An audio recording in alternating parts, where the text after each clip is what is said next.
Welcome, dear listener, to this evening's audiobook. This reading is brought to you by Sleepy Sounds. Tonight, we will be starting our adventure with a collection of stories and tales from the Arabian Nights. So as the soft rain starts to fall, let us begin. The story of Ali Baba and the 40 Thieves.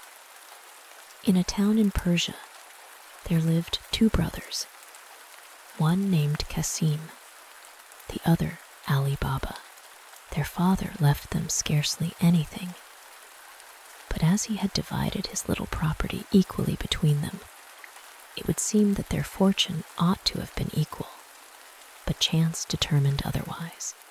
Qasim married a wife, who soon after became heiress to a large sum, and to a warehouse full of rich goods, so that he all at once became one of the richest and most considerable merchants, and lived at his ease. Ali Baba, on the other hand, who had married a woman as poor as himself, lived in a very wretched habitation, and had no other means to maintain his wife and children but his daily labor of cutting wood and bringing it to town to sell upon 3 asses, which were his whole substance. One day, when Ali Baba was in the forest and had just cut wood enough to load his asses, he saw at a distance a great cloud of dust, which seemed to be driven toward him. He observed it very attentively, and distinguished soon after a body of horse. Though there had been no rumor of robbers in that country, Ali Baba began to think that they might prove such, and without considering what might become of his asses, was resolved to save himself. He climbed up a large, thick tree, whose branches, at a little distance from the ground, were so close to one another that there was but little space between them. He placed himself in the middle, from whence he could see all that passed without being discovered, and the tree stood at the base of a single rock, so steep and craggy that nobody could climb up it. The troop, who were all well mounted and armed, came to the foot of this rock, and there dismounted. Ali Baba counted 40 of them, and, from their looks and equipage, was assured that they were robbers. Nor was he mistaken in his opinion, for they were a troop of banditti who, without doing any harm to the neighborhood, robbed at a distance and made that place their rendezvous. But what confirmed him in his opinion was that every man unbridled his horse, tied him to some shrub, and hung about his neck a bag of corn which they brought behind them. Then each of them took his saddle wallet, which seemed to Ali Baba to be full of gold and silver from its weight. One, who was the most personable amongst them, and whom he took to be their captain, came with his wallet on his back under the tree in which Ali Baba was concealed, and making his way through some shrubs, pronounced these words so distinctly, "Open, Sesame," that Ali Baba heard him. As soon as the captain of the robbers had uttered these words, a door opened in the rock, and after he had made all his troop enter before him, he followed them, when the door shut again of itself. The robbers stayed some time within the rock, and Ali Baba, who feared that someone, or all of them together, might come out and catch him if he should endeavor to make his escape, was obliged to sit patiently in the tree. He was nevertheless tempted to get down, mount one of their horses, and lead another, driving his asses before him with all the haste he could to town. But the uncertainty of the event made him choose the safest course. At last the door opened again, and the 40 robbers came out. As the captain went in last, he came out first, and stood to see them all pass by him. When Ali Baba heard him make the door close by pronouncing these words, "Shut," sesame. Every man went and bridled his horse, fastened his wallet, and mounted again. And when the captain saw them all ready, he put himself at their head, and they returned the way they had come.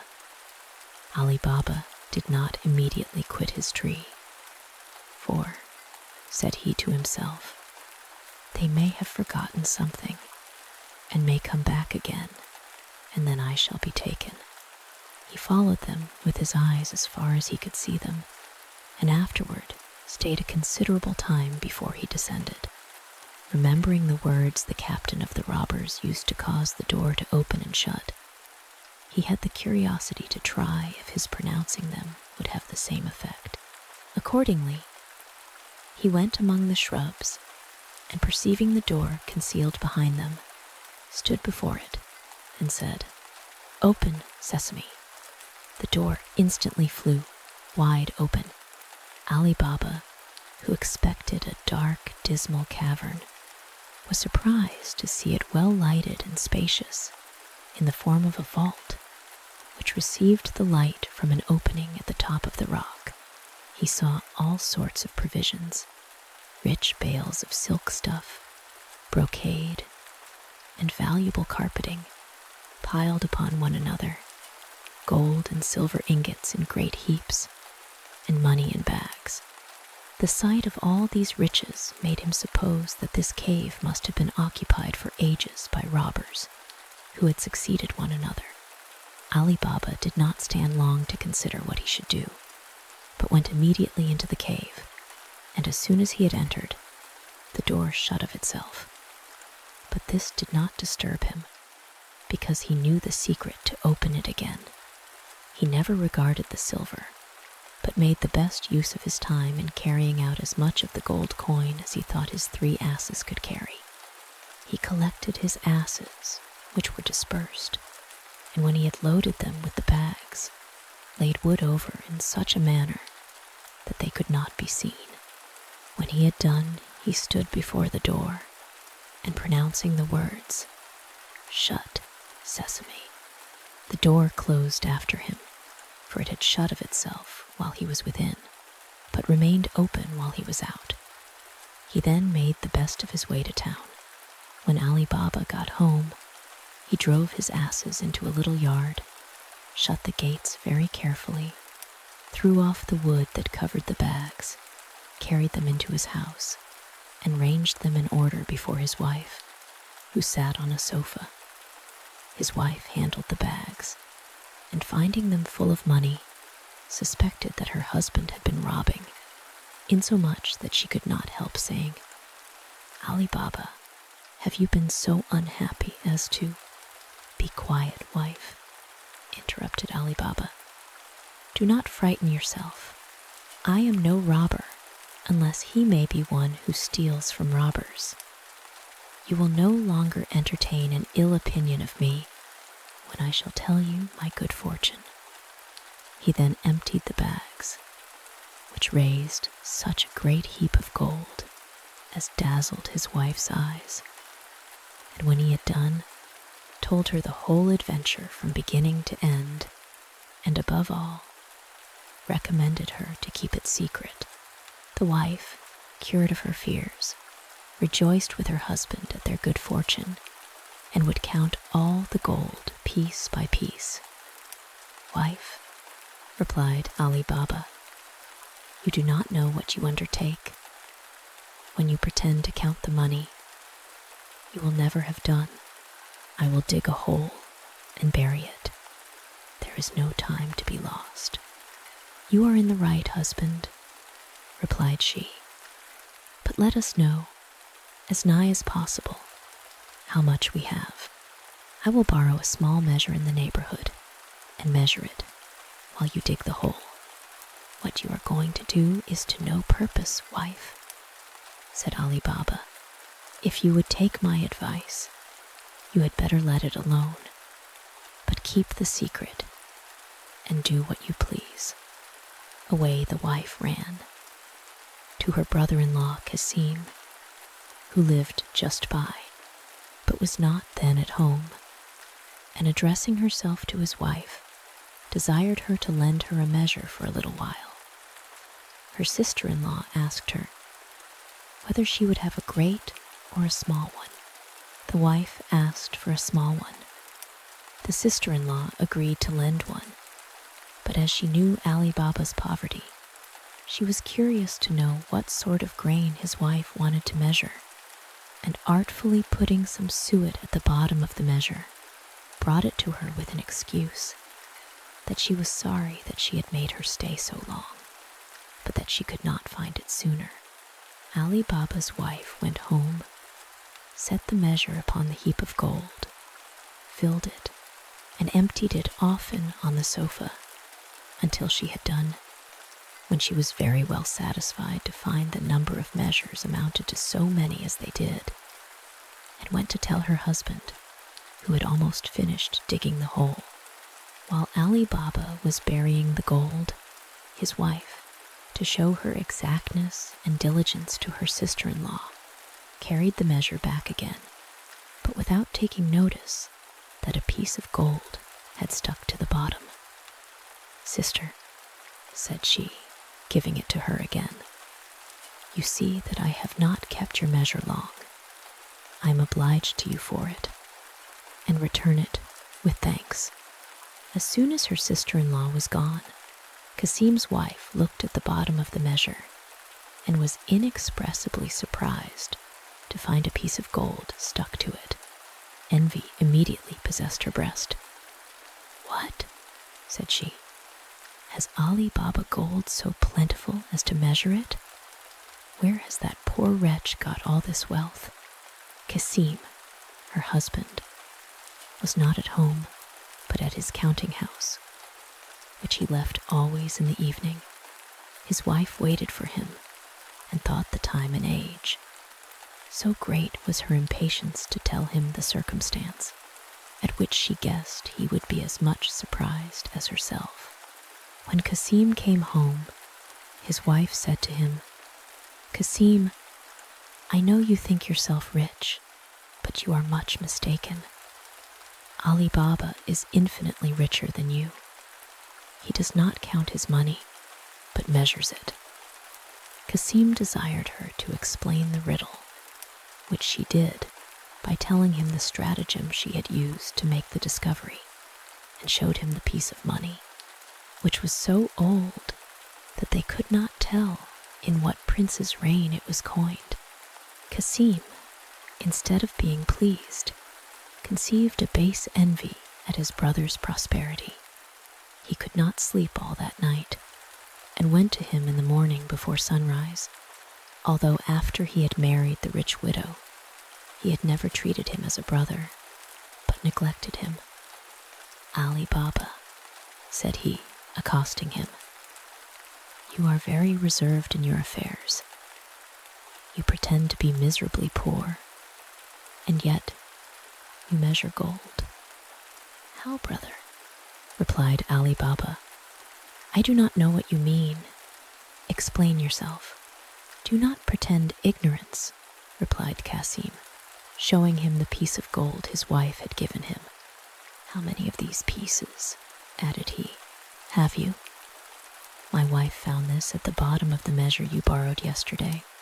By this discourse, Ali Baba perceived that Kasim and his wife, through his own wife's folly, knew what they had so much reason to conceal. But what was done could not be recalled. Therefore, without showing the least surprise or trouble, he confessed all, told his brother by what chance he had discovered this retreat of the thieves, in what place it was, and offered him part of his treasure to keep the secret. "I expect as much," replied Kasim haughtily, "but I must know exactly where this treasure is, and how I may visit it myself when I choose. Otherwise, I will go and inform against you, and then you will not only get no more, but will lose all you have, and I shall have a share for my information." Ali Baba, more out of his natural good temper than frightened by the menaces of his unnatural brother, told him all he desired, and even the very words he was to use to gain admission into the cave. Cassim, who wanted no more of Ali Baba, left him, resolving to be beforehand with him and hoping to get all the treasure to himself. He rose the next morning, long before the sun, and set out for the forest with 10 mules bearing great chests, which he designed to fill, and followed the road which Ali Baba had pointed out to him. He was not long before he reached the rock and found out the place by the tree and other marks which his brother had given him. When he reached the entrance of the cavern, he pronounced the words, "Open, Sesame," and the door immediately opened, and when he was in, closed upon him. In examining the cave, he was in great admiration to find much more riches than he had apprehended from Ali Baba's account. He was so covetous and greedy of wealth that he could have spent the whole day in feasting his eyes with so much treasure if the thought that he came to carry some away had not hindered him. He laid as many bags of gold as he could carry at the door of the cavern, but his thoughts were so full of the great riches he should possess that he could not think of the necessary word to make it open, but instead of sesame said, "Open, barley," and was much amazed to find that the door remained fast shut. He named several sorts of grain, but still the door would not open. Cassim had never expected such an incident, and was so alarmed at the danger he was in that the more he endeavored to remember the word sesame, the more his memory was confounded, and he had as much forgotten it as if he had never heard it mentioned. He threw down the bags he had loaded himself with and walked distractedly up and down the cave without having the least regard to the riches that were round him. About noon, the robbers chanced to visit their cave, and at some distance from it saw Cassim's mules straggling about the rock, with great chests on their backs. Alarmed at this novelty, they galloped full speed to the cave. They drove away the mules, which Cassim had neglected to fasten, and they strayed through the forest so far that they were soon out of sight. The robbers never gave themselves the trouble to pursue them, being more concerned to know to whom they belonged. And while some of them searched about the rock, the captain and the rest went directly to the door, with their naked sabers in their hands, and pronouncing the proper words, it opened. Cassim, who heard the noise of the horses' feet from the middle of the cave, never doubted of the arrival of the robbers and his approaching death, but was resolved to make one effort to escape from them.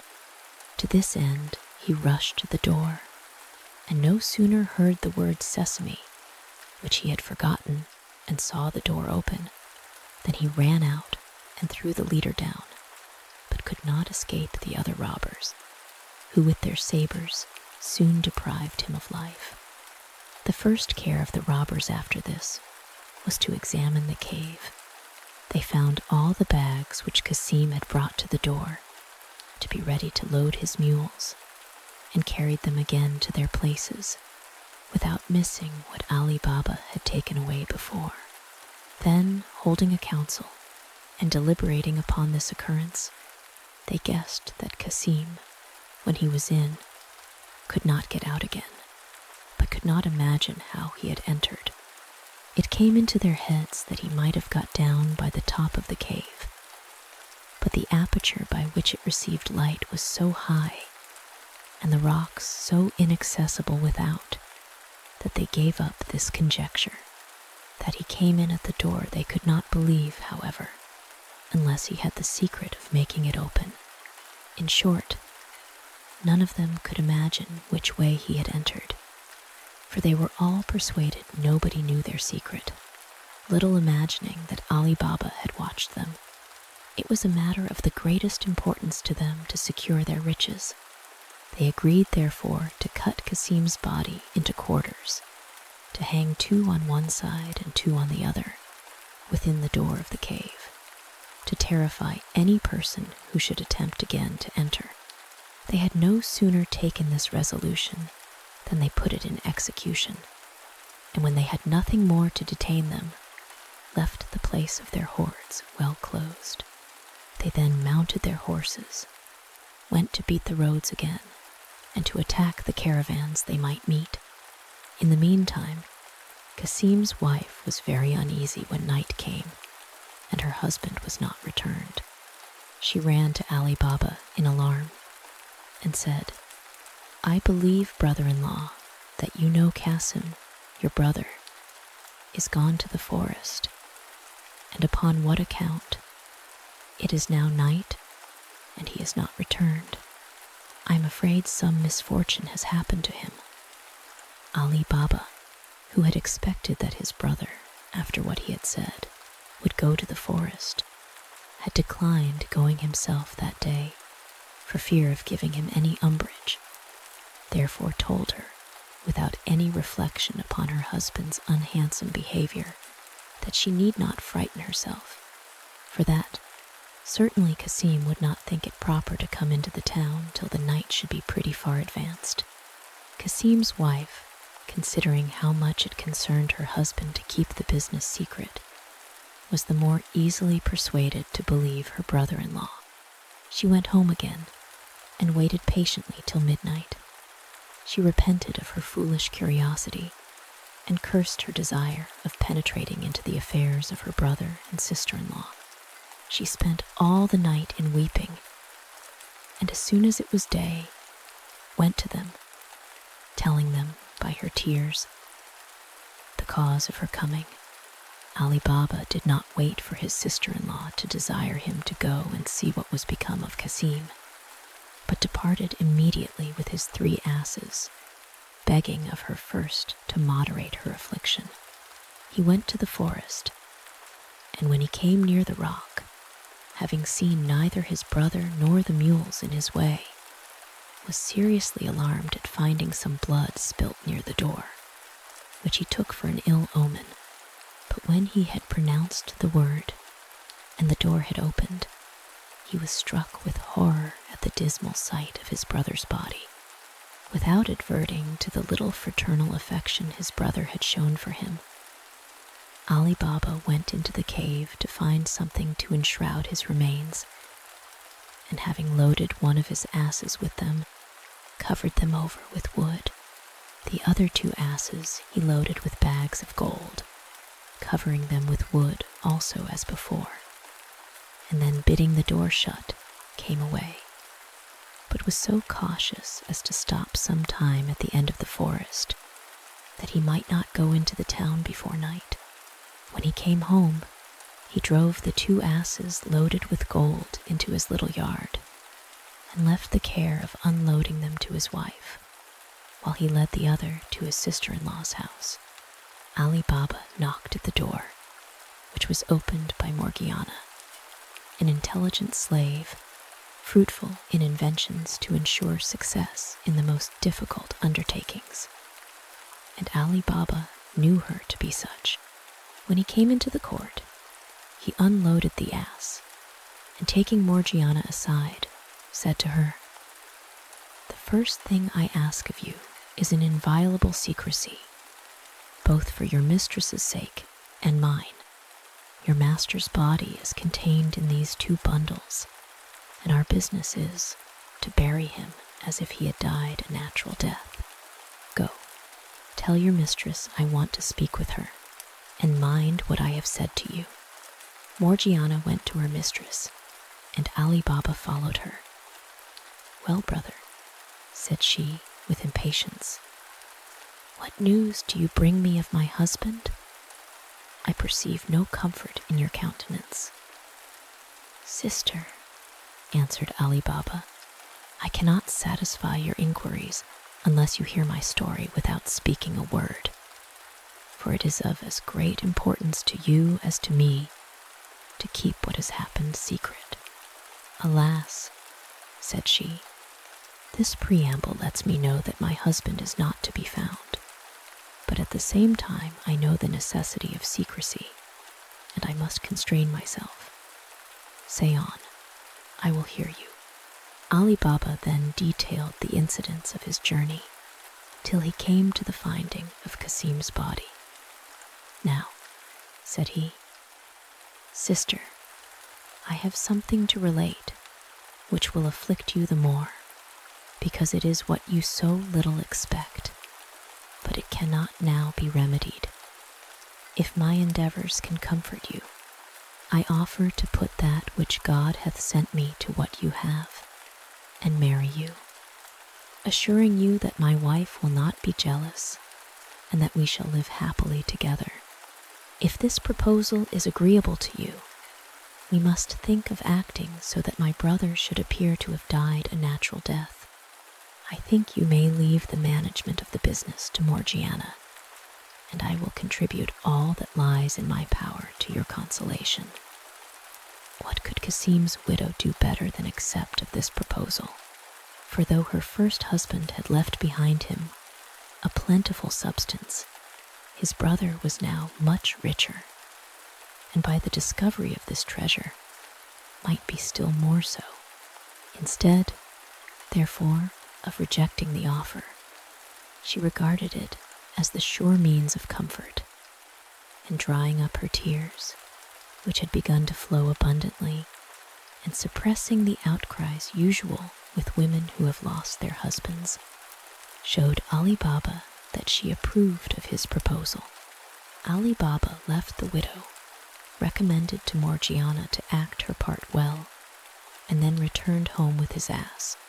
Morgiana went out at the same time to an apothecary, and asked for a sort of lozenges which he prepared, and were very efficacious in the most dangerous disorders. The apothecary inquired who was ill at her master's.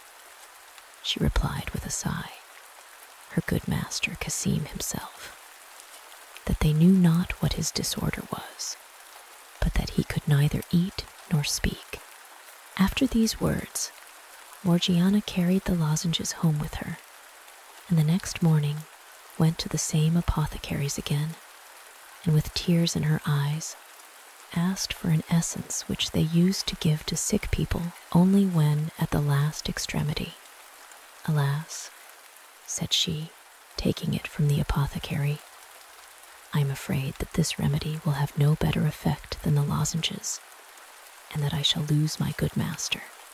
On the other hand, as Ali Baba and his wife were often seen to go between Kasim's and their own house all that day, and to seem melancholy, nobody was surprised in the evening to hear the lamentable shrieks and cries of Kasim's wife and Morgiana, who gave out everywhere that her master was dead. The next morning, soon after day appeared, Morgiana, who knew a certain old cobbler that opened his stall early, before other people, went to him, and bidding him good morrow, put a piece of gold into his hand. "Well," said Baba Mustafa, which was his name, and who was a merry old fellow looking at the gold, "this is good Hansel. What must I do for it?" "I am ready." "Baba Mustafa," said Morgiana, "you must take with you your sewing tackle and go with me. But I must tell you, I shall blindfold you when you come to such a place." Baba Mustafa seemed to hesitate a little at these words. Oh, replied he, "you would have me do something against my conscience or against my honor?" "God forbid," said Morgiana, putting another piece of gold into his hand, "that I should ask anything that is contrary to your honor. Only come along with me, and fear nothing." Baba Mustafa went with Morgiana, who, after she had bound his eyes with a handkerchief, conveyed him to her deceased master's house, and never unloosed his eyes till he had entered the room where she had put the corpse together. "Baba Mustafa," said she, "you must make haste and sew these quarters together, and when you have done, I will give you another piece of gold."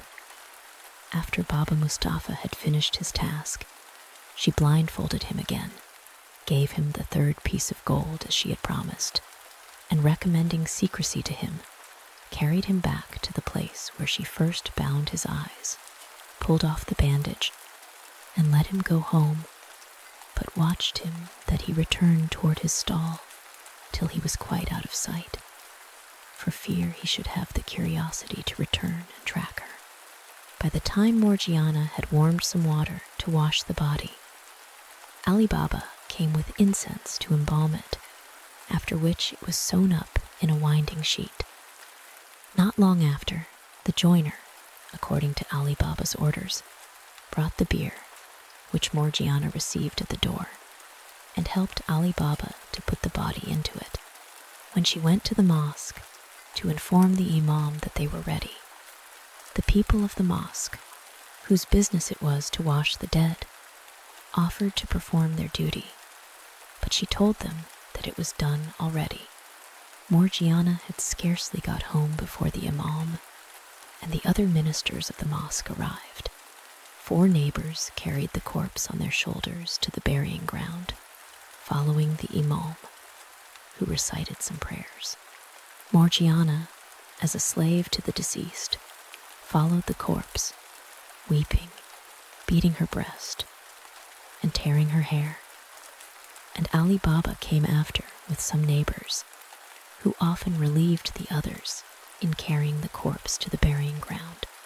Qasim's wife stayed at home mourning, uttering lamentable cries with the women of the neighborhood, who came according to custom during the funeral, and joining their lamentations with hers, filled the quarter far and near with sorrow. In this manner, Qasim's melancholy death was concealed and hushed up between Ali Baba, his wife, Qasim's widow, and Morgiana, with so much contrivance that nobody in the city had the least knowledge or suspicion of the cause of it. 3 or 4 days after the funeral, Ali Baba removed his few goods openly to the widow's house, but the money he had taken from the robbers he conveyed thither by night, soon after the marriage with his sister-in-law was published, and as these marriages are common in the Muslim religion, nobody was surprised. As for Qasim's warehouse, Ali Baba gave it to his own eldest son, promising that if he managed it well, he would soon give him a fortune to marry very advantageously, according to his situation. Let us now leave Ali Baba to enjoy the beginning of his good fortune and return to the 40 robbers. They came again at the appointed time to visit their retreat in the forest, but great was their surprise to find Qasim's body taken away, with some of their bags of gold. "We are certainly discovered," said the captain, "and if we do not speedily apply some remedy, shall gradually lose all the riches which we have, with so much pains and danger, been so many years amassing together. All that we can think of the loss which we have sustained is that the thief whom we surprised had the secret of opening the door, and we arrived luckily as he was coming out, but his body being removed, and with it some of our money, plainly shows that he had an accomplice, and as it is likely that there were but 2 who had discovered our secret, and one has been caught, we must look narrowly after the other. What say you, my lads?" All the robbers thought the captain's proposal so advisable that they unanimously approved of it, and agreed that they must lay all other enterprises aside to follow this closely and not give it up till they had succeeded. "I expected no less," said the captain, "from your fidelity. But, first of all, one of you who is artful and enterprising must go into the town disguised as a traveler, to try if he can hear any talk of the strange death of the man whom we have killed. as he deserved, and endeavor to find out who he was and where he lived. This is a matter of the first importance for us to ascertain, that we may do nothing which we may have reason to repent of, by discovering ourselves in a country where we have lived so long unknown, but to warn him who shall take upon himself this commission, and to prevent our being deceived by his giving us a false report. I ask you all, if you do not think that in case of treachery, or even error of judgment, he should suffer death, without waiting for the suffrages of his companions. One of the robbers started up and said, I submit to this condition, and think it an honor to expose my life by taking the commission upon me. But remember, at least, if I do not succeed, that I neither wanted courage nor goodwill to serve the troop. After this robber had received great commendations from the captain, he disguised himself, and taking his leave of the troop that night, went into the town just at daybreak, and walked up and down, till accidentally he came to Baba Mustafa's stall, which was always open before any of the shops. Baba Mustafa was seated with an awl in his hand, just going to work. The robber saluted him, bidding him good morrow, and perceiving that he was old, said, Honest man, you begin to work very early. Is it possible that one of your age can see so well? I question, even if it were somewhat lighter, whether you could see to stitch. Certainly, replied Baba Mustafa. You must be a stranger, and do not know me, for old as I am, I have extraordinarily good eyes, and you will not doubt it when I tell you that I sewed a dead body together in a place where I had not so much light as I have now. The robber was overjoyed to think that he had addressed himself, at his first coming into the town, to a man who in all probability could give him the intelligence he wanted. A dead body, replied he with affected amazement. What could you sew up a dead body for? You mean you sewed up his winding sheet? No, answered Baba Mustafa. I perceive your meaning. You want to have me speak out, but you shall know no more. The robber wanted no farther assurance to be persuaded that he had discovered what he sought. He pulled out a piece of gold, and putting it into Baba Mustafa's hand, said to him, I do not want to learn your secret, though I can assure you I would not divulge it if you trusted me with it. The only thing which I desire of you is to do me the favor to show me the house where you stitched up the dead body. If I were disposed to do you that favor, replied Baba Mustafa, holding the money in his hand, ready to return it, I assure you I cannot. I was taken to a certain place where I was blinded. I was then led to the house, and afterward brought back again in the same manner. You see, therefore, the impossibility of my doing what you desire. Well, replied the robber, you may, however, remember a little of the way that you were led blindfolded. Come, let me blind your eyes at the same place. We will walk together. Perhaps you may recognize some part. And as everybody ought to be paid for his trouble, there is another piece of gold for you. Gratify me in what I ask you. So saying, he put another piece of gold into his hand. The 2 pieces of gold were great temptations to Baba Mustafa. He looked at them a long time in his hand, without saying a word, thinking with himself what he should do. But at last he pulled out his purse and put them in. I cannot assure you, said he to the robber, that I can remember the way exactly, but since you desire, I will try what I can do. At these words, Baba Mustafa rose up, to the great joy of the robber, and without shutting his shop, where he had nothing valuable to lose, he led the robber to the place where Morgiana had bound his eyes. "It was here," said Baba Mustapha. "I was blindfolded, and I turned as you see me."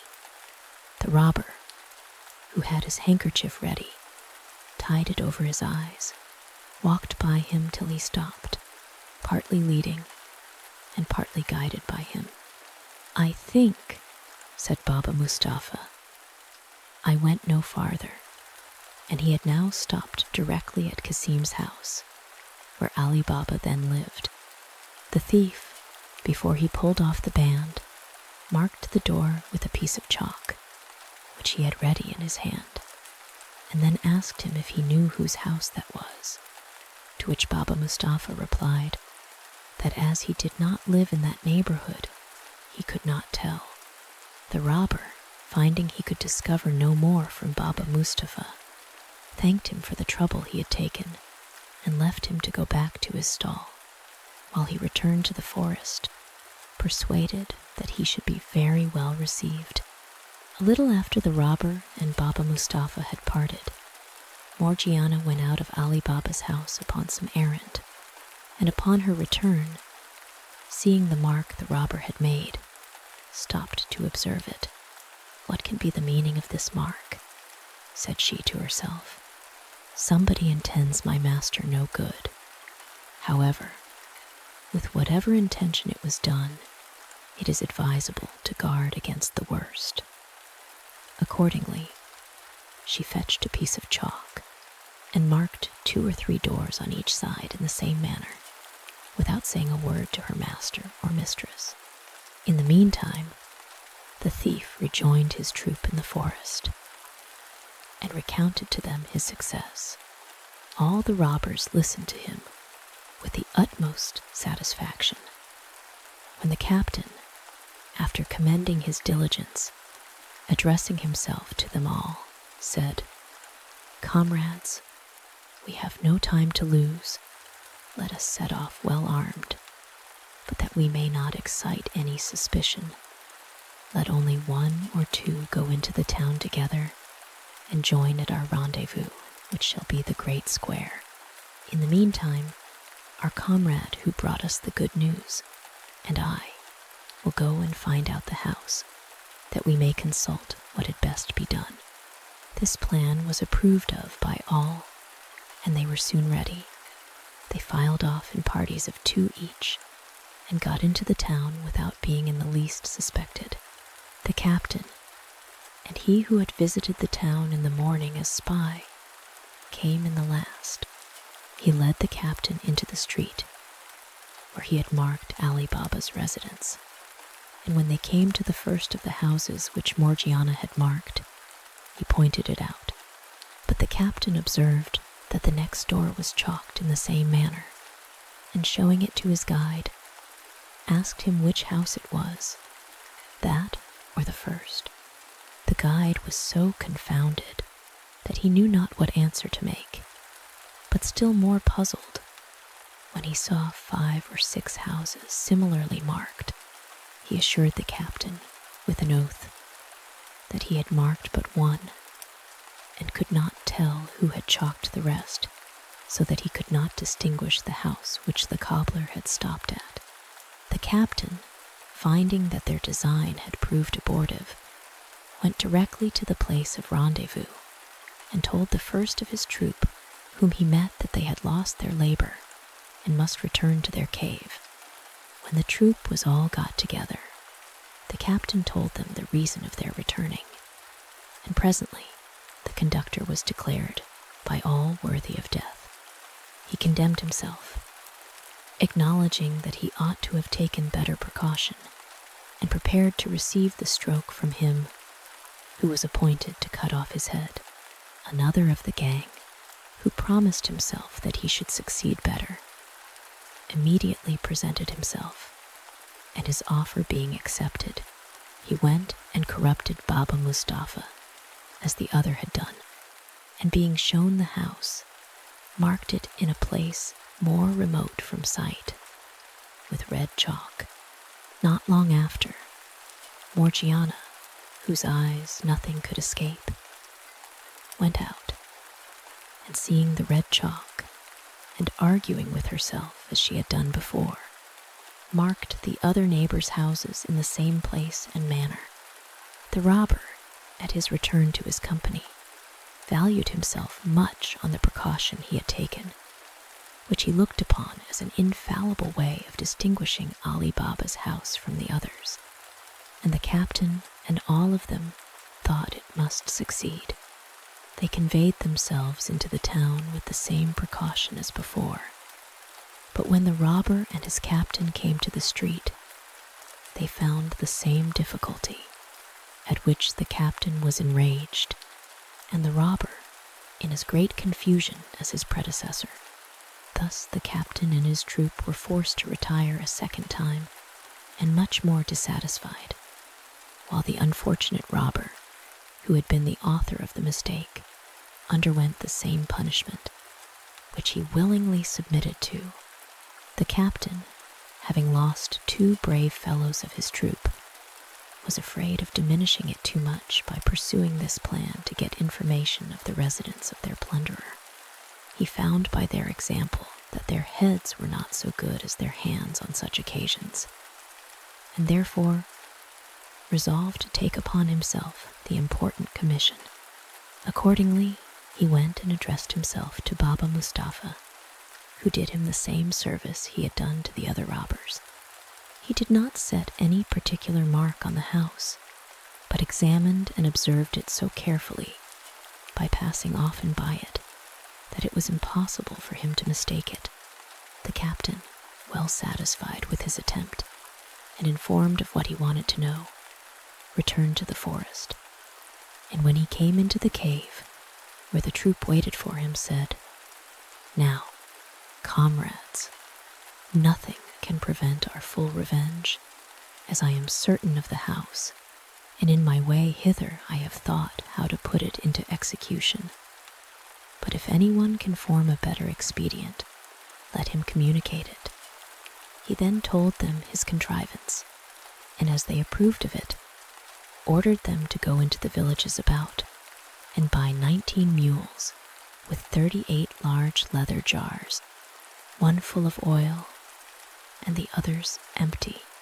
In 2 or 3 days' time, the robbers had purchased the mules and jars, and as the mouths of the jars were rather too narrow for his purpose, the captain caused them to be widened, and after having put one of his men into each, with the weapons which he thought fit, leaving open the seam which had been undone to leave them room to breathe, he rubbed the jars on the outside with oil from the full vessel. Things being thus prepared, when the 19 mules were loaded with 37 robbers in jars, and the jar of oil, the captain, as their driver, set out with them and reached the town by the dusk of the evening, as he had intended. He led them through the streets till he came to Ali Baba's, at whose door he designed to have knocked, but was prevented by his sitting there after supper to take a little fresh air. He stopped his mules, addressed himself to him, and said, "I have brought some oil a great way to sell at tomorrow's market, and it is now so late that I do not know where to lodge. If I should not be troublesome to you, do me the favor to let me pass the night with you, and I shall be very much obliged by your hospitality." Though Ali Baba had seen the captain of the robbers in the forest, and had heard him speak, it was hardly possible to know him in the disguise of an oil merchant. He told him he should be welcome, and immediately opened his gates for the mules to go into the yard. At the same time he called to a slave, and ordered him, when the mules were unloaded, to put them into the stable and give them fodder, and then went to Morgiana to bid her get a good supper. He did more. When he saw the captain had unloaded his mules, and that they were put into the stables as he had ordered, and he was looking for a place to pass the night in the air, he brought him into the hall where he received his company, telling him he would not suffer him to be in the court. The captain excused himself on pretense of not being troublesome, but really to have room to execute his design, and it was not till after the most pressing importunity that he yielded. Ali Baba, not content to keep company till supper was ready, with the man who had a design on his life, continued talking with him till it was ended, and repeating his offer of service. The captain rose up at the same time with his host, and while Ali Baba went to speak to Morgiana, he withdrew into the yard, under pretense of looking at his mules. Ali Baba, after charging Morgiana afresh to take care of his guest, said to her, "Tomorrow morning I design to go to the bath before day. Take care my bathing linens be ready. Give them to Abdullah," which was the slave's name, "and make me some good broth against I return." After this, he went to bed.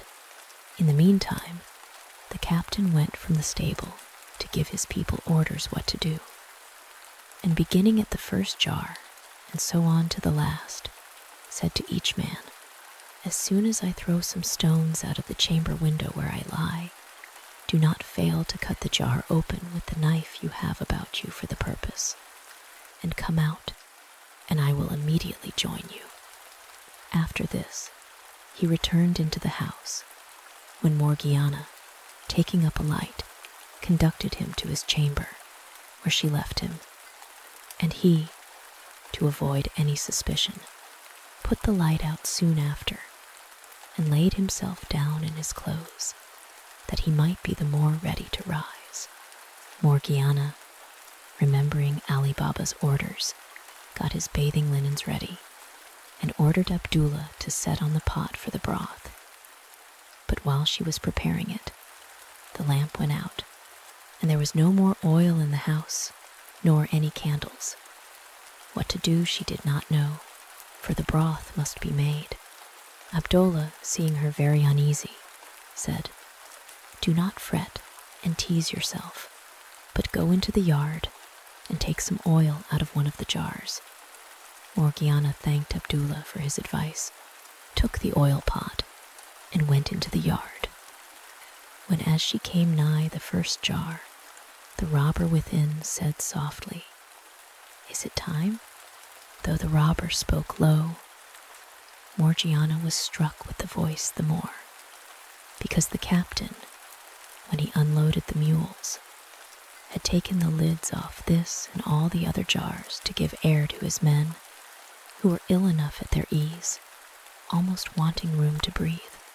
As much surprised as Morgiana naturally was at finding a man in a jar, instead of the oil she wanted, many would have made such an outcry as to have given an alarm, whereas Morgiana, comprehending immediately the importance of keeping silence, and the necessity of applying a speedy remedy without noise, conceived at once the means, and collecting herself without showing the least emotion, answered, "Not yet, but presently."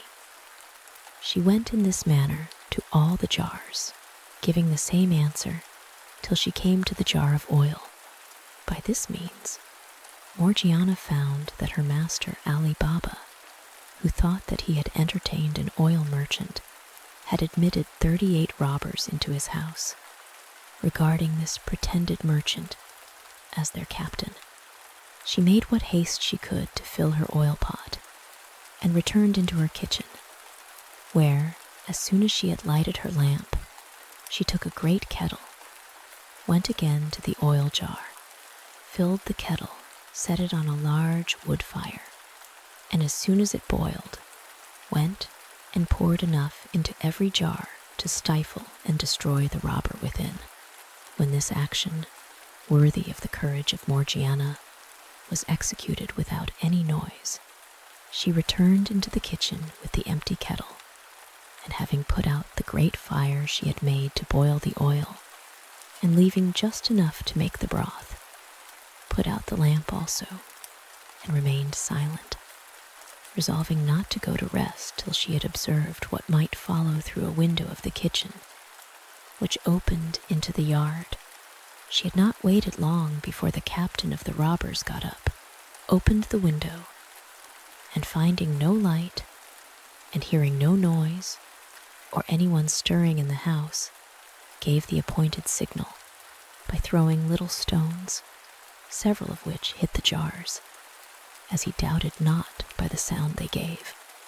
He then listened, but not hearing or perceiving anything whereby he could judge that his companion stirred, he began to grow very uneasy, threw stones again a second, and also a third time, and could not comprehend the reason that none of them should answer his signal.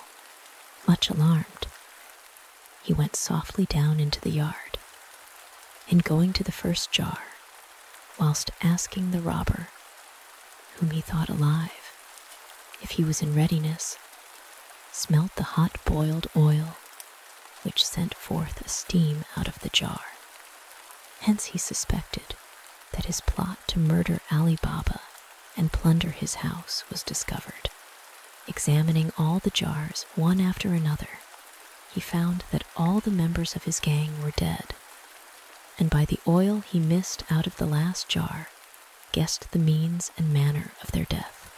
Enraged to despair at having failed in his design, he forced the lock of a door that led from the yard to the garden, and climbing over the walls, made his escape.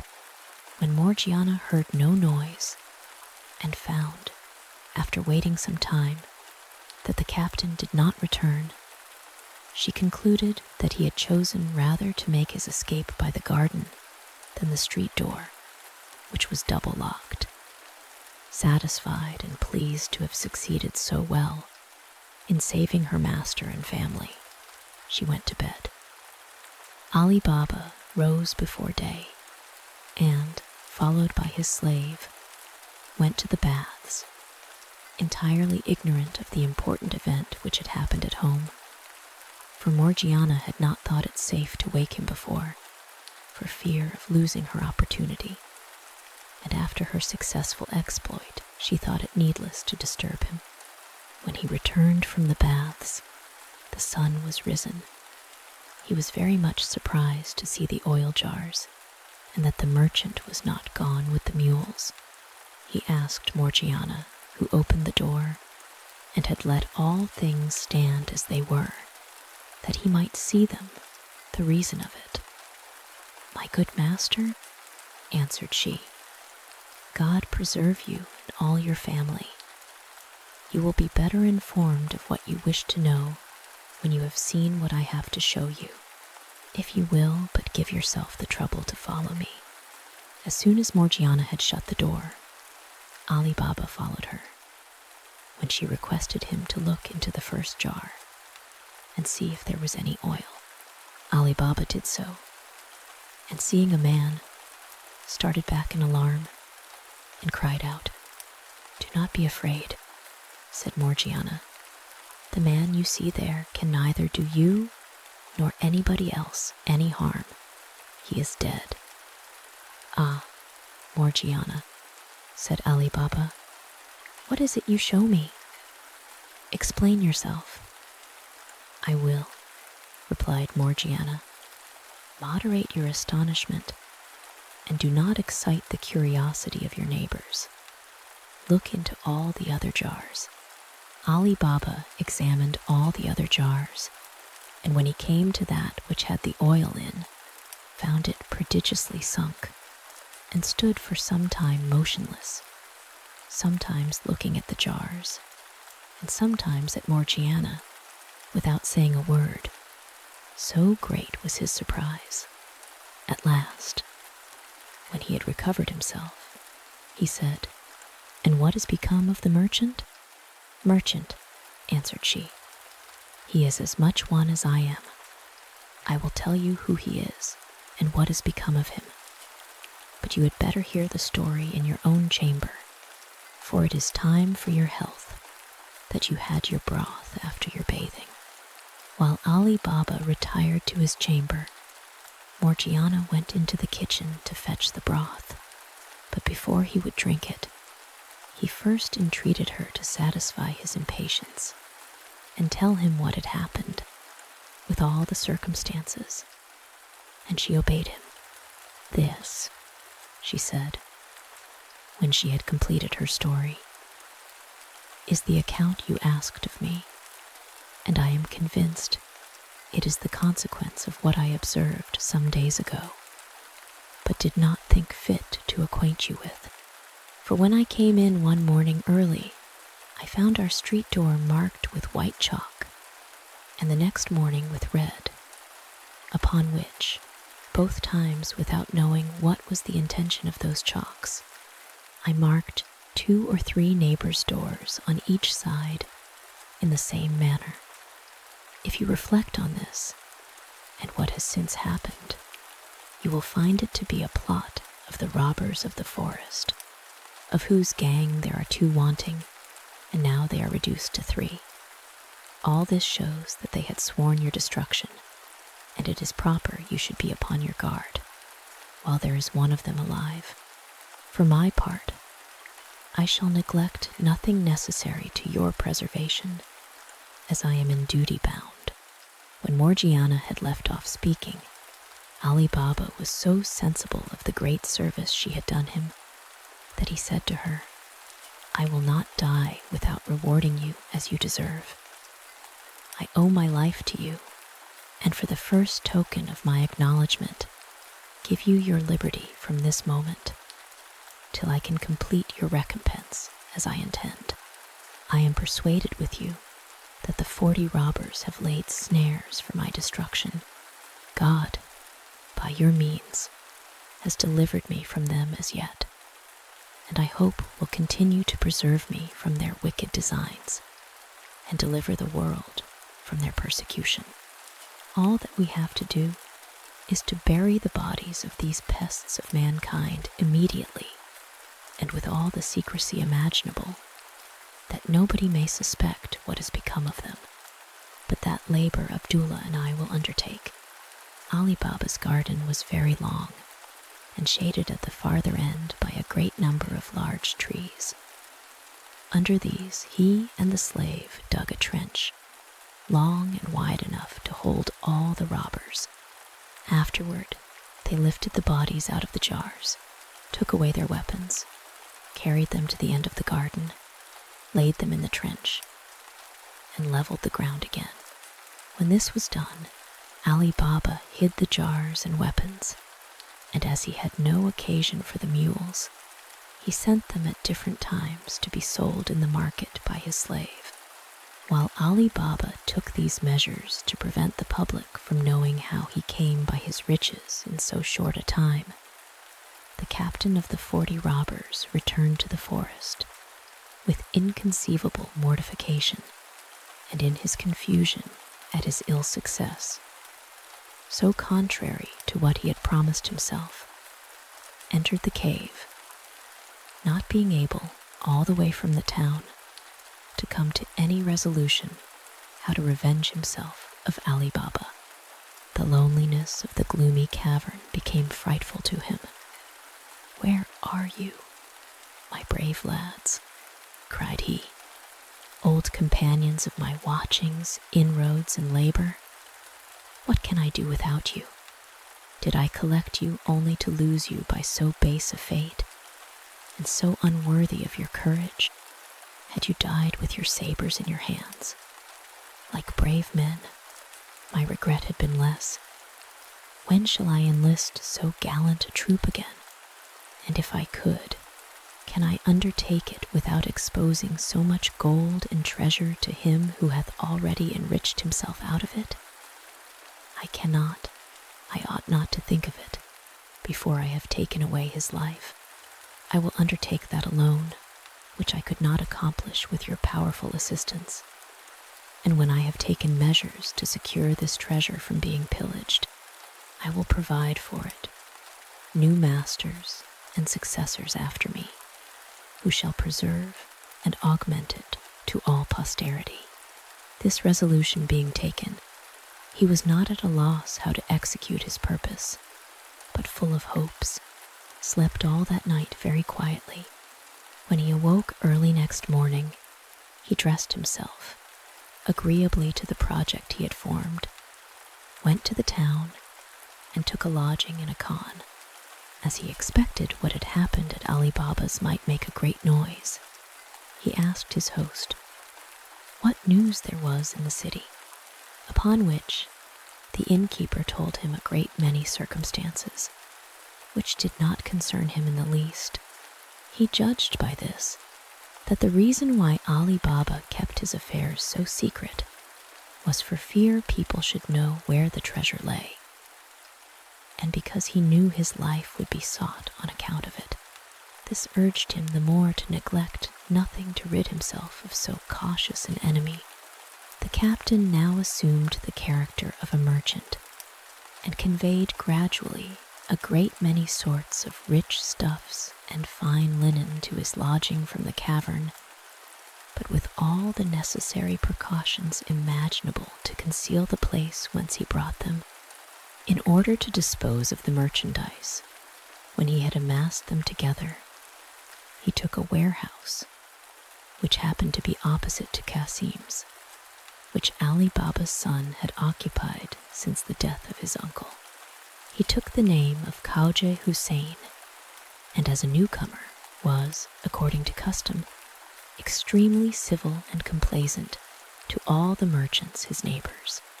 Ali Baba's son was from his vicinity, one of the first to converse with Khaujeh Hussein, who strove to cultivate his friendship more particularly when, 2 or 3 days after he was settled, he recognized Ali Baba, who came to see his son, and stopped to talk with him as he was accustomed to do. When he was gone, the impostor learnt from his son who he was. He increased his assiduities, caressed him in the most engaging manner, made him some small presents, and often asked him to dine and sup with him. Ali Baba's son did not choose to lie under such obligation to Khaujeh Hussein without making the like return, but was so much straitened for want of room in his house that he could not entertain him so well as he wished.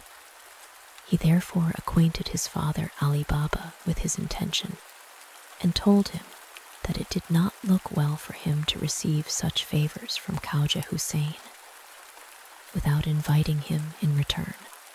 Ali Baba, with great pleasure, took the treat upon himself. "Son," said he, "tomorrow being Friday, which is a day that the shops of such great merchants as Khaujeh Hussein and yourself are shut, get him to take a walk with you, and as you come back, pass by my door and call in. It will look better to have it happen accidentally than if you gave him a formal invitation. I will go and order Morgiana to provide a supper." The next day, Ali Baba's son and Khaujeh Hussein met by appointment, took their walk, and as they returned, Ali Baba's son led Khaujeh Hussein through the street where his father lived, and when they came to the house, stopped and knocked at the door. "This, sir," said he, "is my father's house, who, from the account I have given him of your friendship, charged me to procure him the honor of your acquaintance." Though it was the sole aim of Khaujeh Hussein to introduce himself into Ali Baba's house, that he might kill him without hazarding his own life or making any noise, yet he excused himself and offered to take his leave. But a slave having opened the door, Ali Baba's son took him obligingly by the hand, and in a manner forced him in. Ali Baba received Khaujeh Hussein with a smiling countenance, and in the most obliging manner he thanked him for all the favors he had done his son, adding withal, the obligation was the greater, as he was a young man not much acquainted with the world. Khaujeh Hussein returned the compliment by assuring Ali Baba that though his son might not have acquired the experience of older men, he had good sense equal to the knowledge of many others. After a little more conversation on different subjects, he offered again to take his leave, when Ali Baba, stopping him, said, "Where are you going, sir, in so much haste? I beg you would do me the honor to sup with me, though what I have to give you is not worth your acceptance. But such as it is, I hope you will accept it as heartily as I give it." "Sir," replied Khaujeh Hussein, "I am thoroughly persuaded of your goodwill, and if I ask the favor of you not to take it ill, that I do not accept your obliging invitation, I beg of you to believe that it does not proceed from any slight or intention to affront, but from a reason which you would approve if you knew it." "And what may that reason be, sir?" replied Ali Baba, "if I may be so bold as to ask you." "It is," answered Khaujeh Hussein, "that I can eat no victuals that have any salt in them. Therefore judge how I should feel at your table." "If that is the only reason," said Ali Baba, "it ought not to deprive me of the honor of your company at supper. For, in the first place, there is no salt ever put into my bread, and as to the meat we shall have tonight, I promise you there shall be none in that. Therefore you must do me the favor to stay. I will return immediately." Ali Baba went into the kitchen and ordered Morgiana to put no salt to the meat that was to be dressed that night, and to make quickly 2 or 3 ragouts, besides what he had ordered, but be sure to put no salt in them. Morgiana, who was always ready to obey her master, could not help seeming somewhat dissatisfied at his strange order. "Who is this difficult man," said she, "who eats no salt with his meat? Your supper will be spoiled if I keep it back so long." "Do not be angry, Morgiana," replied Ali Baba. "He is an honest man, therefore do as I bid you." Morgiana obeyed, though with no little reluctance, and had a curiosity to see this man who ate no salt. To this end, when she had finished what she had to do in the kitchen, she helped Abdullah to carry up the dishes, and looking at Khaujeh Hussein, knew him at first sight, notwithstanding his disguise, to be the captain of the robbers, and examining him very carefully, perceived that he had a dagger under his garment. "I am not in the least amazed," said she to herself, "that this wicked wretch, who is my master's greatest enemy, would eat no salt with him, since he intends to assassinate him. But I will prevent him." Morgiana, while they were eating, made the necessary preparations for executing one of the boldest acts ever meditated, and had just determined, when Abdullah came for the dessert of fruit, which she carried up, and as soon as he had taken the meat away, set upon the table. After that, she placed 3 glasses by Ali Baba, and going out, took Abdullah with her to sup, and to give Ali Baba the more liberty of conversation with his guest. Khaujeh Hussein, or rather the captain of the robbers, thought he had now a favorable opportunity of being revenged on Ali Baba. "I will," said he to himself, "make the father and son both drunk. The son, whose life I intend to spare, will not be able to prevent my stabbing his father to the heart, and while the slaves are at supper or asleep in the kitchen, I can make my escape over the gardens as before." Instead of going to supper, Morgiana, who had penetrated the intentions of the counterfeit Khaujeh Hussein, would not give him time to put his villainous design into execution, but dressed herself neatly with a suitable headdress like a dancer, girded her waist with a silver-gilt girdle, to which there hung a poniard with a hilt and guard of the same metal, and put a handsome mask on her face. When she had thus disguised herself, she said to Abdullah, "Take your tabor, and let us go and divert our master and his son's guest, as we do sometimes when he is alone. Abdullah took his tabor and played all the way into the hall before Morgiana, who, when she came to the door, made a low obeisance with a deliberate air in order to draw attention and by way of asking leave to exhibit her skill. Abdullah, seeing that his master had a mind to say something, left off playing. "Come in, Morgiana," said Ali Baba, "and let Khaujeh Hussein see what you can do, that he may tell us what he thinks of you." "But, sir," said he, turning toward his guest, "do not think that I put myself to any expense to give you this diversion, since these are my slave and my cook and housekeeper, and I hope you will not find the entertainment they give us disagreeable." Khaujeh Hussein, who did not expect this diversion after supper, began to fear he should not be able to improve the opportunity he thought he had found, but hoped, if he now missed his aim, to secure it another time by keeping up a friendly correspondence with the father and son. Therefore, though he could have wished Ali Baba would have declined the dance, he had the complaisance to express his satisfaction at what he saw pleased his host.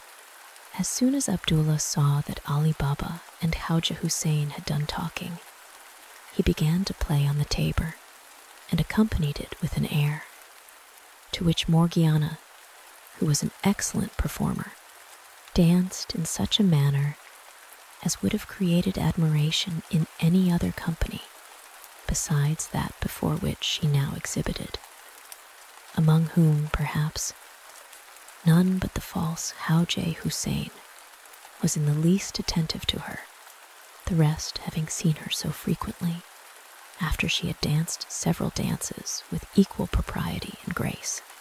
She drew the poniard, and holding it in her hand, began a dance, in which she outdid herself by the many different figures, light movements, and the surprising leaps and wonderful exertions with which she accompanied it. Sometimes she presented the poniard to one person's breast, sometimes to another's, and oftentimes seemed to strike her own. At last, as if she was out of breath, she snatched the tabor from Abdullah with her left hand, and holding the dagger in her right, presented the other side of the tabor, after the manner of those who get a livelihood by dancing, and solicit the liberality of the spectators. Ali Baba put a piece of gold into the tabor, as did also his son. And Khaujeh Hussein, seeing that she was coming to him, had pulled his purse out of his bosom to make her a present. But while he was putting his hand into it, Morgiana, with a courage and resolution worthy of herself, plunged the poniard into his heart. Ali Baba and his son, shocked at this action, cried out aloud. "Unhappy wretch!" exclaimed Ali Baba. "What have you done to ruin me and my family?" "It was to preserve, not to ruin you," answered Morgiana. "For see here," continued she, opening the pretended Khaujeh Hussein's garment and showing the dagger, "what an enemy you had entertained. Look well at him, and you will find him to be both the fictitious oil merchant and the captain of the gang of 40 robbers. Remember, too, that he would eat no salt with you. And what would you have more to persuade you of his wicked design? Before I saw him, I suspected him as soon as you told me you had such a guest. I knew him, and you now find that my suspicion was not groundless." Ali Baba, who immediately felt the new obligation he had to Morgiana for saving his life a second time, embraced her. "Morgiana," said he, "I gave you your liberty, and then promised you that my gratitude should not stop there, but that I would soon give you higher proofs of its sincerity, which I now do by making you my daughter-in-law." Then, addressing himself to his son, he said, "I believe you, son, to be so dutiful a child that you will not refuse Morgiana for your wife. You see that Khaujeh Hussein sought your friendship with a treacherous design to take away my life. And if he had succeeded, there is no doubt but he would have sacrificed you also to his revenge. Consider that by marrying Morgiana, you marry the preserver of my family and your own. The son, far from showing any dislike, readily consented to the marriage, not only because he would not disobey his father, but also because it was agreeable to his inclination. After this, they thought of burying the captain of the robbers with his comrades, and did it so privately that nobody discovered their bones till many years after, when no one had any concern in the publication of this remarkable history. A few days afterward, Ali Baba celebrated the nuptials of his son and Morgiana with great solemnity, a sumptuous feast, and the usual dancing and spectacles, and had the satisfaction to see that his friends and neighbors, whom he invited, had no knowledge of the true motives of the marriage, but that those who were not unacquainted with Morgiana's good qualities commended his generosity and goodness of heart. Ali Baba forbore, after this marriage, from going again to the robber's cave, as he had done, for fear of being surprised, from the time he had brought away his brother Kasim's mangled remains. He had kept away after the death of the 37 robbers and their captain, supposing the other 2, whom he could get no account of, might be alive. At the year's end, when he found that they had not made any attempt to disturb him, he had the curiosity to make another journey, taking the necessary precautions for his safety. He mounted his horse, and when he came to the cave and saw no footsteps of men or beasts, looked upon it as a good sign. He alighted, tied his horse to a tree, then approaching the entrance and pronouncing the words, "Open, Sesame," the door opened. He entered the cavern, and by the condition he found things in, judged that nobody had been there since the false Khaujeh Hussein, when he had fetched the goods for his shop, that the gang of 40 robbers was completely destroyed, and no longer doubted that he was the only person in the world who had the secret of opening the cave, so that all the treasure was at his sole disposal. Having brought with him a wallet, he put into it as much gold as his horse would carry, and returned to town. Afterward, Ali Baba carried his son to the cave and taught him the secret, which they handed down to their posterity, who, using their good fortune with moderation, lived in great honor and splendor. The end. The Story of the Fisherman and the Genie. There was once an aged fisherman who was so poor that he could scarcely earn as much as would maintain himself, his wife, and 3 children. He went every day to fish betimes in the morning, and imposed it as a law upon himself not to cast his nets above 4 times a day. He went one morning by moonlight, and coming to the seaside, undressed himself and cast in his nets. As he drew them toward the shore, he found them very heavy, and thought he had a good draught of fish, at which he rejoiced. But a moment after, perceiving that instead of fish, his net contained nothing but the carcass of an ass, he was much vexed. When he had mended his nets, which the carcass of the ass had broken in several places, he threw them in a second time, and when he drew them, found a great deal of resistance, which made him think he had taken abundance of fish. But he found nothing except a basket full of gravel and slime, which grieved him extremely. "O fortune," cried he, with a lamentable tone, "be not angry with me. nor persecute a wretch who prays thee to spare him. I came hither from my house to seek for my livelihood, and thou pronouncest against me a sentence of death. I have no other trade but this to subsist by, and, notwithstanding all my care, I can scarcely provide what is necessary for my family. But I am to blame to complain of thee. Thou takest pleasure to persecute honest people, and advancest those who have no virtue to recommend them. Having finished this complaint, he fretfully threw away the basket, and, washing his nets from the slime, cast them a third time, but brought up nothing except stones, shells, and mud.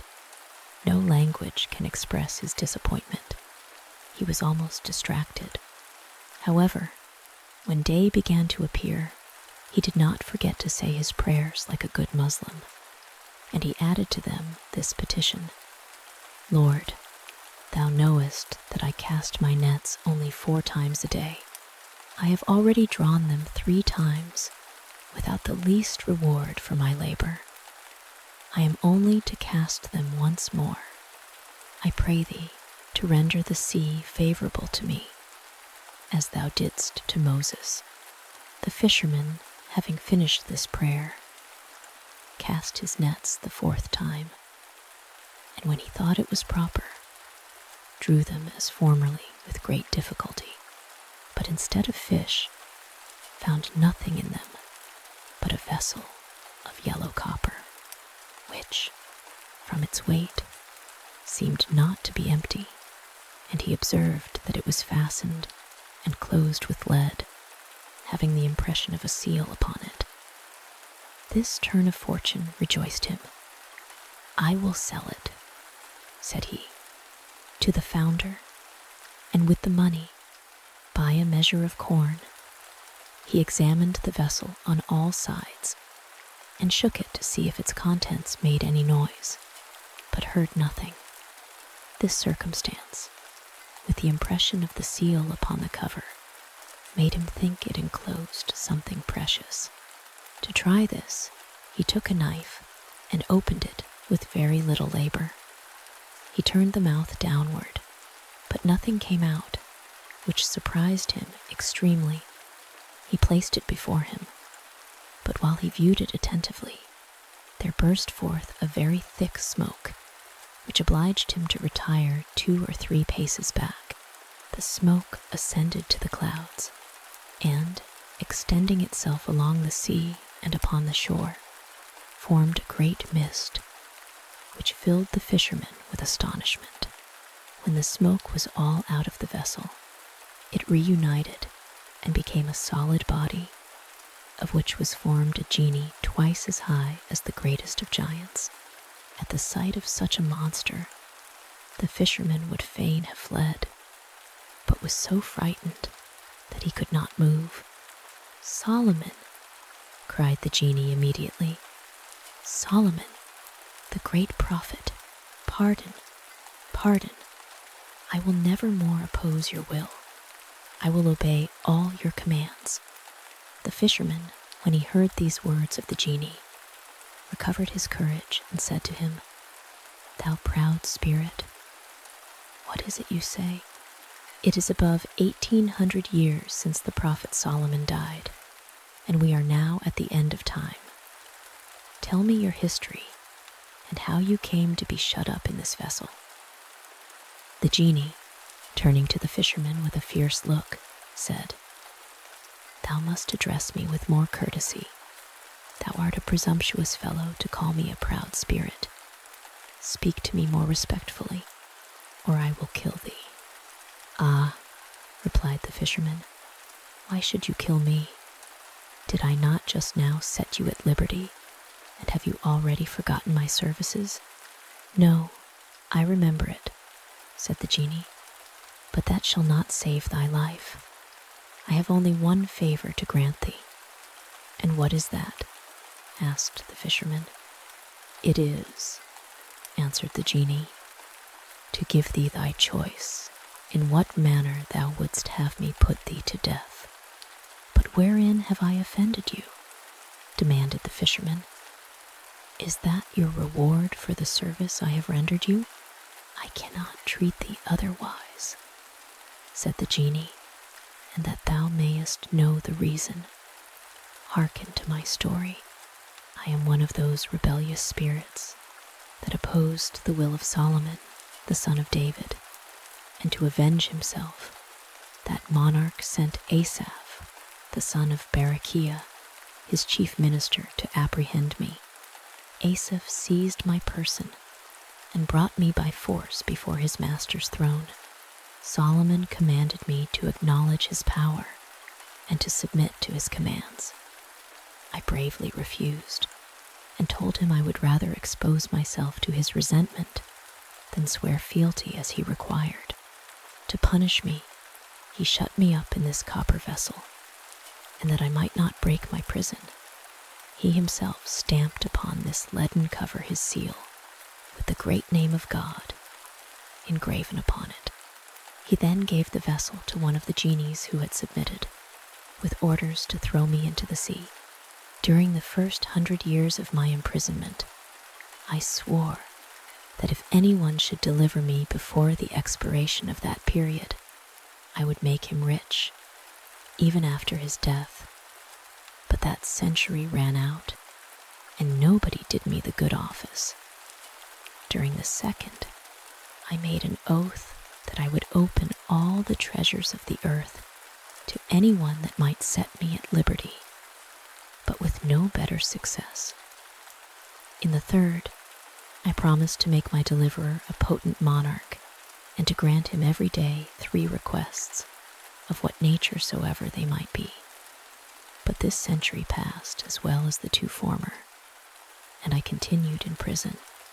At last, being angry to find myself a prisoner so long, I swore that if afterward anyone should deliver me, I would kill him without mercy, and grant him no favor but to choose the manner of his death. And, therefore, since thou hast delivered me today, I give thee that choice. This discourse afflicted the fisherman extremely. I am very unfortunate, cried he, to come hither to do such a kindness to one that is so ungrateful. I beg you to consider your injustice and revoke such an unreasonable oath. Pardon me, and heaven will pardon you. If you grant me my life, heaven will protect you from all attempts against your own. No, thy death is resolved on, said the genie. Only choose in what manner thou wilt die. The fisherman, perceiving the genie to be resolute, was extremely grieved, not so much for himself as on account of his 3 children, and bewailed the misery they must be reduced to by his death. He endeavored still to appease the genie, and said, Alas, be pleased to take pity on me in consideration of the service I have done you. I have told thee already, replied the genie. It is for that very reason I must kill thee. That is strange, said the fisherman. Are you resolved to reward good with evil? The proverb truly says, he who does good to one who deserves it not is always ill rewarded. Do not lose time, interrupted the genie. All thy chattering shall not divert me from my purpose. Make haste, and tell me what kind of death thou preferest. Necessity is the mother of invention. The fisherman bethought himself of a stratagem. Since I must die then, said he to the genie, I submit to the will of heaven, but before I choose the manner of my death, I conjure you, by the great name which was engraven upon the seal of the prophet Solomon, to answer me truly the question I am going to ask you. The genie, finding himself obliged to a positive answer by this adjuration, trembled and replied to the fisherman, Ask what thou wilt, but make haste. The genie having thus promised to speak the truth, the fisherman said to him, I wish to know if you were actually in this vessel. Dare you swear it by the name of the great God?" "Yes," replied the genie. "I do swear by his great name that I was." "In good faith," answered the fisherman. "I cannot believe you. The vessel is not capable of holding one of your size. And how should it be possible that your whole body could lie in it?" "I swear to thee, notwithstanding," replied the genie, "that I was there just as you see me here. Is it possible that thou dost not believe me after the solemn oath I have taken?" "Truly not I," said the fisherman, "nor will I believe you unless you go into the vessel again." Upon this, the body of the genie dissolved and changed itself into smoke, extending as before upon the seashore, and at last being collected, it began to re-enter the vessel, which it continued to do by a slow and equal motion, till no part remained out, when immediately a voice came forth, which said to the fisherman, "Well, incredulous fellow, dost thou not believe me now?" The fisherman, instead of answering the genie, took the cover of lead, and having speedily replaced it on the vessel, "Genie," cried he, "now it is your turn to beg my favor, and to choose which way I shall put you to death. But it is better that I should throw you into the sea, whence I took you, and then I will build a house upon the shore, where I will reside and give notice to all fishermen who come to throw in their nets to beware of such a wicked genie as you are, who have made an oath to kill him that shall set you at liberty." The genie, enraged at these expressions, struggled to free himself, but it was impossible, for the impression of Solomon's seal prevented him. Perceiving that the fisherman had the advantage of him, he thought fit to dissemble his anger.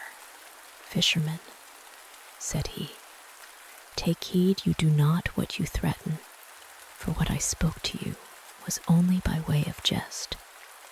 "O genie," replied the fisherman, "thou who wast but a moment ago the greatest of all genies, and now art the least of them, thy crafty discourse will signify nothing.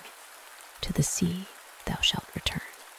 If thou hast been there already, so long as thou hast told me, thou mayest very well stay there till the day of judgment.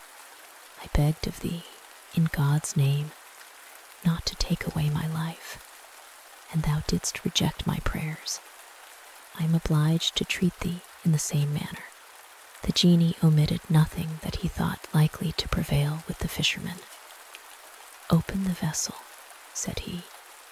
"Give me my liberty, and I promise to satisfy you to your own content." "Thou art a traitor," replied the fisherman. "I should deserve to lose my life if I were such a fool as to trust thee." "My good fisherman," replied the genie, "I conjure you once more not to be guilty of such cruelty. Consider that it is not good to avenge oneself, and that, on the other hand, it is commendable to do good for evil. Do not treat me as Imama formerly treated Ateka." "And what did Imama to Ateka?" inquired the fisherman. "Ho!" cried the genie. "If you have a mind to be informed, open the vessel. Do you think that I can be in a humor to relate stories in so strait a prison?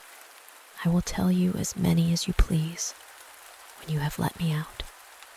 "No," said the fisherman, "I will not let thee out.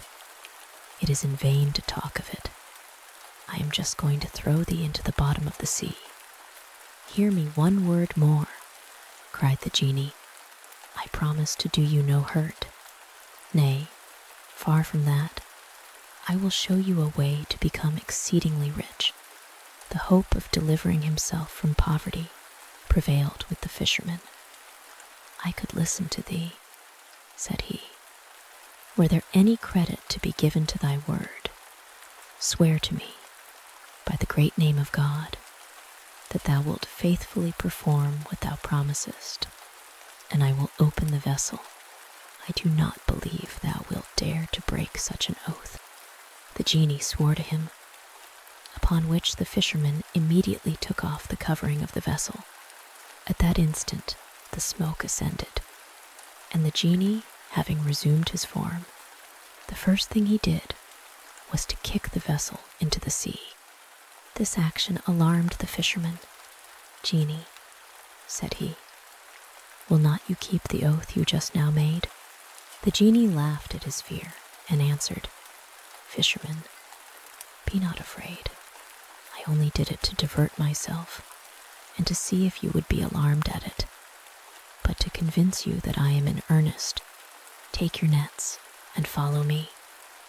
As he spoke these words, he walked before the fisherman, who, having taken up his nets, followed him, but with some distrust.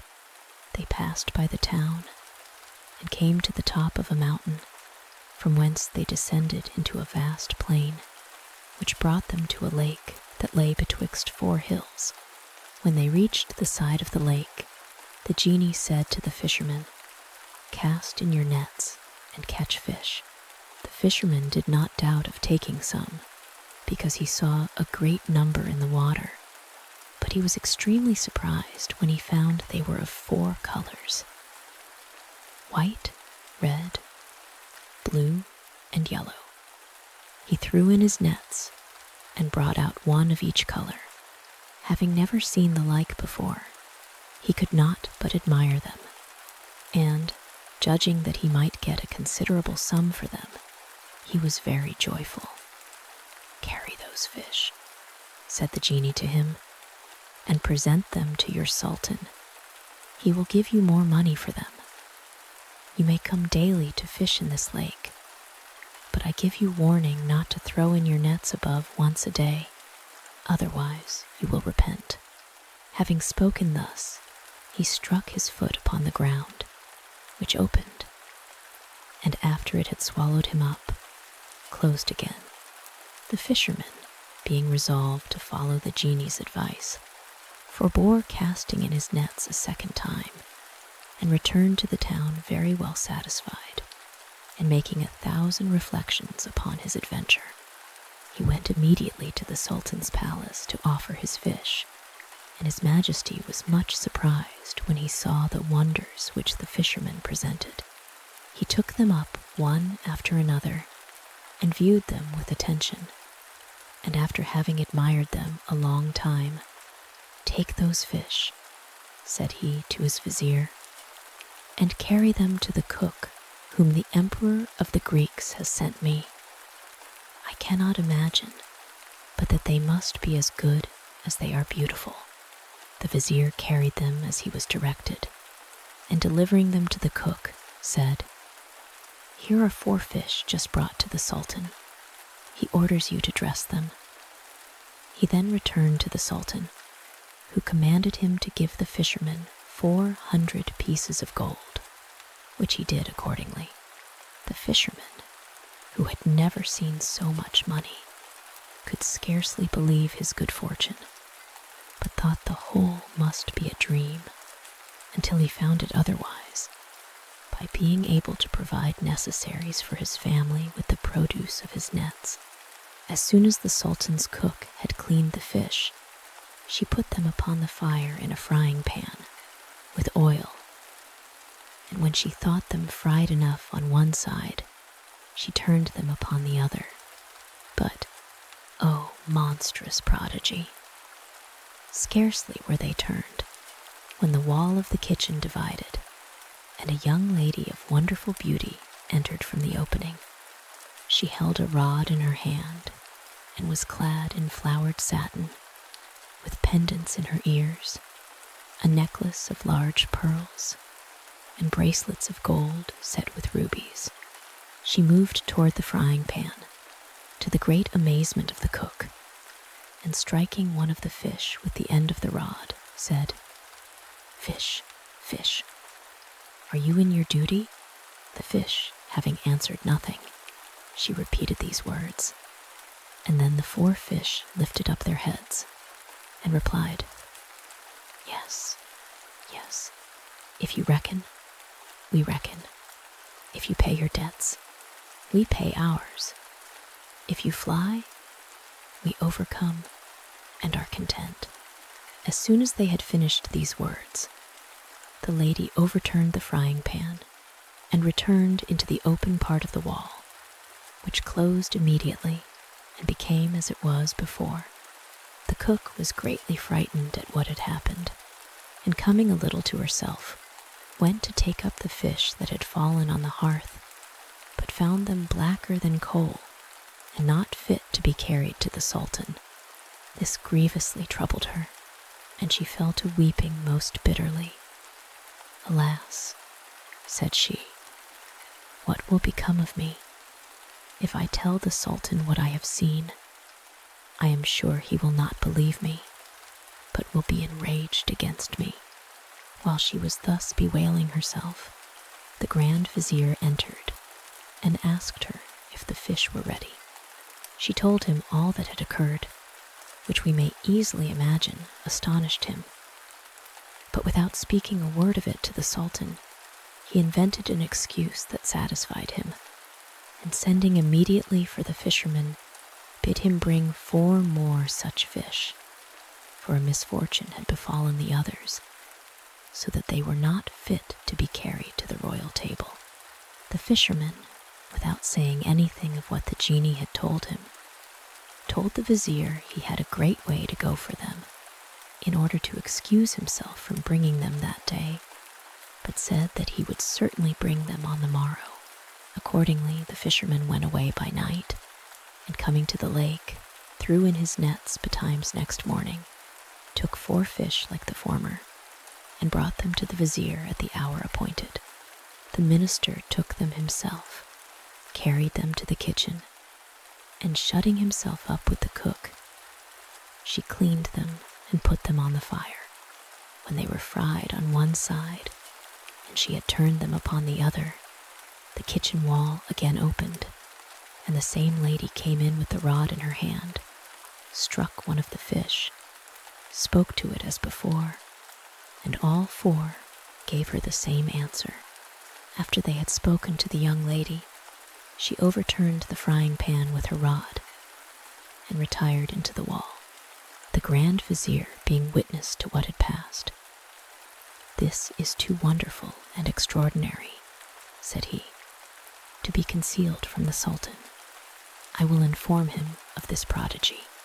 The Sultan, being much surprised, sent immediately for the fisherman and said to him, "Friend, cannot you bring me 4 more such fish?" The fisherman replied, "If your majesty will be pleased to allow me 3 days, I will do it." Having obtained his time, he went to the lake immediately, and at the first throwing in of his net, he caught 4 fish and brought them directly to the Sultan, who was so much the more rejoiced, as he did not expect them so soon, and ordered him 400 pieces of gold. As soon as the Sultan had the fish, he ordered them to be carried into his closet, with all that was necessary for frying them, and having shut himself up with the vizier, the minister cleaned them, put them into the pan, and when they were fried on one side, turned them upon the other. Then the wall of the closet opened, but instead of the young lady, there came out a black, in the habit of a slave, and of a gigantic stature, with a great green staff in his hand.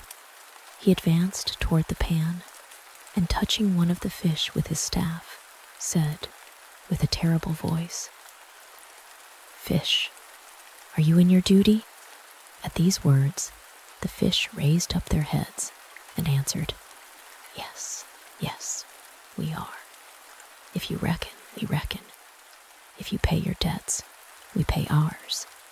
If you fly, we overcome and are content."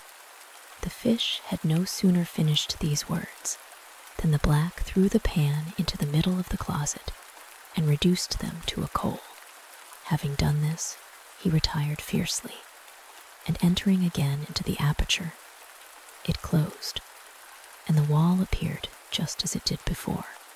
"After what I have seen," said the Sultan to the vizier, "it will not be possible for me to be easy. These fish, without doubt, signify something extraordinary." He sent for the fisherman, and when he came, said to him, "Fisherman, the fish you have brought us make me very uneasy. Where did you catch them?" "Sir," answered he, "I fished for them in a lake, situated betwixt 4 hills, beyond the mountain that we see from hence." "Knowst thou not that lake?" said the Sultan to the vizier. "No," replied the vizier, "I never so much as heard of it, although I have for 60 years hunted beyond that mountain." The Sultan asked the fisherman how far the lake might be from the palace. The fisherman answered it was not above 3 hours' journey. Upon this assurance, the Sultan commanded all his court to take horse, and the fisherman served them for a guide. They all ascended the mountain, and at the foot of it they saw, to their great surprise, a vast plain that nobody had observed till then. And at last they came to the lake, which they found to be situated betwixt 4 hills, as the fisherman had described. The water was so transparent that they observed all the fish to be like those which the fisherman had brought to the palace. The Sultan stood upon the bank of the lake, and after beholding the fish with admiration, demanded of his courtiers if it were possible they had never seen this lake, which was within so short a distance of the town. They all answered that they had never so much as heard of it. "Since you all agree that you never heard of it," said the Sultan, "and as I am no less astonished than you are at this novelty, I am resolved not to return to my palace till I learn how this lake came here, and why all the fish in it are of 4 colors." Having spoken thus, he ordered his court to encamp, and immediately his pavilion and the tents of his household were planted upon the banks of the lake. When night came, the Sultan retired under his pavilion and spoke to the Grand Vizier thus: "Vizier, my mind is uneasy. This lake transported hither, the black that appeared to us in my closet, and the fish that we heard speak. All these things so much excite my curiosity that I cannot resist my impatient desire to have it satisfied. To this end, I am resolved to withdraw alone from the camp, and I order you to keep my absence secret. Stay in my pavilion, and tomorrow morning, when the emirs and courtiers come to attend my levee, send them away and tell them that I am somewhat indisposed and wish to be alone. And the following days, tell them the same thing, till I return." The Grand Vizier endeavored to divert the Sultan from this design. He represented to him the danger to which he might be exposed, and that all his labor might perhaps be in vain. But it was to no purpose. The Sultan was resolved. He put on a suit fit for walking and took his scimitar, and as soon as he found that all was quiet in the camp, went out alone and passed over one of the hills without much difficulty. He found the descent still more easy, and when he came to the plain, walked on till the sun arose, and then he saw before him, at a considerable distance, a vast building. He rejoiced at the sight, in hopes of receiving there the information he sought. When he drew near, he found it was a magnificent palace, or rather a strong castle, of black polished marble, and covered with fine steel, as smooth as glass. Being highly pleased that he had so speedily met with something worthy his curiosity, he stopped before the front of the castle and considered it with attention. He then advanced toward the gate, which had 2 leaves, one of them open, though he might immediately have entered. Yet he thought it best to knock. This he did at first softly, and waited for some time, but seeing no one, and supposing he had not been heard, he knocked harder the second time, and after that he knocked again and again, but no one yet appearing. He was exceedingly surprised, for he could not think that a castle in such repair was without inhabitants. "If there be no one in it," said he to himself, "I have nothing to fear, and if it be inhabited, I have wherewith to defend myself." At last he entered, and when he came within the porch, he cried, "Is there no one here to receive a stranger who comes in for some refreshment as he passes by?" He repeated the same words 2 or 3 times, but though he spoke very loud, he was not answered. The silence increased his astonishment.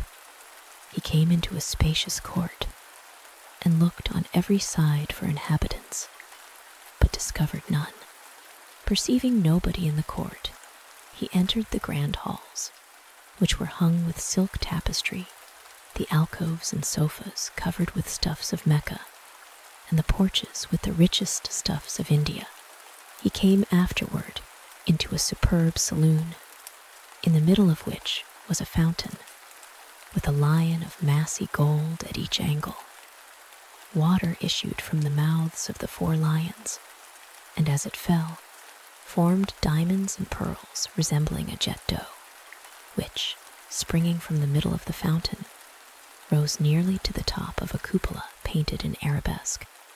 The castle, on 3 sides, was encompassed by a garden, with parterres of flowers and shrubbery, and to complete the beauty of the place, an infinite number of birds filled the air with their harmonious notes, and always remained there, nets being spread over the garden, and fastened to the palace to confine them.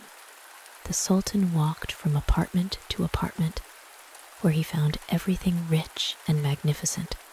Being tired with walking, he sat down in a veranda, which had a view over the garden, reflecting upon what he had seen, when suddenly he heard the voice of one complaining, in lamentable tones.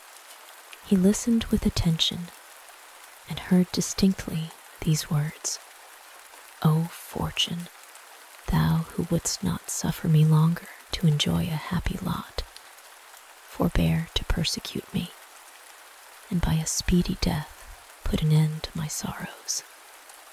Alas, is it possible that I am still alive, after so many torments as I have suffered?" The Sultan rose up, advanced toward the place whence he heard the voice, and coming to the door of a great hall, opened it, and saw a handsome young man, richly habited, seated upon a throne raised a little above the ground. Melancholy was painted on his countenance. The Sultan drew near and saluted him. The young man returned his salutation by an inclination of his head, not being able to rise, at the same time saying, "My lord, I should rise to receive you, but am hindered by sad necessity, and therefore hope you will not be offended."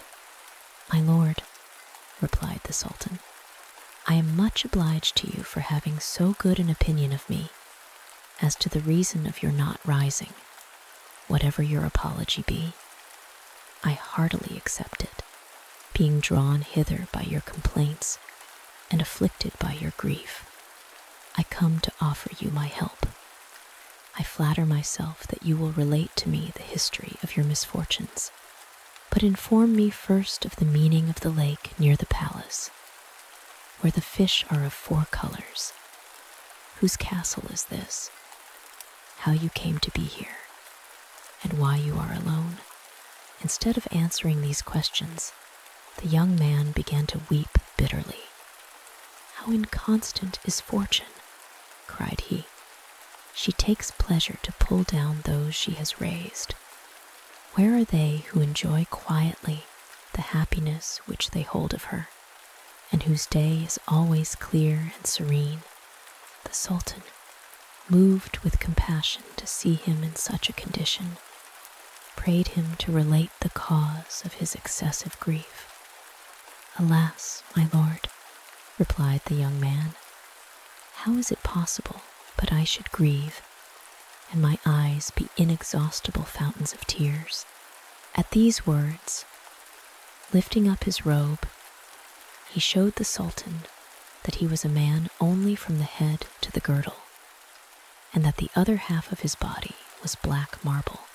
The Sultan was much surprised when he saw the deplorable condition of the young man.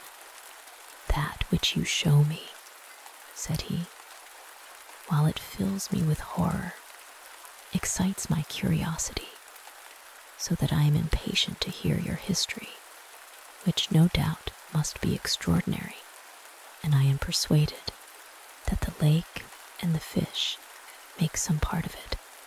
Therefore, I conjure you to relate it.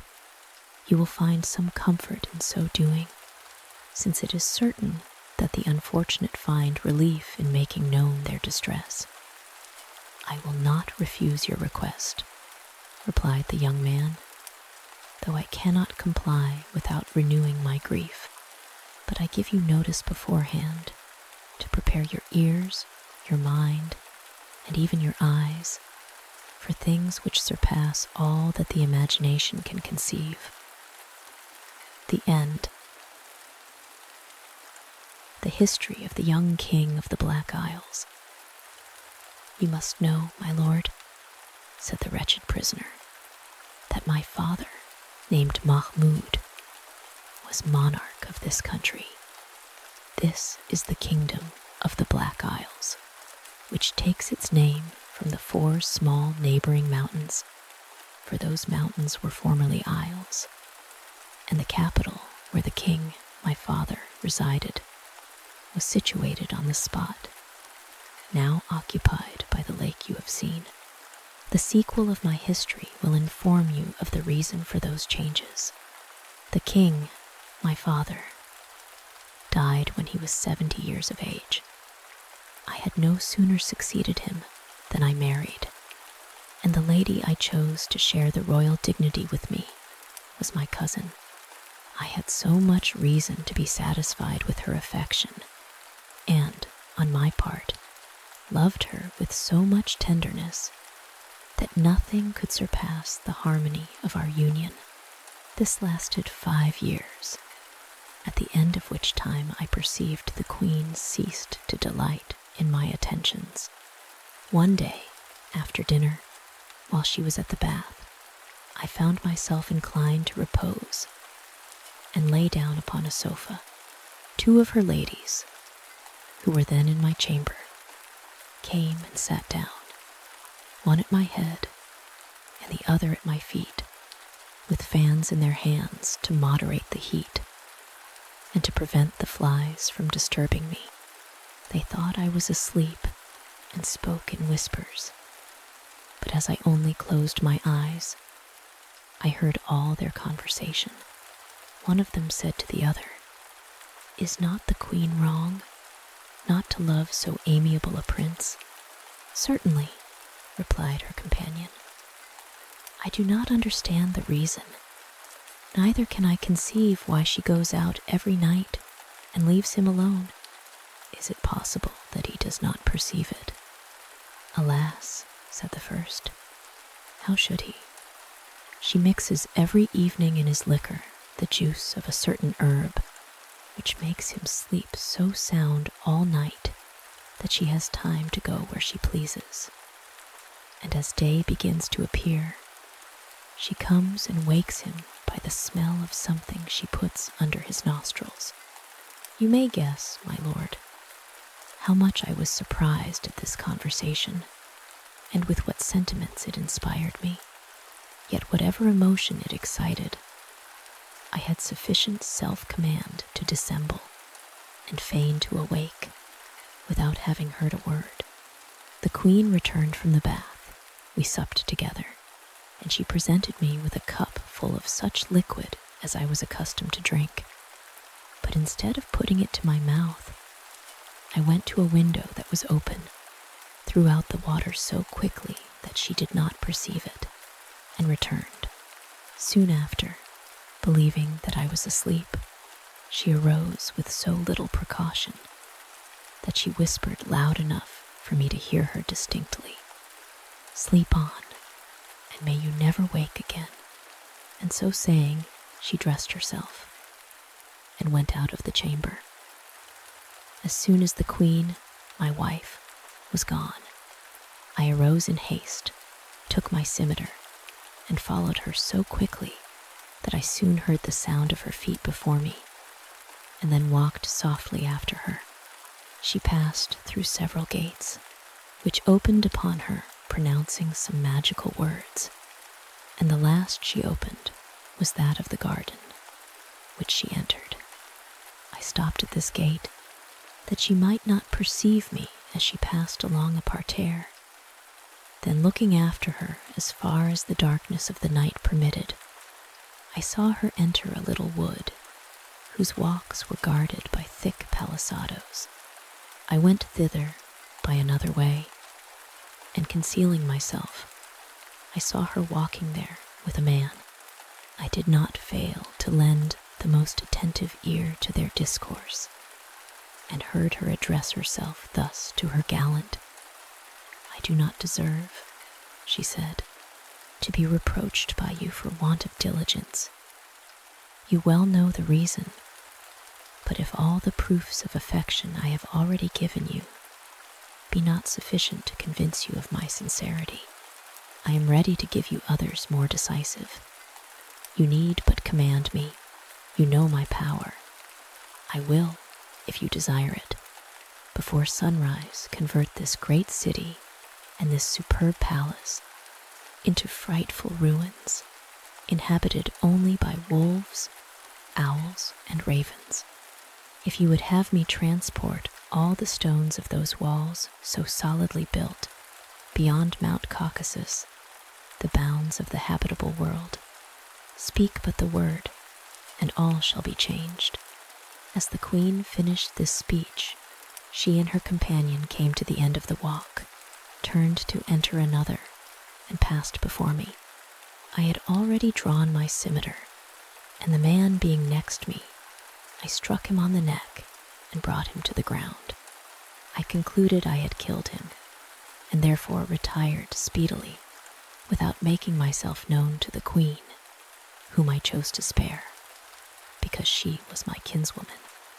The wound I had given her companion was mortal, but by her enchantments, she preserved him in an existence in which he could not be said to be either dead or alive. As I crossed the garden to return to the palace, I heard the queen loudly lamenting, and judging by her cries how much she was grieved, I was pleased that I had spared her life.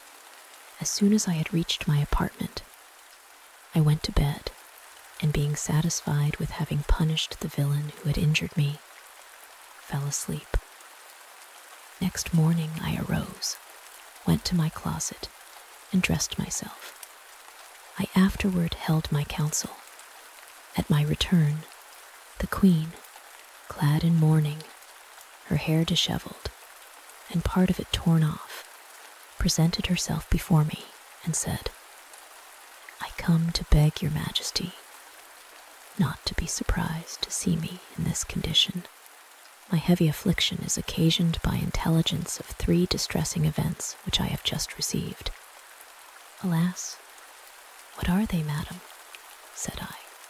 "The death of the queen, my dear mother," she replied, "that of the king, my father, killed in battle, and of one of my brothers, who has fallen down a precipice." I was not displeased that she used these pretexts to conceal the true cause of her grief. "Madam," said I, "so far from blaming, I assure you I heartily commiserate your sorrow. I should feel surprise if you were insensible to such heavy calamities. Weep on. Your tears are so many proofs of your tenderness, but I hope that time and reflection will moderate your grief." She retired into her apartment, where, giving herself wholly up to sorrow, she spent a whole year in mourning and lamentation. At the end of that period, she begged permission to erect a burying place for herself within the bounds of the palace, where she would continue, she told me, to the end of her days. I consented, and she built a stately edifice and called it the Palace of Tears. When it was finished, she caused the object of her care to be conveyed thither. She had hitherto prevented his dying by potions which she had administered to him, and she continued to convey them to him herself every day after he came to the Palace of Tears. Yet, with all her enchantments, she could not cure the wretch. He was not only unable to walk or support himself, but had also lost the use of his speech and exhibited no sign of life except in his looks. Every day the queen made him 2 long visits. I was well apprised of this, but pretended ignorance. One day my curiosity induced me to go to the Palace of Tears to observe how my consort employed herself, and from a place where she could not see me, I heard her thus address the wounded ruffian. "I am afflicted to the highest degree to behold you in this condition," she cried. "I am as sensible as yourself of the tormenting pain you endure. But, dear soul, I am continually speaking to you, and you do not answer me. How long will you remain silent? Speak only one word." Alas, the sweetest moments of my life are these I spend here in partaking of your grief. At these words, which were several times interrupted by her sighs, I lost all patience, and discovering myself, came up to her and said, "Madam, you have wept enough. It is time to give over this sorrow, which dishonors us both. You have too much forgotten what you owe to me and to yourself." "Sire," said she, "if you have any kindness or compassion for me left, I beseech you to put no restraint upon me. Allow me to indulge my grief, which it is impossible for time to assuage." When I perceived that my remonstrance, instead of restoring her to a sense of duty, served only to increase her anguish, I ceased speaking and retired. She continued every day to visit her charge, and for 2 whole years abandoned herself to grief and despair. I went a second time to the Palace of Tears. While she was there, I concealed myself again, and heard her thus cry out, "It is now 3 years since you spoke one word to me. You answer not the proofs I give you of my devotion by my sighs and lamentations. Is it from insensibility or contempt? O tomb, tell me by what miracle thou becamest the depository of the rarest treasure the world ever contained." I must confess, my lord, I was enraged at these expressions, for, in truth, this adored mortal was by no means what you would imagine him to have been. He was a black Indian, one of the original natives of this country.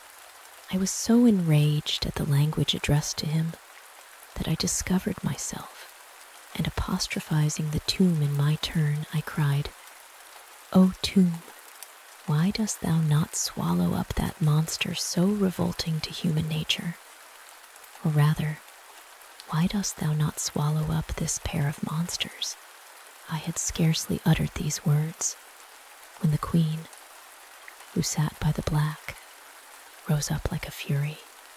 "Miscreant," said she, "thou art the cause of my grief. Do not think I am ignorant of this. I have dissembled too long. It was thy barbarous hand that brought the object of my fondness into this lamentable condition, and thou hast the cruelty to come and insult me. Yes, said I, in a rage. It was I who chastised that monster. I ought to have treated thee in the same manner. I now repent that I did not. Thou hast too long abused my goodness. As I spoke these words, I drew out my scimitar and lifted up my hand to punish her. But regarding me steadfastly, she said with a jeering smile, "Moderate thine anger." At the same time, she pronounced words I did not understand, and afterward added, "By virtue of my enchantments, I command thee to become half marble and half man." Immediately, my lord, I became what you see, a dead man among the living, and a living man among the dead, after this cruel sorceress, unworthy of the name of queen, had metamorphosed me thus, and brought me into this hall. By another enchantment, she destroyed my capital, which was very flourishing and populous. She annihilated the houses, the public places and markets, and reduced the site of the whole to the lake and desert plain you have seen. The fishes of 4 colors in the waters are the 4 kinds of inhabitants of different religions which the city contained. The white are the Mussulmans, the red, the Persians who worship fire, the blue, the Christians, and the yellow, the Jews. The 4 little hills were the 4 islands that gave name to this kingdom. I learned all this from the enchantress, who, to add to my affliction, related to me these effects of her rage. But this is not all. Her revenge not being satisfied with the destruction of my dominions and the metamorphosis of my person, she comes every day and gives me over my naked shoulders 100 lashes with a whip until I am covered with blood. When she has finished this part of my punishment, she throws over me a coarse stuff of goat's hair, and over that this robe of brocade, not to honor, but to mock me. When he came to this part of his narrative, the young king could not restrain his tears, and the Sultan was himself so affected by the relation that he could not find utterance for any words of consolation. Shortly after, the young king, lifting up his eyes to heaven, exclaimed, "Mighty Creator of all things, I submit myself to thy judgments and to the decrees of thy providence. I endure my calamities with patience, since it is thy will that things should be as they are. But I hope that thy infinite goodness will ultimately reward me." The Sultan, greatly moved by the recital of this affecting story, and anxious to avenge the sufferings of the unfortunate prince, said to him, "Inform me whither this perfidious sorceress retires, and where may be found the vile wretch who is entombed before his death." "My lord," replied the prince, "the Indian, as I have already told you, is lodged in the Palace of Tears, in a superb tomb constructed in the form of a dome. This palace joins the castle, on the side in which the gate is placed. As to the queen, I cannot tell you precisely whither she retires, but every day at sunrise she goes to visit her charge, after having executed her bloody vengeance upon me. And you see, I am not in a condition to defend myself. She carries to him the potion with which she has hitherto prevented his dying, and always complains of his never having spoken to her since he was wounded." "Prince," said the Sultan, your condition can never be sufficiently deplored. No one can be more sensibly affected by your misfortune than I am. Never did anything so extraordinary befall any man. One thing only is wanting, the revenge to which you are entitled, and I will omit nothing in my power to effect it." In his subsequent conversation with the young prince, the Sultan told him who he was, and for what purpose he had entered the castle, and afterward informed him of a mode of revenge which he had devised. They agreed upon the measures they were to take for accomplishing their design, but deferred the execution of it till the following day. In the meantime, the night being far spent, the Sultan took some rest, but the young prince passed the night as usual, without sleep, never having slept since he was enchanted. Next morning, the Sultan arose with the dawn and prepared to execute his design by proceeding to the Palace of Tears. He found it lighted up with an infinite number of flambeaux of white wax, and perfumed by a delicious scent issuing from several censers of fine gold of admirable workmanship. As soon as he perceived the bed where the Indian lay, he drew his scimitar and deprived him of his wretched life, dragged his corpse into the court of the castle, and threw it into a well. After this he went and lay down in the black's bed, placed his scimitar under the covering, and waited to complete his design. The queen arrived shortly after. She first went into the chamber of her husband, the king of the Black Islands, stripped him, and with unexampled barbarity gave him 100 stripes. The unfortunate prince filled the palace with his lamentations, and conjured her in the most affecting tone to take pity on him. But the cruel wretch ceased not till she had given the usual number of blows. "You had no compassion," said she, "and you are to expect none from me." After the enchantress had given her husband 100 blows with the whip, she put on again his covering of goat's hair and his brocade gown over all. She went afterward to the Palace of Tears, and as she entered, renewed her tears and lamentations. Then, approaching the bed, where she thought the Indian lay, "Alas," said she, addressing herself to the Sultan, conceiving him to be the Black, "my son, my life, will you always be silent? Are you resolved to let me die without affording me the comfort of hearing your voice?" The Sultan, as if he had awaked out of a deep sleep, and counterfeiting the pronunciation of the blacks, answered the queen with a grave tone, "There is no strength or power but in God alone, who is almighty." At these words, the enchantress, who did not expect them, uttered a loud exclamation of joy. "My dear lord," cried she, "do I not deceive myself? Is it certain that I hear you, and that you speak to me?" "Unhappy woman," said the Sultan, "art thou worthy that I should answer thee?" "Alas," replied the queen, "why do you reproach me thus?" "The cries," returned the Sultan, "the groans and tears of thy husband, whom thou treatest every day with so much indignity and barbarity, prevent my sleeping night or day. Hadst thou disenchanted him, I should long since have been cured, and have recovered the use of my speech. This is the cause of my silence, of which you complain. Well," said the enchantress, "to pacify you, I am ready to execute your commands. Would you have me restore him?"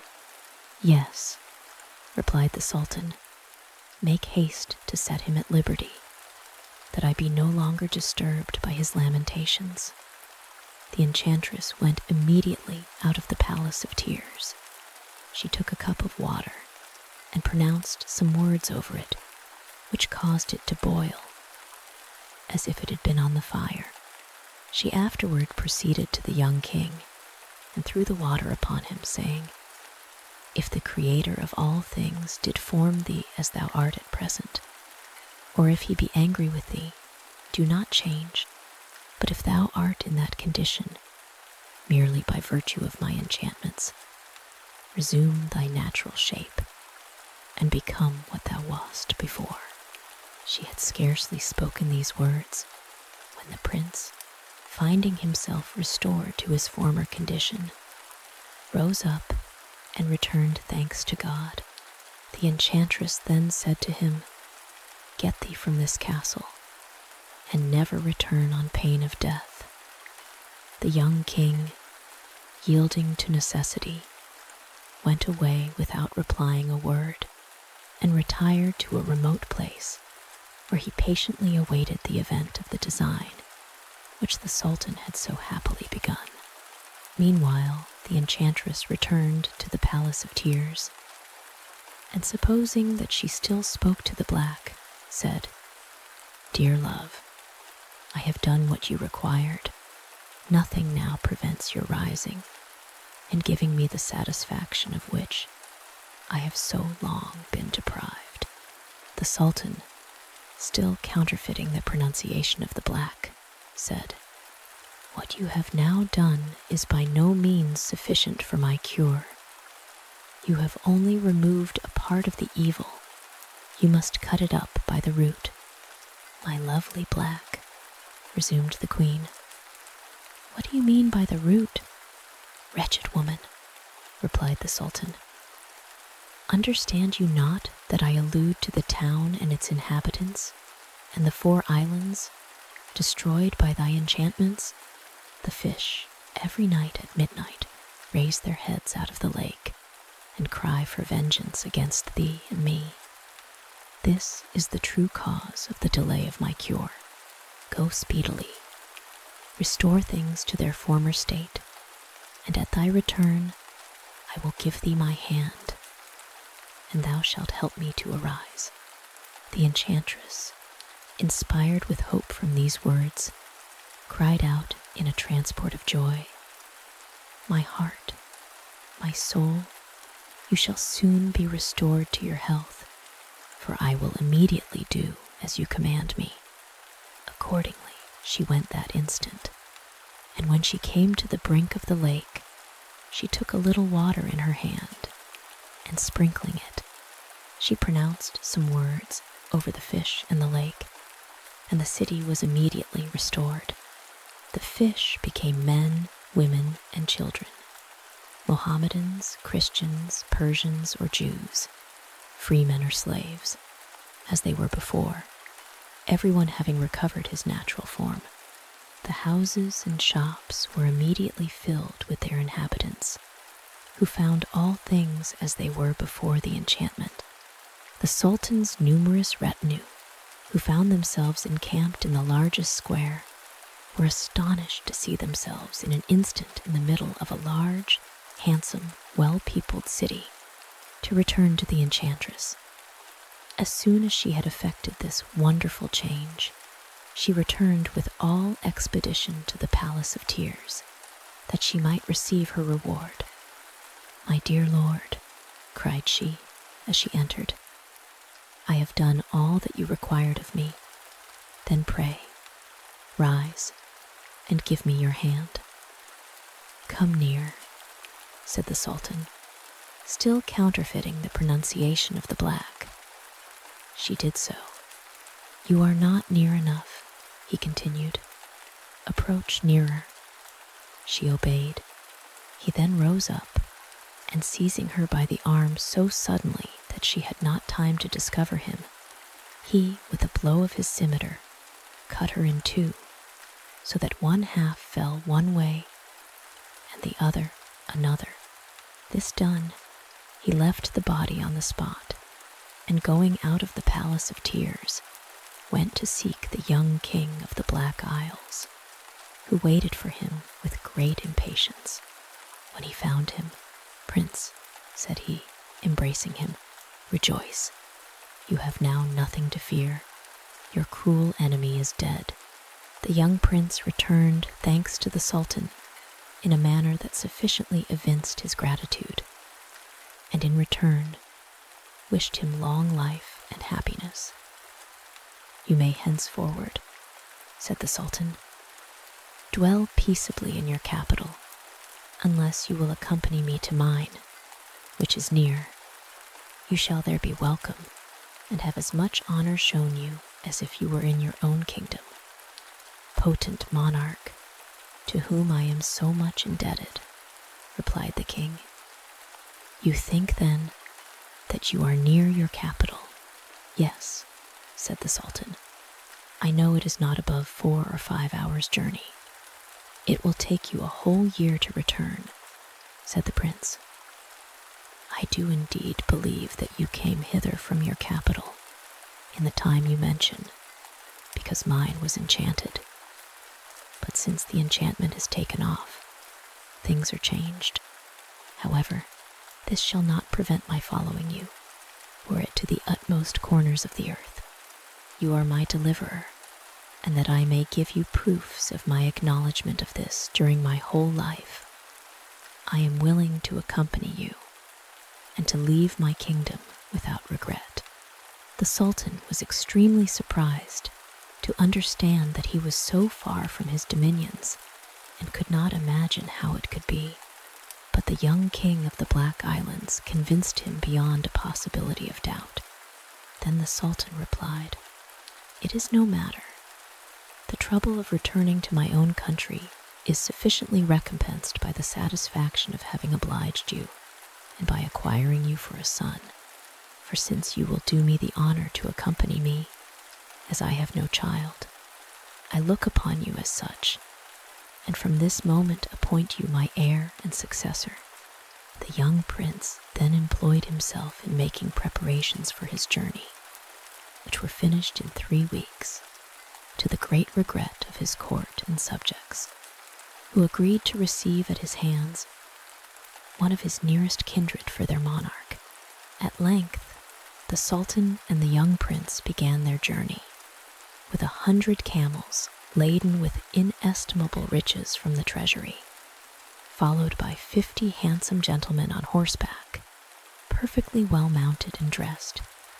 They had a pleasant journey, and when the Sultan, who had sent couriers to give advice of his delay and of the adventure which had occasioned it, approached his capital, the principal officers came to receive him and to assure him that his long absence had occasioned no alteration in his empire.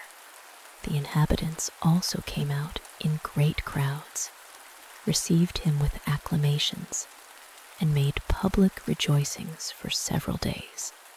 The day after his arrival, the Sultan acquainted his courtiers with his adoption of the King of the 4 Black Islands, who was willing to leave a great kingdom to accompany and live with him, and in reward for their loyalty, he made each of them presents according to their rank. As for the fisherman, as he was the first cause of the deliverance of the young prince, the Sultan gave him a plentiful fortune, which made him and his family happy the rest of his days. The end. The story of Gulnare of the sea. There was, in olden time, and in an ancient age and period, in the land of the Persians, a king named Shahsman, and the place of his residence was Khorasan. He had not been blessed, during his whole life, with a male child nor a female, and he reflected upon this and lamented that the greater portion of his life had passed, and he had no heir to take the kingdom after him, as he had inherited it from his fathers and forefathers. So the utmost grief befell him on this account. Now, while he was sitting one day, one of his Mamluks came in to him and said to him, "O my lord, at the door is a slave, girl with a merchant, none more beautiful than she hath been seen." And he replied, "Bring to me the merchant and the slave girl." The merchant and the slave girl therefore came to him, and when he saw her, he found her to resemble the lance in straightness and slenderness. She was wrapped in a garment of silk, embroidered with gold, and the merchant uncovered her face, whereupon the place was illuminated by her beauty, and there hung down from her forehead 7 locks of hair, reaching to her anklets. The king, therefore, wondered at the sight of her, and at her beauty, and her stature and justness of form, and he said to the merchant, "O Sheikh, for how much is this damsel to be sold?" The merchant answered, "O my lord, I purchased her for 2,000 pieces of gold of the merchant who owned her before me, and I have been for 3 years traveling with her, and she hath cost, to the period of her arrival at this place, 3,000 pieces of gold, and she is a present from me unto thee." Upon this, the king conferred upon him a magnificent robe of honor, and gave orders to present him with 10,000 pieces of gold.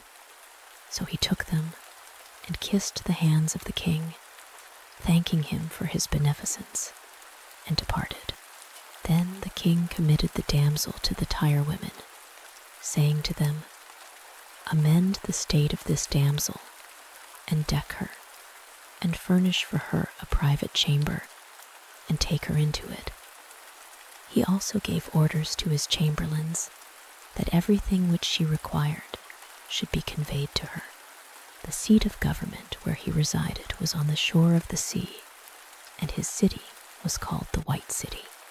And they conducted the damsel into a private chamber, which chamber had windows overlooking the sea, and the king commanded his chamberlains to close all the doors upon her, after taking to her all that she required.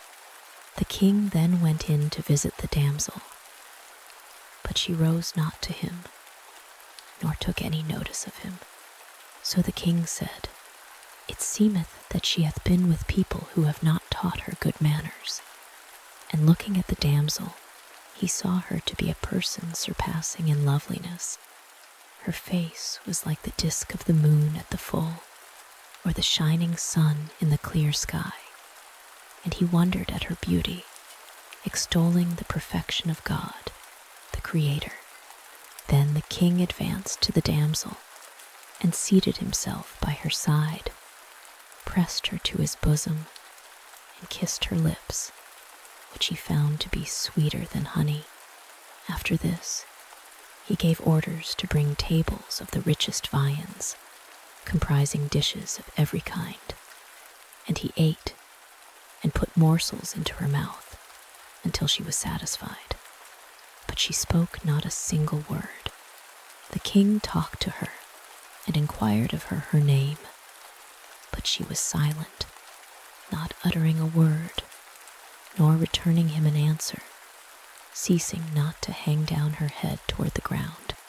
And what protected her from the anger of the king was her beauty and her tenderness of manner. So the king said within himself, "Extolled be the perfection of God, the creator of this damsel. How elegant is she, saving that she doth not speak." Then the king asked the female slaves whether she had spoken, and they answered him, "From the time of her arrival to the present moment, she hath not spoken one word, and we have not heard her talk." The king therefore caused some of them to come and sing to her, and make merry with her, thinking that then she might perhaps speak. Accordingly, the female slaves played before her with all kinds of musical instruments, and enacted sports and other performances. And they sang so that everyone who was present was moved with delight, except the damsel, who looked at them and was silent, neither laughing nor speaking. So the heart of the king was contracted. He, however, inclined to her entirely, paying no regard to others, but relinquishing all the rest of his favorites. He remained with her a whole year, which seemed as one day, and still she spoke not. And he said to her one day, when his passion was excessive, O desire of souls, verily the love that I have for thee is great, and I have relinquished for thy sake all my worldly portion, and been patient with thee a whole year. I beg God that he will, in his grace, soften thy heart toward me, and that thou mayest speak to me. Or, if thou be dumb, inform me by a sign, that I may give up hope of thy speaking. I also beg of God that he will bless thee with a son that may inherit my kingdom after me, for I am solitary, having none to be my heir, and my age hath become great. I conjure thee then, by Allah, if thou love me, that thou return me a reply. And upon this, the damsel hung her head toward the ground, meditating. Then she raised her head and smiled in the face of the king, whereat it appeared to the king that lightning filled the private chamber. And she said, O magnanimous king, God hath answered thy prayer, for I am about to bring thee a child, and the time is almost come. And were it not that I knew this thing, I had not spoken to thee one word. And when the king heard what she said, his face brightened up with happiness, and he kissed her hands by reason of the violence of his joy, and said, Praise be to God, who hath favored me with things that I desired. The first, thy speaking, and the second, thy information that thou art about to bring me a child. Then the king arose and went forth from her, and seated himself upon the throne of his kingdom in a state of exceeding happiness.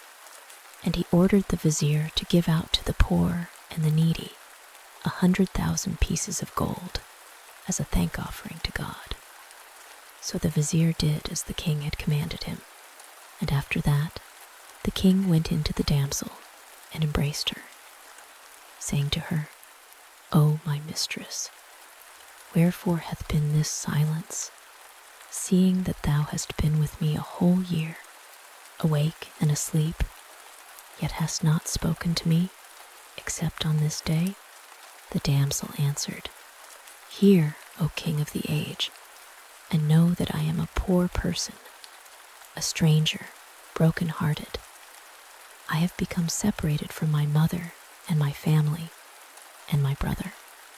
And when the king heard her words, he knew her desire, and he replied, As to thy saying that thou art poor, there is no occasion for such an assertion, for all my kingdom and possessions are at thy service. And as to thy saying, I have become separated from my mother and my family, and my brother inform me in what place they are, and I will send to them and bring them to thee. So she said to him, Know, O king, that my name is Gulnare, pomegranate flower, of the sea. My father was one of the kings of the sea, and he died, and left to us the kingdom. But while we were enjoying it, another of the kings came upon us, and took the kingdom from our hands. I have also a brother named Saleh, and my mother is of the women of the sea, and I quarreled with my brother, and swore that I would throw myself into the hands of a man of the inhabitants of the land. Accordingly, I came forth from the sea, and sat upon the shore of an island in the moonlight, and there passed by a man who took me and sold me to this man, from whom thou tookest me. And he was an excellent, virtuous man, a person of religion and fidelity and kindness. But had not thy heart loved me, and hadst thou not preferred me above all thy wives, I had not remained with thee 1 hour, for I should have cast myself into the sea from this window, and gone to my mother and my people. I was ashamed, however, to go to them, for they would imagine evil of me, and would not believe me even though I should swear to them, were I to tell them that a king had purchased me with his money and chosen me in preference to his other wives and all that his right hand possessed. This is my story, and peace be on thee." And when he heard her words, he thanked her and kissed her between the eyes and said to her, "By Allah, O my mistress, and light of my eyes, I cannot endure separation from thee for 1 hour, and if thou quit me, I shall die instantly. How then shall the affair be?" She answered, "O my master, the time of the birth is near, and my family must come." "And how?" said the king. "Do they walk in the sea without being wedded?" She answered, "We walk in the sea as you walk upon the land, through the influence of the names engraved upon the seal of Solomon, the son of David, upon both of whom be peace. But, O king, when my family and my brethren come, I will inform them that thou boughtest me with thy money, and hast treated me with beneficence. And it will be meet that thou confirm my assertion to them. They will also see thy state with their eyes, and will know that thou art a king, the son of a king." And thereupon the king said, "O my mistress, do what seemeth fit to thee, and what thou wishest, for I will comply with thy desire in all that thou wilt do." And the damsel said, "Know, O king of the age, that we walk in the sea with our eyes open, and see what is in it, and we see the sun and the moon and the stars, and the sky as on the face of the earth, and this hurteth us not. Know also that in the sea are many peoples and various forms of all the kinds that are on the land, and know, moreover, that all that is on the land, in comparison with what is in the sea, is a very small matter." And the king wondered at her words. Then the damsel took a bit of aloes wood, and having lighted a fire in a perfuming vessel, threw into it that bit, and she proceeded to speak words which no one understood, whereupon a great smoke arose, while the king looked on. After this, she said to the king, "O my lord, arise and conceal thyself in a closet, that I may show thee my brother and my mother and my family without their seeing thee, for I desire to bring them, and thou shalt see in this place, at this time, a wonder, and shalt marvel at the various shapes and strange forms that God hath created." So the king arose immediately, and entered a closet, and looked to see what she would do, and she proceeded to burn perfume and repeat spells, until the sea foamed and was agitated, and there came forth from it a young man of comely form, of beautiful countenance, like the moon at the full, with shining forehead and red cheeks, and hair resembling pearls and jewels. He was, of all the creation, the most like to his sister, and the tongue of the case itself seemed to recite in his praise these verses: "The moon becometh perfect once in each month, but the loveliness of thy face is perfect every day. Its abode is in the heart of one sign at a time, but thine abode is in all hearts at once." Afterward, there came forth from the sea a grisly-haired old woman, and with her 5 damsels, resembling moons and bearing a likeness to the damsel whose name was Gulnare. Then the king saw the young man and the old woman and the damsels walk upon the surface of the water until they came to Gulnare, and when they drew near to the window, and she beheld them, she rose to them and met them with joy. On their seeing her, they knew her, and they went in to her and embraced her, weeping violently. and they said to her, "O Gulnare, how is it that thou leavest us for 4 years, and we know not the place in which thou art? By Allah, we had no delight in food nor in drink a single day, weeping night and day on account of the excess of our longing to see thee." Then the damsel began to kiss the hand of her brother and the hand of her mother, and so also the hands of the daughters of her uncle, and they sat with her a while, asking her respecting her state and the things that had happened to her and her present condition. So she said to them, "Know ye that when I quitted you and came forth from the sea, I sat upon the shore of an island, and a man took me and sold me to a merchant, and the merchant brought me to this city and sold me to its king for 10,000 pieces of gold. Then he treated me with attention and forsook all his favorites for my sake, and was diverted by his regard for me from everything that he possessed and what was in his city." And when her brother heard her words, he said, "Praise be to God, who hath reunited us.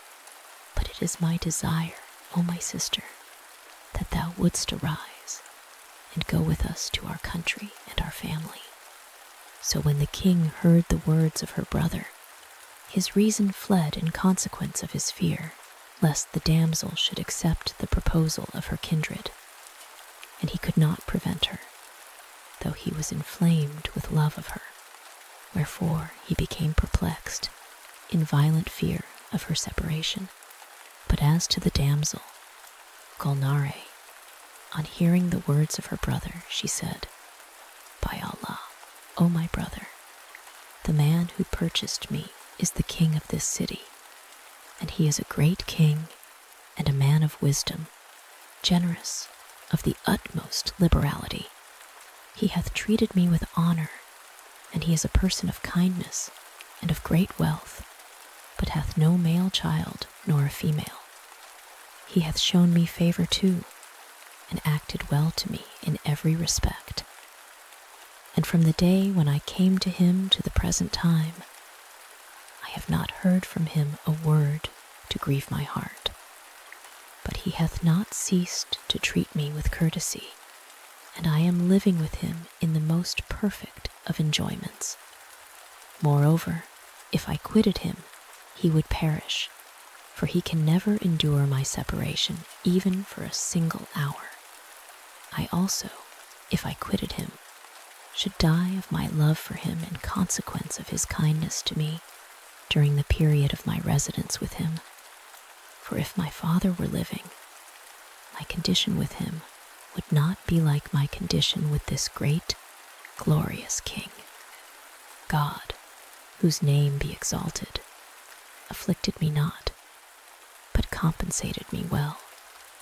And as the king hath not a male child, nor a female, I beg God to bless me with a son that may inherit of this great king these palaces and possessions."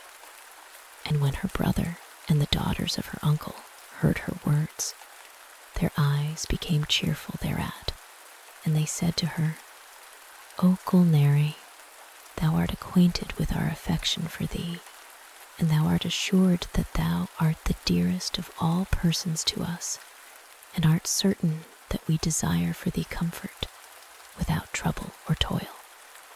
Therefore, if thou be not in a state of comfort, arise and accompany us to our country and our family. But if thou be comfortable here, in honor and happiness, this is our desire and wish." And Gulnare replied, "By Allah, I am in a state of the utmost enjoyment, in honor and desirable happiness." So when the king heard these words from her, he rejoiced, and he thanked her for them. His love for her penetrated to his heart's core, and he knew that she loved him as he loved her, and that she desired to remain with him to see his child, which she was to bring to him. Then the damsel, Gulnare of the Sea, gave orders to the female slaves to bring forward viands of all kinds, and Gulnare herself was the person who superintended the preparation of the viands in the kitchen. So the female slaves brought to them the viands and the sweetmeats and the fruits, and she ate with her family. But afterward they said to her, "O Gulnare, thy master is a man who is a stranger to us, and we have entered his abode without his permission, and thou praisest to us his excellence, and hast also brought to us his food, and we have eaten, but have not seen him, nor hath he seen us, nor come into our presence, nor eaten with us, that the bond of bread and salt might be established between us." And they all desisted from eating, and were enraged at her, and fire began to issue from their mouths as from cressets. So when the king beheld this, his reason fled, in consequence of the violence of his fear of them. Then Gulnare rose to them, and soothed their hearts, after which she walked along until she entered the closet in which was the king her master. And she said to him, "O my master, didst thou see, and didst thou hear my thanks to thee, and my praise of thee in the presence of my family? And didst thou hear what they said to me, that they desired to take me with them to our family and our country?" The king answered her, "I heard and saw. May God recompense thee. By Allah, I knew not the extent of the love that thou feelest for me until this blessed hour." She replied, "O my master, is the recompense of beneficence aught but beneficence? How then could my heart be happy to quit thee and to depart from thee? Now I desire of thy goodness that thou come and salute my family, that they may see thee, and that pleasure and mutual friendship may ensue.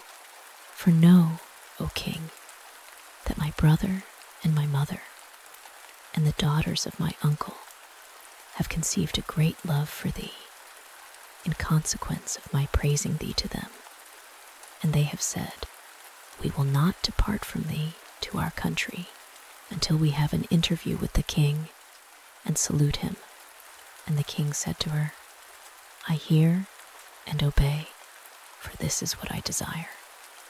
He then rose from his place and went to them and saluted them with the best salutation, and they hastened to rise to him.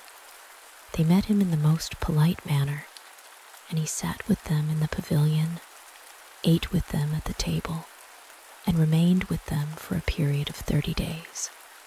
Then they desired to return to their country and abode.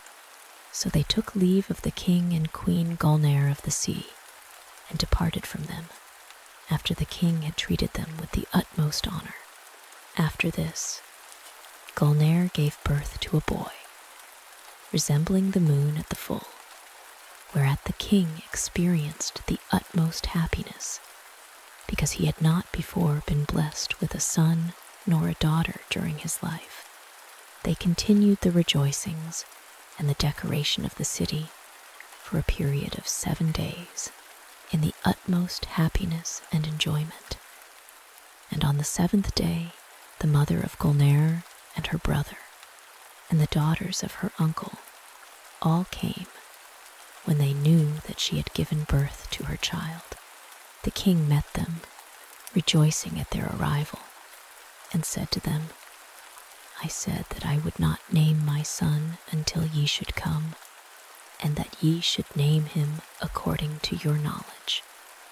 And they named him Bedr-Basim, smiling full moon, all of them agreeing as to this name. They then presented the boy to his maternal uncle, Saleh, who took him upon his hands, and rising with him from among them, walked about the palace to the right and left, after which he went forth with him from the palace, descended with him to the sea, and walked on until he became concealed from the eye of the king. So when the king saw that he had taken his son, and disappeared from him at the bottom of the sea. He despaired of him and began to weep and wail. But Gulnare, seeing him in this state, said to him, "O King of the age, fear not nor grieve for thy son, for I love my child more than thou, and my child is with my brother. Therefore fear not his being drowned. If my brother knew that any injury would betide the little one, he had not done what he hath done. And presently he will bring thee thy son safe, if it be the will of God, whose name be exalted." And but a short time had elapsed, when the sea was agitated, and the uncle of the little one came forth from it, having with him the king's son safe. And he flew from the sea until he came to them, with the little one in his arms, silent, and his face resembling the moon in the night of its fullness. Then the uncle of the little one looked toward the king, and said to him, "Perhaps thou fearest some injury to thy son, when I descended into the sea, having him with me." So he replied, "Yes, O my master, I feared for him, and I did not imagine that he would ever come forth from it safe." And Saleh said to him, "O king of the land, we applied to his eyes a lotion that we know, and repeated over him the names engraved upon the seal of Solomon, the son of David. For when a child is born among us, we do to him as I have told thee. Fear not, therefore, on his account, drowning, nor suffocation, nor all the seas, if he descend into them. Like as you walk upon the land, we walk in the sea." He then took forth from his pocket a case, written upon and sealed, and he broke its seal and scattered its contents, whereupon there fell from it strung jewels, consisting of all kinds of jacinths and other gems, together with 300 oblong emeralds and 300 oblong large jewels of the size of the eggs of the ostrich, the light of which was more resplendent than the light of the sun and the moon. And he said, "O king of the age, these jewels and jacinths are a present from me unto thee, for we never brought thee a present, because we knew not the place of Gulnare's abode. So when we saw thee to have become united to her, and that we all had become one, we brought thee this present, and after every period of a few days, we will bring thee the like of it. For these jewels and jacinths with us are more plentiful than the gravel upon the land, and we know the excellent among them, and the bad, and the places where they are found, and they are easy of access to us." And when the king looked at those jewels, his reason was confounded, and his mind was bewildered, and he said, "By Allah, one of these jewels is worth my kingdom." Then the king thanked Saleh of the sea for his generosity, and looking toward the Queen Gulnare said to her, "I am abashed at thy brother, for he hath shown favor to me, and presented me with this magnificent present, which the people of the earth would fail to procure." So Gulnare thanked her brother for that which he had done. But her brother said, "O king of the age, to thank thee hath been incumbent on us, for thou hast treated my sister with beneficence, and we have entered thine abode, and eaten of thy provision." Then Saleh said, "If we stood serving thee, O king of the age, 1,000 years, regarding nothing else, we could not requite thee, and our doing so would be but a small thing in comparison with thy desert." And Saleh remained with the king, he and his mother and the daughters of his uncle, 40 days, after which he arose and kissed the ground before the king, the husband of his sister. So the king said to him, "What dost thou desire, O Saleh?" And he answered, O King of the age, we desire of thy goodness that thou wouldst give us permission to depart, for we have become desirous of seeing again our family and our country and our relations and our homes. We will not, however, relinquish the service of thee, nor that of my sister, nor the son of my sister, and by Allah, O King of the age, to quit you is not pleasant to my heart. But how can we act when we have been reared in the sea and the land is not agreeable to us? So when the king heard his words, he rose upon his feet and bade farewell to Saleh of the sea and his mother and the daughters of his uncle, and they wept together on account of the separation. Then they said to the king, "We will never relinquish you, but after every period of a few days we will visit you." And after this, they flew toward the sea and descended into it and disappeared. The king treated Gulnare with beneficence and honored her exceedingly. And the little one grew up well, and his maternal uncle, with his grandmother and the daughters of his uncle, after every period of a few days, used to come to the residence of the king and to remain with him a month, and then return to their places. The boy ceased not to increase in beauty and loveliness until his age became 15 years, and he was incomparable in his perfect beauty and his stature and his justness of form. He had learned writing and reading and history and grammar and philology and archery, and he learned to play with the spear, and he also learned horsemanship and all that the sons of the kings required.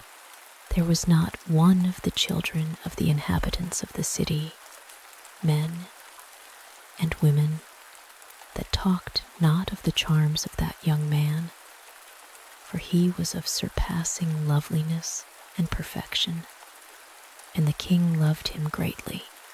Then the king summoned the vizier and the emirs, and the lords of the empire, and the great men of the kingdom, and made them swear by binding oaths that they would make Bedtime king over them after his father. So they swore to him by binding oaths, and rejoiced thereat. And the king himself was beneficent to the people, courteous in speech, and of auspicious aspect. And on the following day the king mounted, together with the lords of the empire and all the emirs and all the soldiers, and they ceased not to proceed until they arrived at the vestibule of the palace, the king's son riding. Thereupon he alighted, and his father embraced him, he and the emirs, and they seated him upon the throne of the kingdom, while his father stood, as also did the emirs, before him.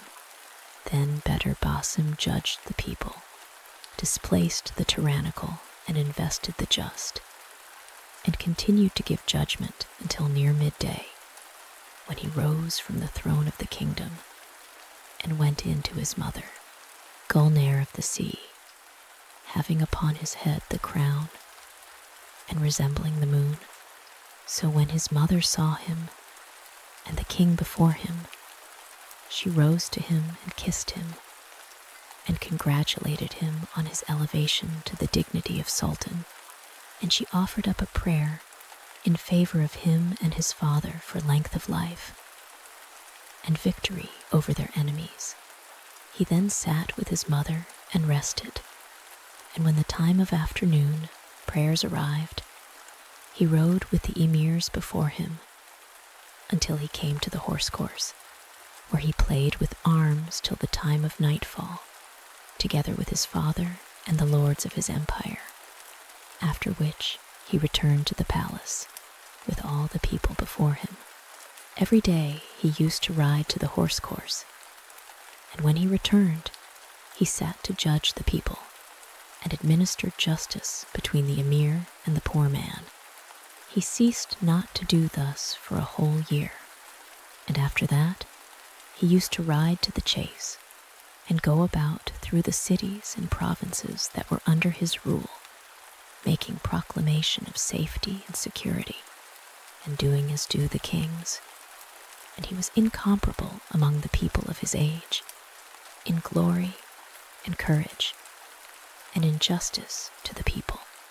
Now it came to pass that the old king, the father of Bedtime, fell sick one day, whereupon his heart throbbed, and he felt that he was about to be removed to the mansion of eternity. Then his malady increased, so that he was at the point of death. He therefore summoned his son, and charged him to take care of his subjects and his mother, and all the lords of his empire and all the dependents. He also made them swear, and covenanted with them a second time, that they would obey his son. And he confided in their oaths, and after this he remained a few days, and was admitted to the mercy of God, whose name be exalted. His son Bedtime, and his wife Gulnare, and the emirs and viziers, and the lords of the empire, mourned over him, and they made for him a tomb, and buried him in it, and continued the ceremonies of mourning for him a whole month. Saleh, the brother of Gulnare, and her mother, and the daughters of her uncle, also came, and consoled them for the loss of the king. And they said, O Gulnare, if the king hath died, he hath left this ingenuous youth, and he who hath left such as he is hath not died. This is he who hath not an equal, the crushing lion, and the splendid moon. Then the lords of the empire and the grandees went in to the king Bedtime, and said to him, O king, there is no harm in mourning for the king, but mourning becometh not any save women. Therefore trouble not thy heart and ours by mourning for thy father, for he hath died and left thee, and he who hath left such as thou art hath not died. They proceeded to address him with soft words, and to console him, and after that they conducted him into the bath. And when he came forth from the bath, he put on a magnificent suit woven of gold, adorned with jewels and jacinths, and he put the royal crown upon his head, seated himself upon the throne of his kingdom, and performed the affairs of the people, deciding equitably between the strong and the weak, and exacting for the poor man his due from the emir. Wherefore the people loved him exceedingly. Thus he continued to do for the space of a whole year, and after every short period his family of the sea visited him. So his life was pleasant, and his eye was cheerful, and he ceased not to live in this state until he was visited by the terminator of delights and the separator of companions. This is the end of their story. The mercy of God be on them all. The end. The talking bird, the singing tree, and the golden water. There was an emperor of Persia named Khosrusha, who, when he first came to his crown, in order to obtain a knowledge of affairs, took great pleasure in night excursions, attended by a trusty minister. He often walked in disguise through the city, and met with many adventures, one of the most remarkable of which happened to him upon his first ramble, which was not long after his accession to the throne of his father. After the ceremonies of his father's funeral rites and his own inauguration were over, the new sultan, as well from inclination as from duty, went out one evening attended by his grand vizier, disguised like himself, to observe what was transacting in the city. As he was passing through a street in that part of the town inhabited only by the meaner sort, he heard some people talking very loud, and going close to the house whence the noise proceeded, and looking through a crack in the door, perceived a light and 3 sisters sitting on a sofa conversing together after supper. By what the eldest said, he presently understood the subject of their conversation was wishes. "For," said she, "since we are talking about wishes, mine shall be to have the Sultan's baker for my husband, for then I shall eat my fill of that bread, which, by way of excellence, is called the Sultan's. Let us see if your tastes are as good as mine." "For my part," replied the second sister, "I wish I was wife to the Sultan's chief cook, for then I should eat of the most excellent dishes. And as I am persuaded that the Sultan's bread is common in the palace, I should not want any of that. Therefore you see," addressing herself to her eldest sister, "that I have a better taste than you." The youngest sister, who was very beautiful and had more charms and wit than the 2 elder, spoke in her turn. "For my part, sisters," said she, "I shall not limit my desires to such trifles, but take a higher flight. And since we are upon wishing, I wish to be the emperor's queen consort. I would make him father of a prince, whose hair should be gold on one side of his head and silver on the other. When he cried, the tears from his eyes should be pearls, and when he smiled, his vermilion lips should look like a rosebud fresh." The 3 sisters' wishes, particularly that of the youngest, seemed so singular to the Sultan that he resolved to gratify them in their desires, but without communicating his design to his Grand Vizier, he charged him only to take notice of the house and bring the 3 sisters before him the following day. The Grand Vizier, in executing the emperor's orders, would but just give the sisters time to dress themselves to appear before his majesty, without telling them the reason. He brought them to the palace and presented them to the emperor, who said to them, "Do you remember the wishes you expressed last night, when you were all in so pleasant a mood? Speak the truth. I must know what they were." At these unexpected words of the emperor, the 3 sisters were much confounded. They cast down their eyes and blushed, and the color which rose in the cheeks of the youngest quite captivated the emperor's heart. Modesty and fear, lest they might have offended by their conversation, kept them silent. The emperor, perceiving their confusion, said to encourage them, "Fear nothing. I did not send for you to distress you, and since I see that without my intending it, this is the effect of the question I asked. As I know the wish of each, I will relieve you from your fears. You," added he, "who wish to be my wife, shall have your desire this day, and you," continued he, addressing himself to the 2 elder sisters, "shall also be married to my chief baker and cook." As soon as the Sultan had declared his pleasure, the youngest sister, setting her elders an example, threw herself at the emperor's feet to express her gratitude.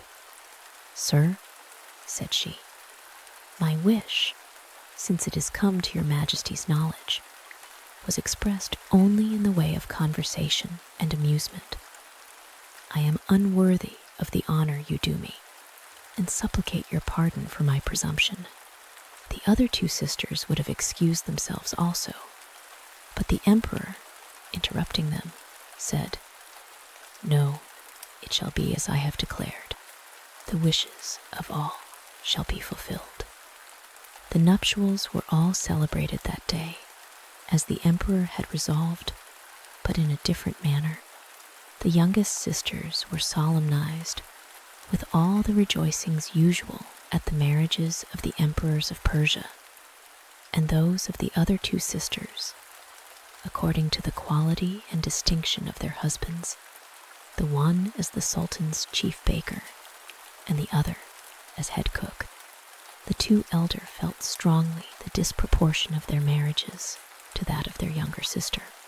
This consideration made them far from being content, though they were arrived at the utmost height of their late wishes, and much beyond their hopes.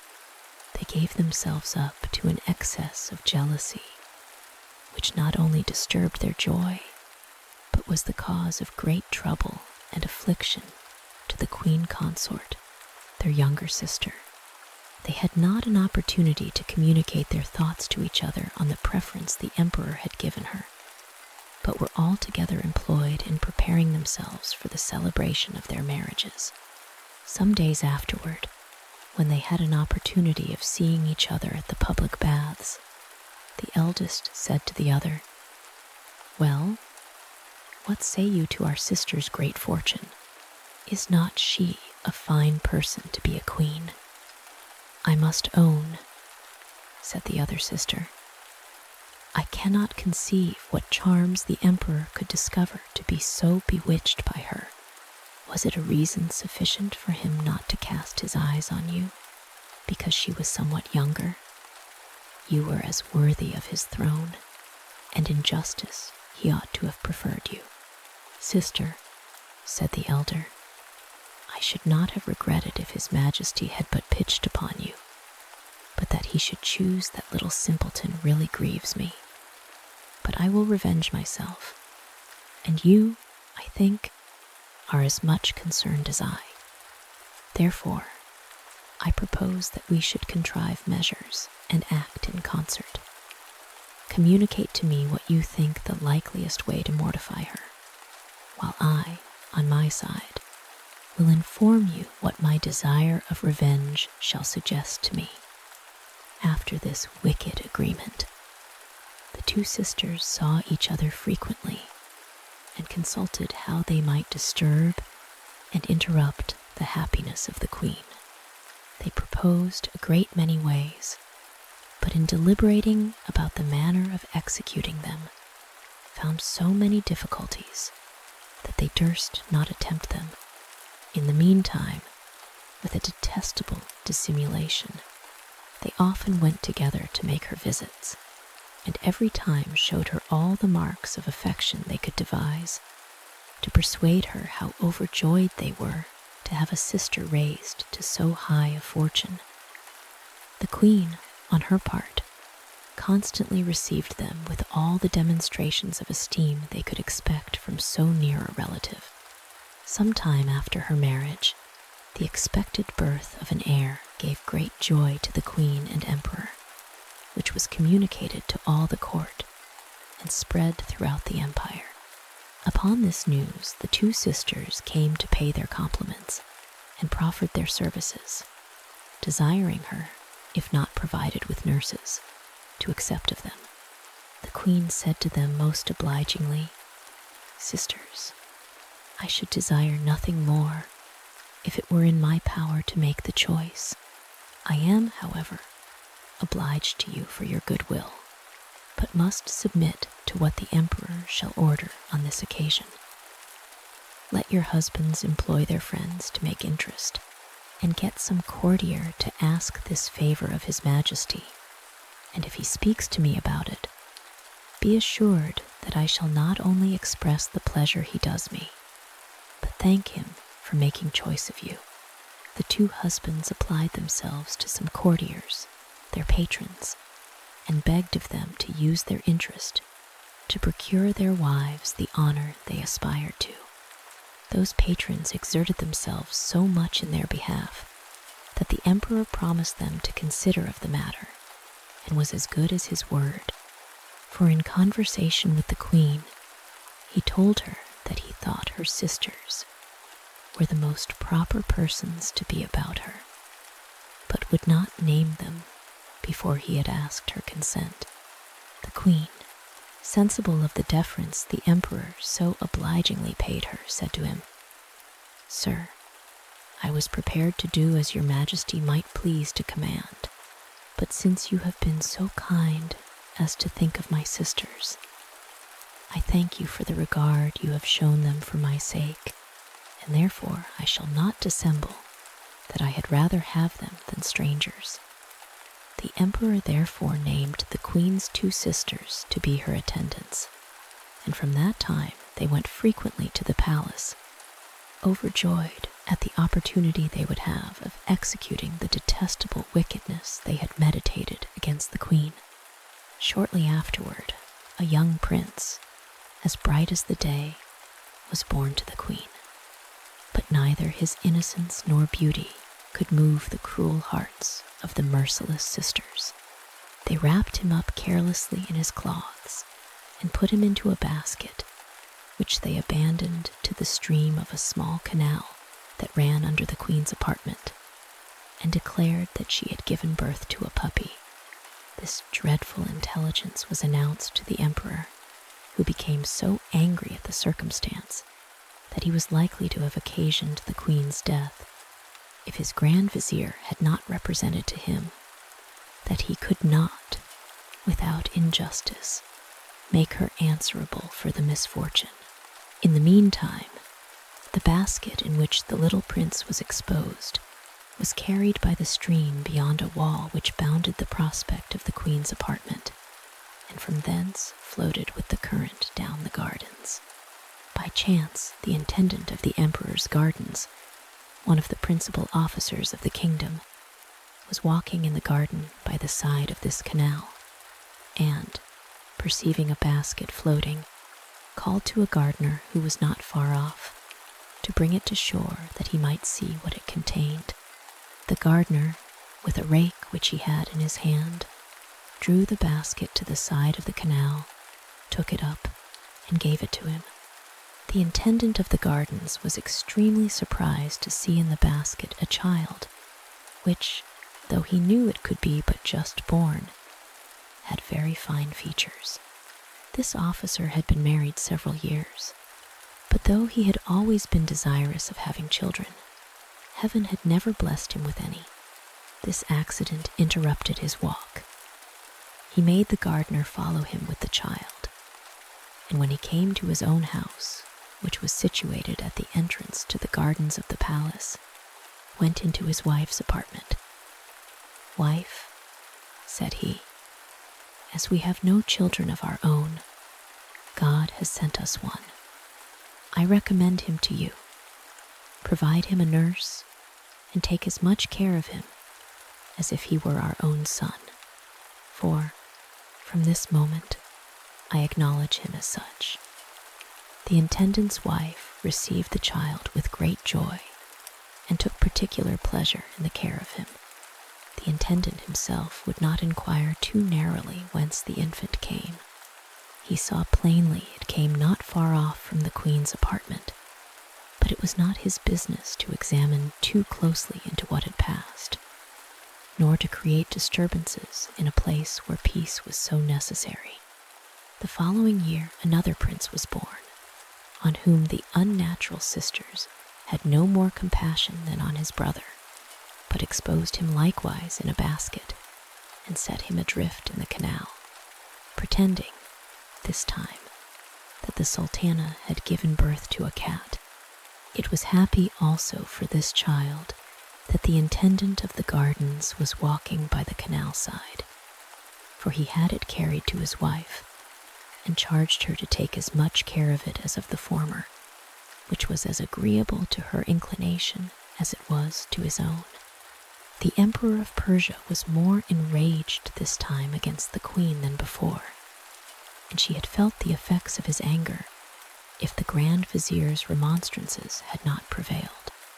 The 3rd year the queen gave birth to a princess, which innocent babe underwent the same fate as her brothers, for the 2 sisters, being determined not to desist from their detestable schemes till they had seen the queen cast off and humbled, claimed that a log of wood had been born, and exposed this infant also on the canal. But the princess, as well as her brothers, was preserved from death by the compassion and charity of the intendant of the gardens. Khosrow Shah could no longer contain himself when he was informed of the new misfortune. He pronounced sentence of death upon the wretched queen, and ordered the Grand Vizier to see it executed. The Grand Vizier and the courtiers who were present cast themselves at the emperor's feet to beg of him to revoke the sentence. "Your Majesty, I hope, will give me leave," said the Grand Vizier, "to represent to you that the laws which condemn persons to death were made to punish crimes. The 3 extraordinary misfortunes of the Queen are not crimes, for in what can she be said to have contributed toward them? Your Majesty may abstain from seeing her, but let her live. The affliction in which she will spend the rest of her life, after the loss of your favor, will be a punishment sufficiently distressing." The Emperor of Persia considered with himself, and, reflecting that it was unjust to condemn the Queen to death for what had happened, said, "Let her live then. I will spare her life, but it shall be on this condition, that she shall desire to die more than once every day. Let a wooden shed be built for her at the gate of the principal mosque, with iron bars to the windows, and let her be put into it in the coarsest habit. And every Muslim that shall go into the mosque for prayers shall heap scorn upon her. If anyone fail, I will have him exposed to the same punishment, and that I may be punctually obeyed, I charge you, Vizier, to appoint persons to see this done."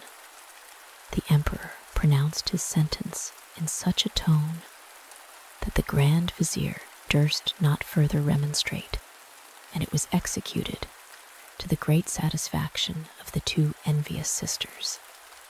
A shed was built, and the Queen, truly worthy of compassion, was put into it and exposed ignominiously to the contempt of the people, which usage she bore with a patient resignation that excited the compassion of those who were discriminating and judged of things better than the vulgar. The 2 princes and the princess were, in the meantime, nursed and brought up by the intendant of the gardens and his wife, with the tenderness of a father and mother, and as they advanced in age, they all showed marks of superior dignity, which discovered itself every day by a certain air which could only belong to exalted birth.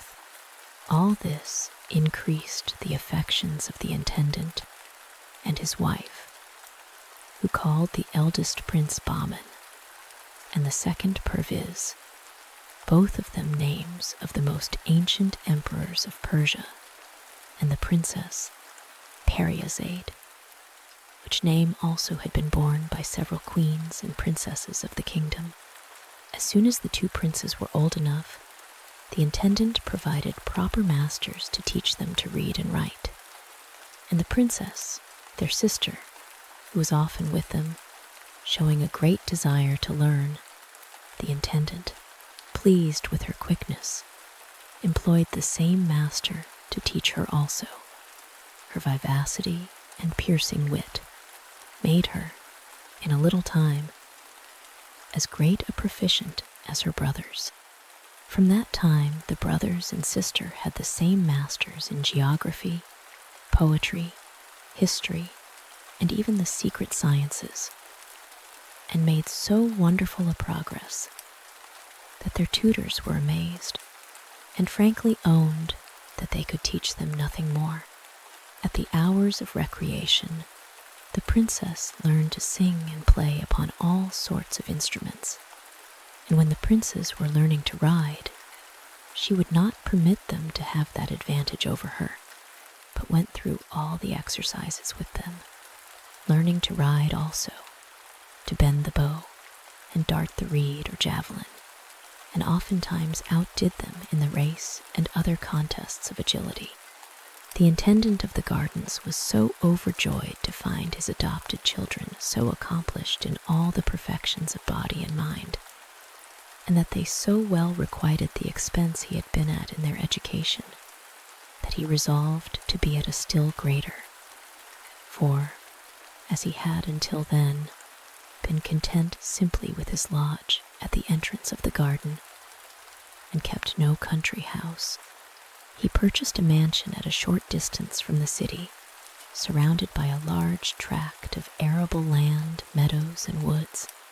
As the house was not sufficiently handsome nor convenient, he pulled it down and spared no expense in building a more magnificent residence. He went every day to hasten, by his presence, the great number of workmen he employed, and as soon as there was an apartment ready to receive him, passed several days together there, when his presence was not necessary at court. And by the same exertions, the interior was furnished in the richest manner, in consonance with the magnificence of the edifice. Afterward, he made gardens, according to a plan drawn by himself.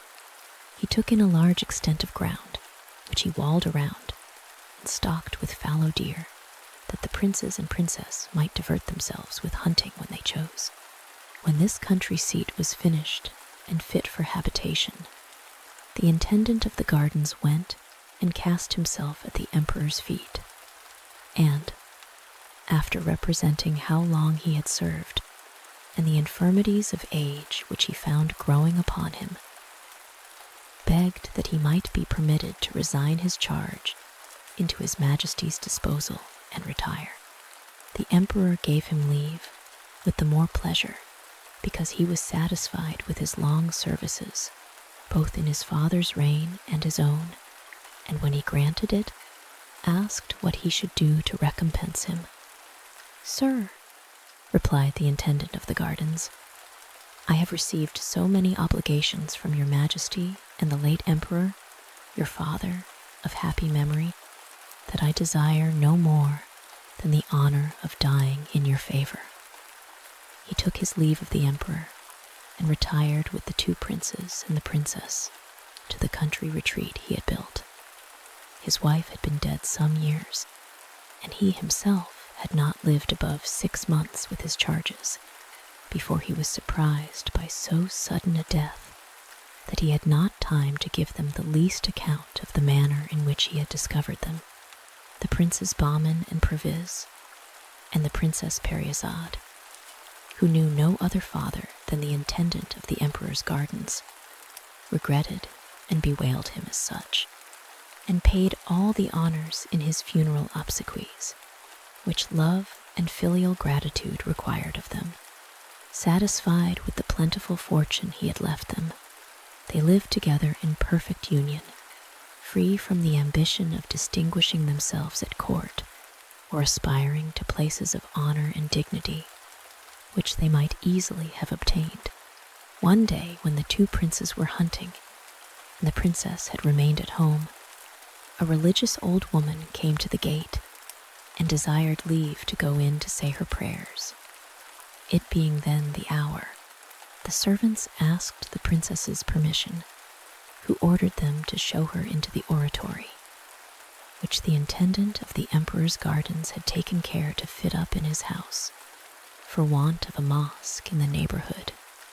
She bade them, also, after the good woman had finished her prayers, to show her the house and gardens, and then bring her to the hall. The old woman went into the oratory, said her prayers, and when she came out, 2 of the princess's women invited her to see the residence, which civility she accepted, followed them from one apartment to another, and observed, like a person who understood what belonged to furniture, the nice arrangement of everything. They conducted her also into the garden, the disposition of which she found so well planned that she admired it, observing that the person who had formed it must have been an excellent master of his art. Afterward, she was brought before the princess, who waited for her in the great hall, which in beauty and richness exceeded all that she had admired in the other apartments. As soon as the princess saw the devout woman, she said to her, "My good mother, come near and sit down by me. I am overjoyed at the happiness of having the opportunity of profiting for some moments by the example and conversation of such a person as you, who have taken the right way by dedicating yourself to the service of God. I wish everyone were as wise. The devout woman, instead of sitting on a sofa, would only sit upon the edge of one. The princess would not permit her to do so, but rising from her seat and taking her by the hand, obliged her to come and sit by her. The good woman, sensible of the civility, said, "Madam, I ought not to have so much respect shown me, but since you command and are mistress of your own house, I will obey you." When she had seated herself, before they entered into any conversation, one of the princess's women brought a low stand of mother of pearl and ebony, with a china dish full of cakes upon it, and many others set round it full of fruits in season, and wet and dry sweetmeats. The princess took up one of the cakes, and presenting her with it, said, "Eat, good mother, and make choice of what you like best. You had need to eat after coming so far." "Madam," replied the good woman, "I am not used to eat such delicacies, but will not refuse what God has sent me by so liberal a hand as yours." While the devout woman was eating, the princess ate a little too, to bear her company, and asked her many questions upon the exercise of devotion which she practiced and how she lived, all of which she answered with great modesty, talking of various things. At last the princess asked her what she thought of the house and how she liked it. "Madam," answered the devout woman, "I must certainly have very bad taste to disapprove anything in it, since it is beautiful, regular, and magnificently furnished with exactness and judgment, and all its ornaments adjusted in the best manner. Its situation is an agreeable spot, and no garden can be more delightful. But yet, if you will give me leave to speak my mind freely, I will take the liberty to tell you that this house would be incomparable if it had 3 things which are wanting to complete it." "My good mother," replied the Princess Parizade, "what are those? I entreat you to tell me what they are. I will spare nothing to get them." "Madam," replied the devout woman, "the first of these 3 things is the talking bird, so singular a creature that it draws round it all the songsters of the neighborhood which come to accompany its voice. The second is the singing tree, the leaves of which are so many mouths, which form an harmonious concert of different voices, and never cease. The third is the golden water, a single drop of which being poured into a vessel properly prepared, it increases so as to fill it immediately, and rises up in the middle like a fountain, which continually plays, and yet the basin never overflows." "Ah, my good mother," cried the princess, "how much am I obliged to you for the knowledge of these curiosities. I never before heard there were such rarities in the world. But as I am persuaded that you know, I expect that you should do me the favor to inform me where they are to be found." "Madam," replied the good woman, "I should be unworthy the hospitality you have shown me if I should refuse to satisfy your curiosity on that point, and am glad to have the honor to tell you that these curiosities are all to be met with in the same spot on the confines of this kingdom, toward India. The road lies before your house, and whoever you send needs but follow it for 20 days, and on the 20th only let him ask the first person he meets where the talking bird, the singing tree, and the golden water are, and he will be informed." After saying this, she rose from her seat, took her leave, and went her way. The Princess Paryzade's thoughts were so taken up with the talking bird, singing tree, and golden water, that she never perceived the devout woman's departure till she wanted to ask her some question for her better information, for she thought that what she had been told was not a sufficient reason for exposing herself by undertaking a long journey. However, she would not send after her visitor, but endeavored to remember all the directions, and when she thought she had recollected every word, took real pleasure in thinking of the satisfaction she should have if she could get these curiosities into her possession. But the difficulties she apprehended and the fear of not succeeding made her very uneasy. She was absorbed in these thoughts when her brothers returned from hunting, who, when they entered the great hall, instead of finding her lively and gay, as she was wont to be, were amazed to see her so pensive and hanging down her head as if something troubled her. "Sister," said Prince Bahman, "what has become of all your mirth and gaiety? Are you not well, or has some misfortune befallen you? Tell us, that we may know how to act and give you some relief. If anyone has affronted you, we will resent his insolence."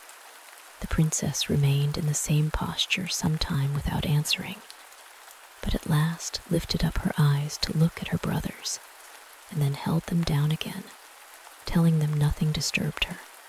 "Sister," said Prince Bahman, "you conceal the truth from us. There must be something of consequence. It is impossible we could observe so sudden a change if nothing was the matter with you. You would not have us satisfied with the evasive answer you have given. Do not conceal anything, unless you would have us suspect that you renounce the strict union which has hitherto subsisted between us." The princess, who had not the smallest intention to offend her brothers, would not suffer them to entertain such a thought, but said, "When I told you nothing disturbed me, I meant nothing that was of importance to you. But to me it is of some consequence, and since you press me to tell you by our strict union and friendship, which are so dear to me, I will.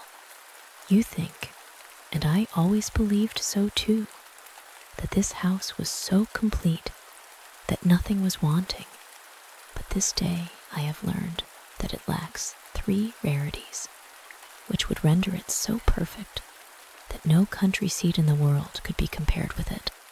These 3 things are the talking bird, the singing tree, and the golden water."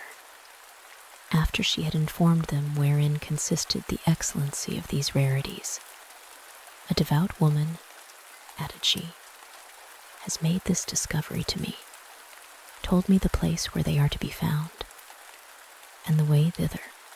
Perhaps you may imagine these things of little consequence, that without these additions our house will always be thought sufficiently elegant, and that we can do without them.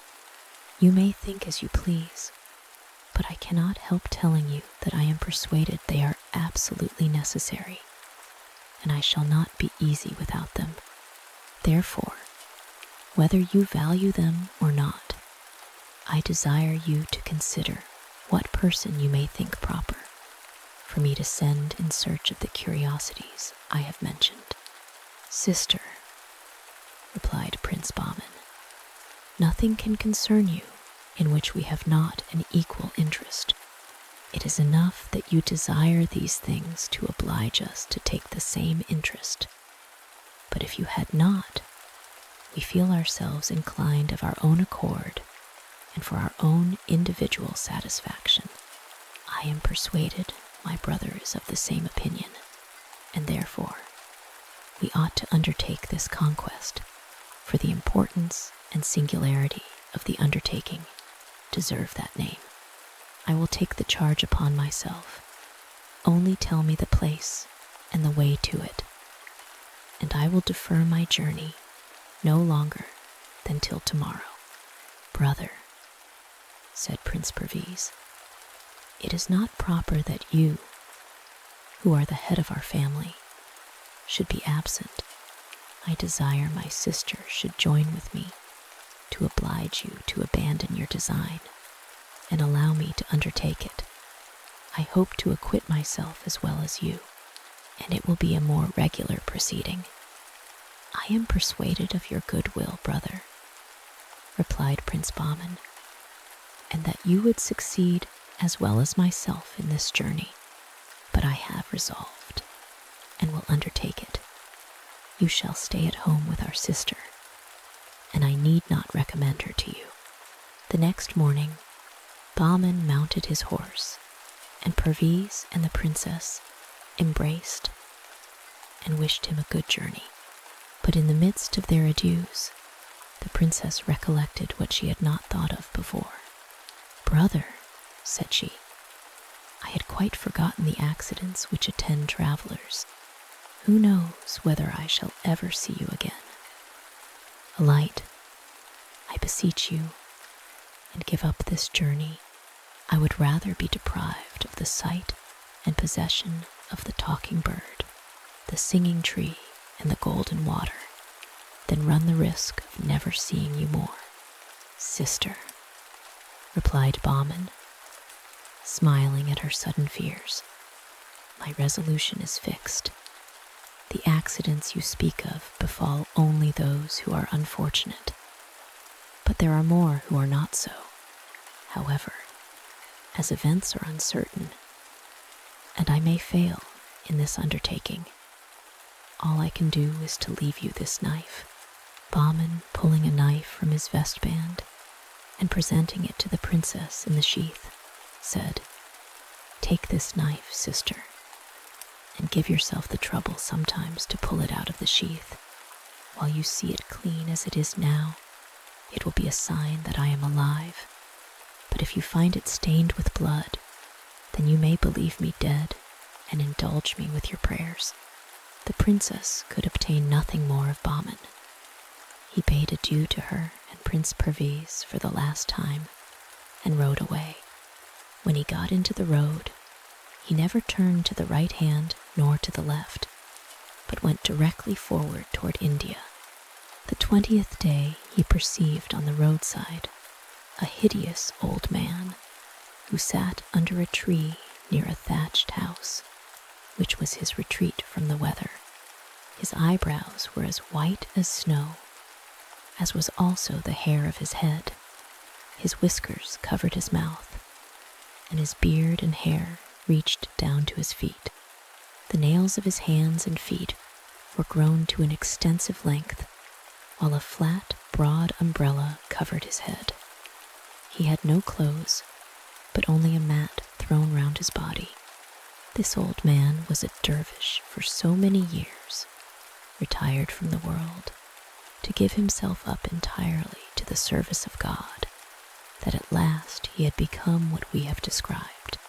Prince Bahman, who had been all that morning very attentive to see if he could meet with anybody who could give him information of the place he was in search of, stopped when he came near the dervish, alighted in conformity to the directions which the devout woman had given the Princess Periazad, and leading his horse by the bridle, advanced toward him and saluting him said, "God prolong your days, good father, and grant you the accomplishment of your desires."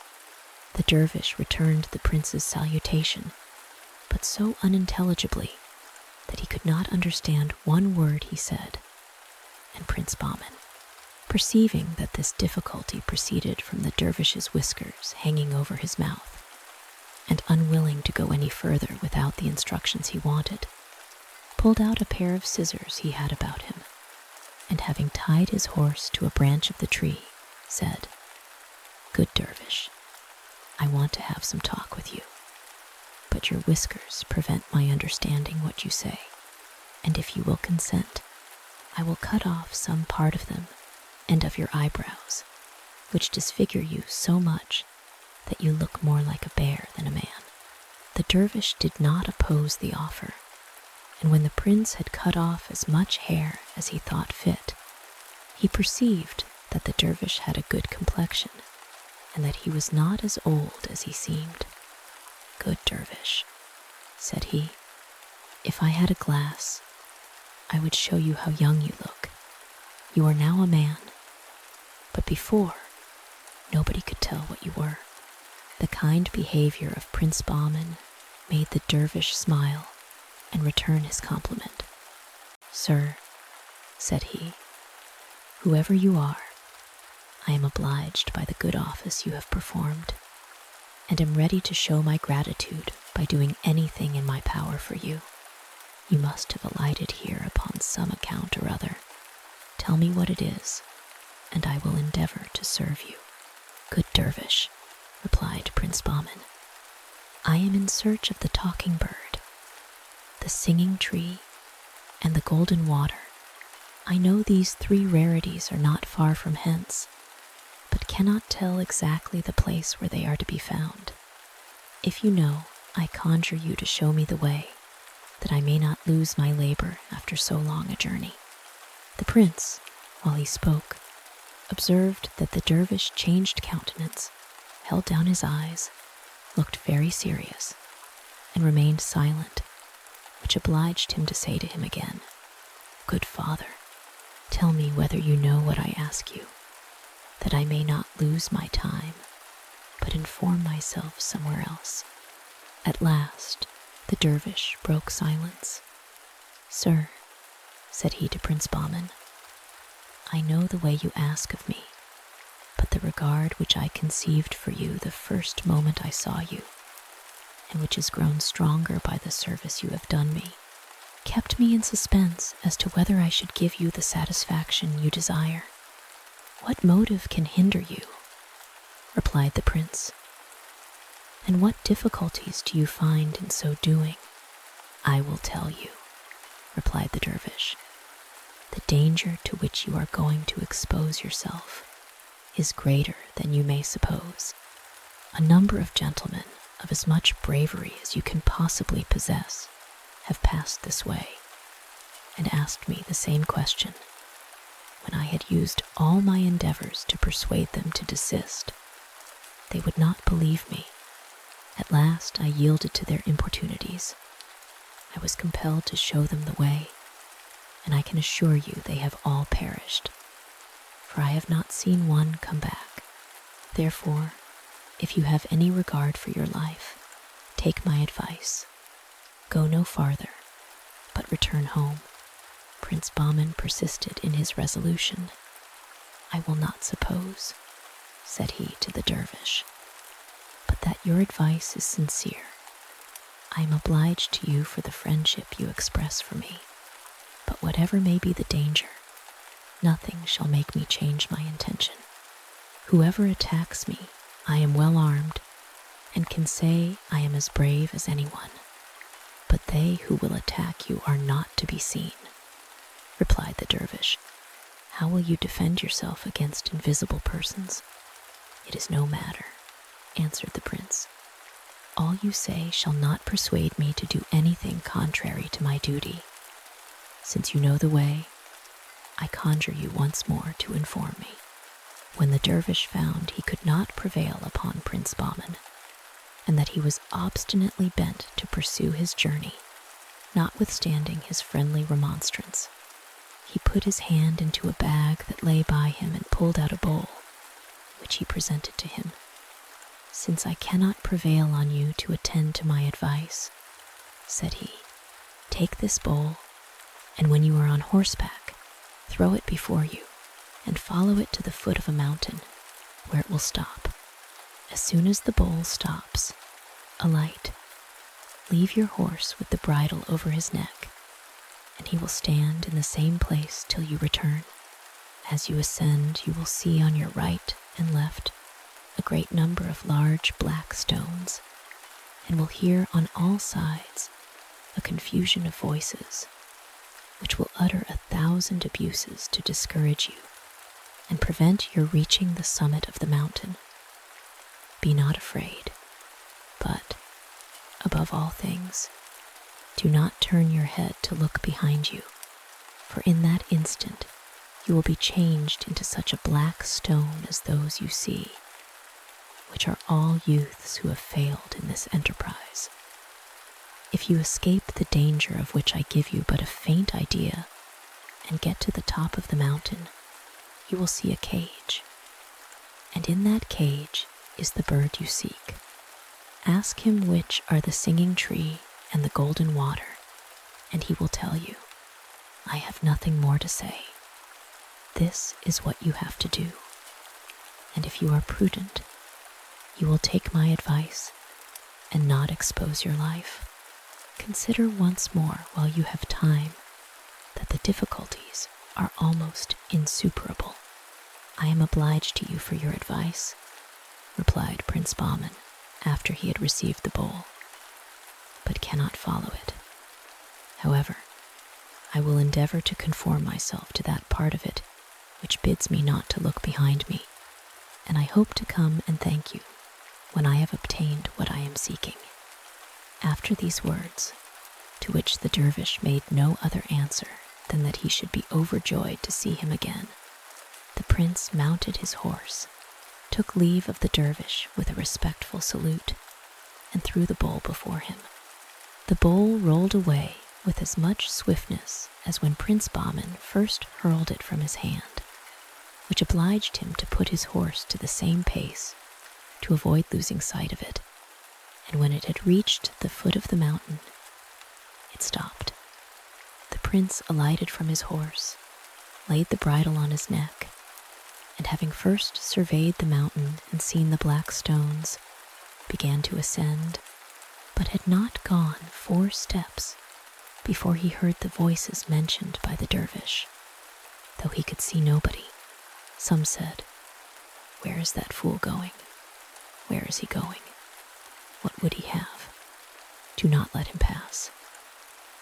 Others, "Stop him, catch him, kill him," and others with a voice like thunder, "Thief, assassin, murderer," while some in a gibing tone cried, "No, no, do not hurt him. Let the pretty fellow pass. The cage and bird are kept for him." Notwithstanding all these troublesome voices, Prince Bahman ascended with resolution for some time, but the voices redoubled with so loud a din, both behind and before, that at last he was seized with dread. His legs trembled under him.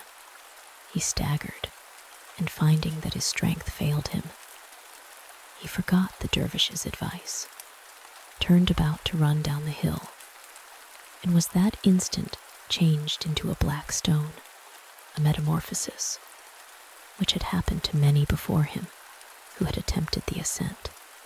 His horse, likewise, underwent the same change.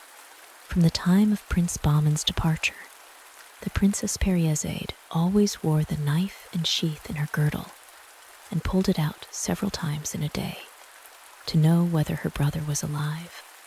She had the consolation to understand he was in perfect health, and to talk of him frequently with Prince Perviz. On the fatal day that Prince Bahman was transformed into a stone, as Prince Perviz and the princess were talking together in the evening as usual, the prince desired his sister to pull out the knife to know how their brother did. The princess readily complied, and seeing the blood run down the point, was seized with so much horror that she threw it down. "Ah, my dear brother," cried she, "I have been the cause of your death, and shall never see you more. Why did I tell you of the talking bird, singing tree, and golden water? Or rather, of what importance was it to me to know whether the devout woman thought this house ugly or handsome, or complete or not? I wish to heaven she had never addressed herself to me." Prince Perviz was as much afflicted at the death of Prince Bahman as the princess, but not to waste time in needless regret, as he knew that she still passionately desired possession of the marvelous treasures, he interrupted her, saying, "Sister, our regret for our brother is vain. Our lamentations cannot restore him to life. It is the will of God. We must submit and adore the decrees of the Almighty without searching into them. Why should you now doubt of the truth of what the holy woman told you? Do you think she spoke to you of 3 things that were not in being, and that she invented them to deceive you who had received her with so much goodness and civility? Let us rather believe that our brother's death is owing to some error on his part, or some accident which we cannot conceive. It ought not, therefore, to prevent us from pursuing our object. I offered to go this journey, and am now more resolved than ever. His example has no effect upon my resolution. Tomorrow I will depart. The princess did all she could to dissuade Prince Perviz, conjuring him not to expose her to the danger of losing 2 brothers.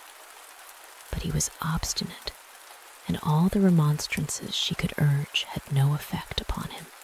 Before he went, that she might know what success he had, he left her a string of 100 pearls, telling her that if they would not run when she should count them upon the string, but remain fixed, that would be a certain sign he had undergone the same fate as his brother, but at the same time told her he hoped it would never happen, but that he should have the delight of seeing her again. Prince Perviz, on the 20th day after his departure, met the same dervish in the same place as his brother Bahman had done before him. He went directly up to him, and after he had saluted, asked him if he could tell him where to find the talking bird, the singing tree, and the golden water. The dervish urged the same remonstrances as he had done to Prince Bahman, telling him that a young gentleman, who very much resembled him, was with him a short time before, that, overcome by his importunity, he had shown him the way, given him a guide, and told him how he should act to succeed, but that he had not seen him since, and doubted not, but he had shared the same fate as all other adventurers. Good dervish, answered Prince Perviz, I know whom you speak of. He was my elder brother, and I am informed of the certainty of his death, but know not the cause. I can tell you, replied the dervish.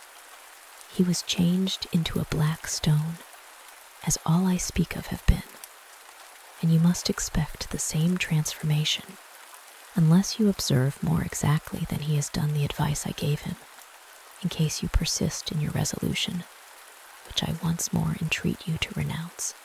Dervish, said Prince Perviz, I cannot sufficiently express how much I am obliged for the concern you take in my life, who am a stranger to you, and have done nothing to deserve your kindness, but I thoroughly considered this enterprise before I undertook it.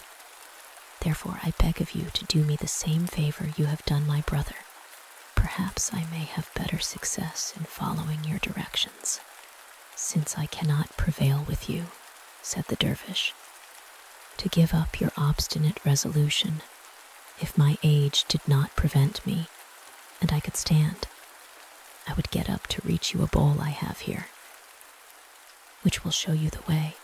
Without giving the dervish time to say more, the prince alighted from his horse and went to the dervish, who had taken a bowl out of his bag, in which he had a great many, and gave it him with the same directions he had given Prince Bahman, and after warning him not to be discouraged by the voices he should hear, however threatening they might be, but to continue his way up the hill till he saw the cage and bird, he let him depart. Prince Perviz thanked the dervish, and when he had remounted and taken leave, threw the bowl before his horse, and spurring him at the same time, followed it. When the bowl came to the bottom of the hill, it stopped. The prince alighted, and stood some time to recollect the dervish's directions. He encouraged himself, and began to walk up with a resolution to reach the summit. But before he had gone above 6 steps, he heard a voice, which seemed to be near, as of a man behind him, say in an insulting tone, "Stay, rash youth, that I may punish you for your presumption." Upon this affront, the prince, forgetting the dervish's advice, clapped his hand upon his sword, drew it, and turned about to revenge himself, but had scarcely time to see that nobody followed him before he and his horse were changed into black stones. In the meantime, the Princess Parizade, several times a day after her brother's departure, counted her chaplet. She did not omit it at night, but when she went to bed, put it about her neck, and in the morning when she awoke, counted over the pearls again to see if they would slide. The day that Prince Perviz was transformed into a stone, she was counting over the pearls as she used to do, when all at once they became immovably fixed, a certain token that the prince, her brother, was dead. As she had determined what to do in case it should so happen, she lost no time in outward demonstrations of grief, which she concealed as much as possible. But having disguised herself in man's apparel, she mounted her horse the next morning, armed and equipped, having told her servants she should return in 2 or 3 days, and took the same road that her brothers had done. The princess, who had been used to ride on horseback in hunting, supported the fatigue of so long a journey better than most ladies could have done, and as she made the same stages as her brothers, she also met with the dervish on the 20th day. When she came near him, she alighted from her horse, leading him by the bridle, went and sat down by the dervish, and after she had saluted him, said, "Good dervish, give me leave to rest myself, and do me the favor to tell me if you have not heard that there are somewhere in this neighborhood a talking bird, a singing tree, and golden water."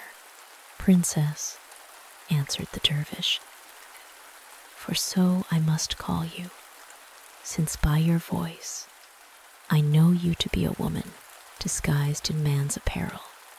I know the place well where these things are to be found. But what makes you ask me this question?" "Good dervish," replied the princess, "I have had such a flattering relation of them given me that I have a great desire to possess them." "Madam," replied the dervish, "you have been told the truth. These curiosities are more singular than they have been represented, but you have not been made acquainted with the difficulties which must be surmounted in order to obtain them. If you had been fully informed of these, you would not have undertaken so dangerous an enterprise. Take my advice, return, and do not urge me to contribute toward your ruin." "Good father," said the princess, "I have traveled a great way, and should be sorry to return without executing my design. You talk of difficulties and danger of life, but you do not tell me what those difficulties are, and wherein the danger consists. This is what I desire to know, that I may consider and judge whether I can trust my courage and strength to brave them." The dervish repeated to the princess what he had said to the Princes Bahman and Perviz, exaggerating the difficulties of climbing up to the top of the mountain, where she was to make herself mistress of the bird, which would inform her of the singing tree and golden water. He magnified the din of the terrible threatening voices which she would hear on all sides of her, and the great number of black stones alone sufficient to strike terror. He entreated her to reflect that those stones were so many brave gentlemen, so metamorphosed for having omitted to observe the principal condition of success in the perilous undertaking, which was not to look behind them before they had got possession of the cage. When the dervish had done, the princess replied, "By what I comprehend from your discourse, the difficulties of succeeding in this affair are, first, the getting up to the cage without being frightened at the terrible din of voices I shall hear, and, secondly, not to look behind me. For this last, I hope I shall be mistress enough of myself to observe it. As to the first, I own that voices, such as you represent them to be, are capable of striking terror into the most undaunted. But as in all enterprises and dangers, everyone may use stratagem. I desire to know of you if I may use any in one of so great importance. And what stratagem is it you would employ? Said the dervish. To stop my ears with cotton, answered the princess, that the voices, however terrible, may make the less impression upon my imagination, and my mind remain free from that disturbance which might cause me to lose the use of my reason. Princess, replied the dervish, of all the persons who have addressed themselves to me for information, I do not know that ever one made use of the contrivance you propose. All I know is that they all perished. If you persist in your design, you may make the experiment. You will be fortunate if it succeeds, but I would advise you not to expose yourself to the danger.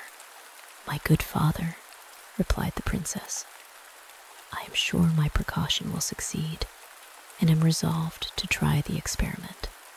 Nothing remains for me but to know which way I must go, and I conjure you not to deny me that information. The dervish exhorted her again to consider well what she was going to do. But finding her resolute, he took out a bowl, and presenting it to her, said, Take this bowl, mount your horse again, and when you have thrown it before you, follow it through all its windings, till it stops at the bottom of the mountain. There alight and ascend the hill. Go, you know the rest. After the princess had thanked the dervish and taken her leave of him, she mounted her horse, threw the bowl before her, and followed it till it stopped at the foot of the mountain. She then alighted, stopped her ears with cotton, and after she had well examined the path leading to the summit, began with a moderate pace and walked up with intrepidity. She heard the voices and perceived the great service the cotton was to her. The higher she went, the louder and more numerous the voices seemed, but they were not capable of making any impression upon her. She heard a great many affronting speeches and raillery, very disagreeable to a woman, which she only laughed at. I mind not, said she to herself. All that can be said, were it worse. I only laugh at them and shall pursue my way. At last, she climbed so high that she could perceive the cage and the bird, which endeavored, in company with the voices, to frighten her, crying in a thundering tone, notwithstanding the smallness of its size, Retire, fool, and approach no nearer. The princess, encouraged by this sight, redoubled her speed, and by effort gained the summit of the mountain, where the ground was level. Then running directly to the cage and clapping her hand upon it, cried, "Bird, I have you, and you shall not escape me." While Periazade was pulling the cotton out of her ears, the bird said to her, "Heroic princess, be not angry with me for joining with those who exerted themselves to preserve my liberty. Though in a cage, I was content with my condition. But since I am destined to be a slave, I would rather be yours than any other person's, since you have obtained me so courageously. From this instant, I swear entire submission to all your commands. I know who you are. You do not. But the time will come when I shall do you essential service, for which I hope you will think yourself obliged to me. As a proof of my sincerity, tell me what you desire, and I am ready to obey you." The princess's joy was the more inexpressible, because the conquest she had made had cost her the lives of 2 beloved brothers, and given her more trouble and danger than she could have imagined.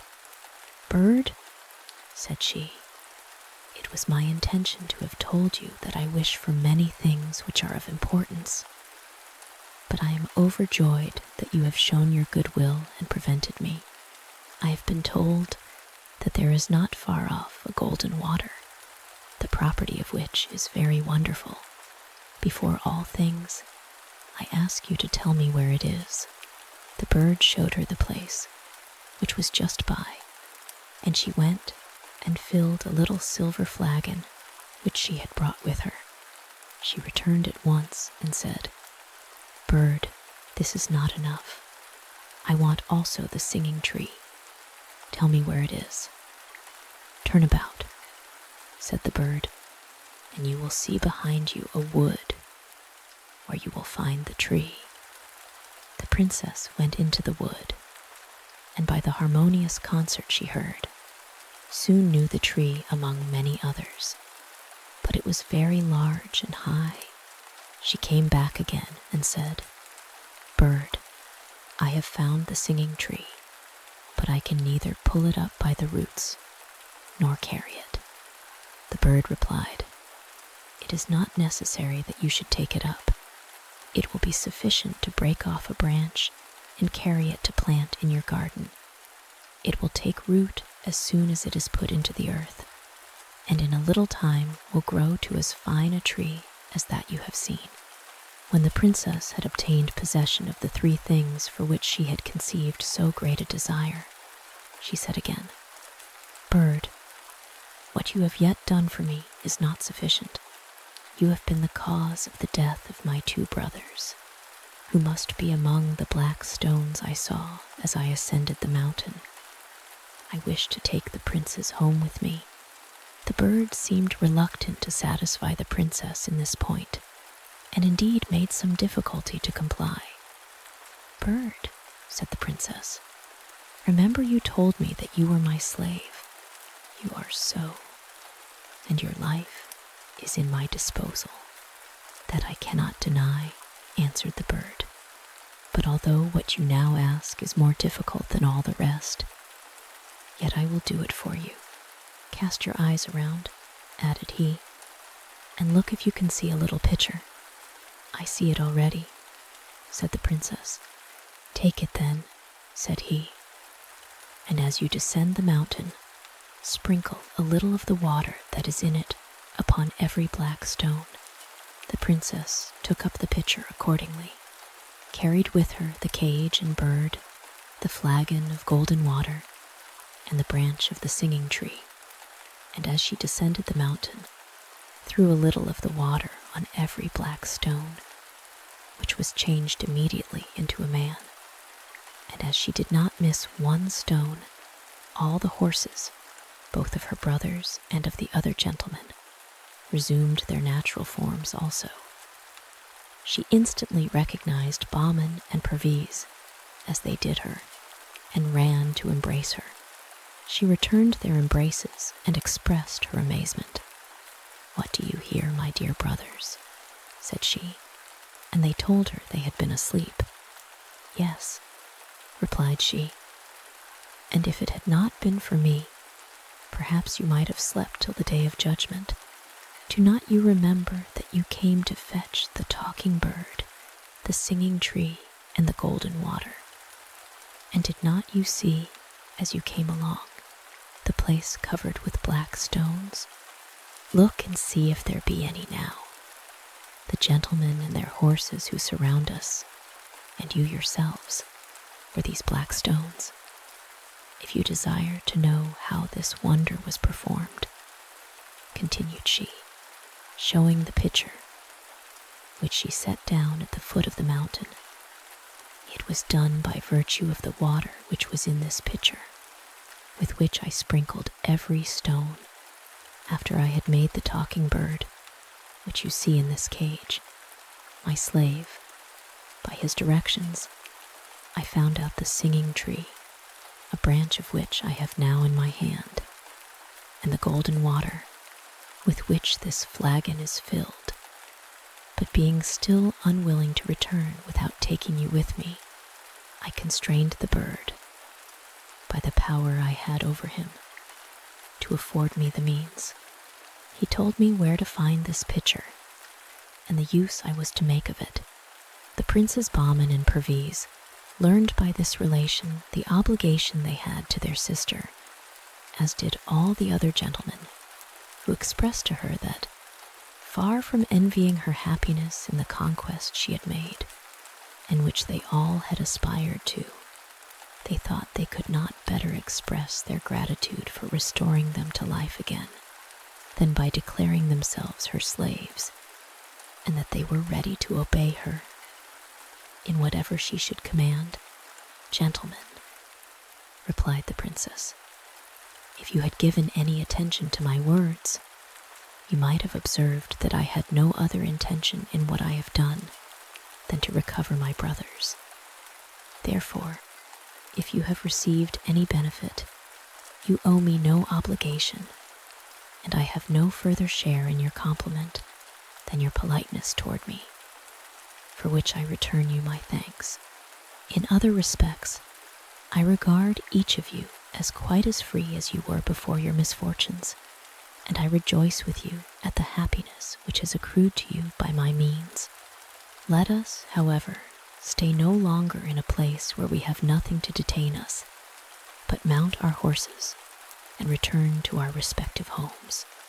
The princess took her horse, which stood in the place where she had left him. Before she mounted, Prince Bahman desired her to give him the cage to carry. "Brother," replied the princess, "the bird is my slave, and I will carry him myself.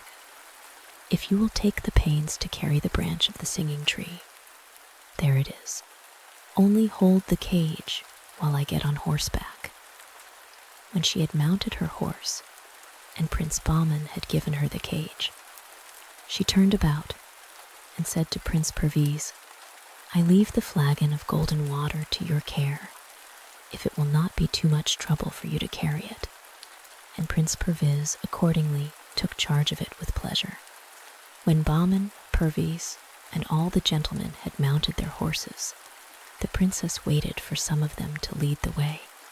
The two princes paid that compliment to the gentlemen, and they again to the princess, who, finding that none of them would accept the honor, but that it was reserved for her, addressed herself to them and said, "Gentlemen, I expect that some of you should lead the way." To which one who is nearest to her, in the name of the rest, replied, "Madam, were we ignorant of the respect due to your sex, yet after what you have done for us, there is no deference we would not willingly pay you. Notwithstanding your modesty, we entreat you no longer to deprive us of the happiness of following you." "Gentlemen," said the princess, "I do not deserve the honor you do me, and accept it only because you desire it." At the same time she led the way, and the two princes and the gentlemen followed. This illustrious company called upon the dervish, as they passed, to thank him for his reception and wholesome advice, which they had all found to be sincere. He was dead, however, whether of old age, or because he was no longer necessary to show the way to obtaining the three rarities, did not appear. They pursued their route, but lessened in their numbers every day. The gentlemen who, as we said before, had come from different countries, after severally repeating their obligations to the princess and her brothers, took leave of them one after another as they approached the road by which they had come. As soon as the princess reached home, she placed the cage in the garden, and the bird no sooner began to warble than he was surrounded by nightingales, chaffinches, larks, linnets, goldfinches, and every species of birds of the country. The branch of the singing tree was no sooner set in the midst of the parterre, a little distance from the house, than it took root, and in a short time became a large tree, the leaves of which gave as harmonious a concert as those of the parent from which it was gathered. A large basin of beautiful marble was placed in the garden, and when it was finished, the princess poured into it all the golden water from the flagon, which instantly increased and swelled so much that it soon reached up to the edges of the basin, and afterward formed in the middle a fountain 20 feet high, which fell again into the basin perpetually, without running over. The report of these wonders was presently spread abroad, and as the gates of the house and those of the gardens were shut to nobody, a great number of people came to admire them. Some days after, when the Princes Bahman and Perviz had recovered from the fatigue of their journey, they resumed their former way of living, and as their usual diversion was hunting, they mounted their horses and went for the first time since their return, not to their own domain, but 2 or 3 leagues from their house. As they pursued their sport, the Emperor of Persia came in pursuit of game upon the same ground, when they perceived, by the number of horsemen in different places, that he would soon be up. They resolved to discontinue their chase and retire to avoid encountering him. But in the very road they took, they chanced to meet him in so narrow a way that they could not retreat without being seen. In their surprise, they had only time to alight and prostrate themselves before the emperor, without lifting up their heads to look at him. The emperor, who saw they were as well mounted and dressed as if they had belonged to his court, had a curiosity to see their faces. He stopped and commanded them to rise. The princes rose up and stood before him with an easy and graceful air, accompanied with modest countenances. The emperor took some time to view them before he spoke, and after he had admired their good air and mien, asked them who they were and where they lived. "Sir," said Prince Bahman, "we are the sons of the late intendant of your Majesty's gardens, and live in a house which he built a little before he died, till we should be fit to serve your Majesty, and ask of you some employ when opportunity offered." "By what I perceive," replied the emperor, "you love hunting." "Sir," replied Prince Bahman, "it is our common exercise, and what none of your Majesty's subjects who intend to bear arms in your armies ought, according to the ancient custom of the kingdom, to neglect."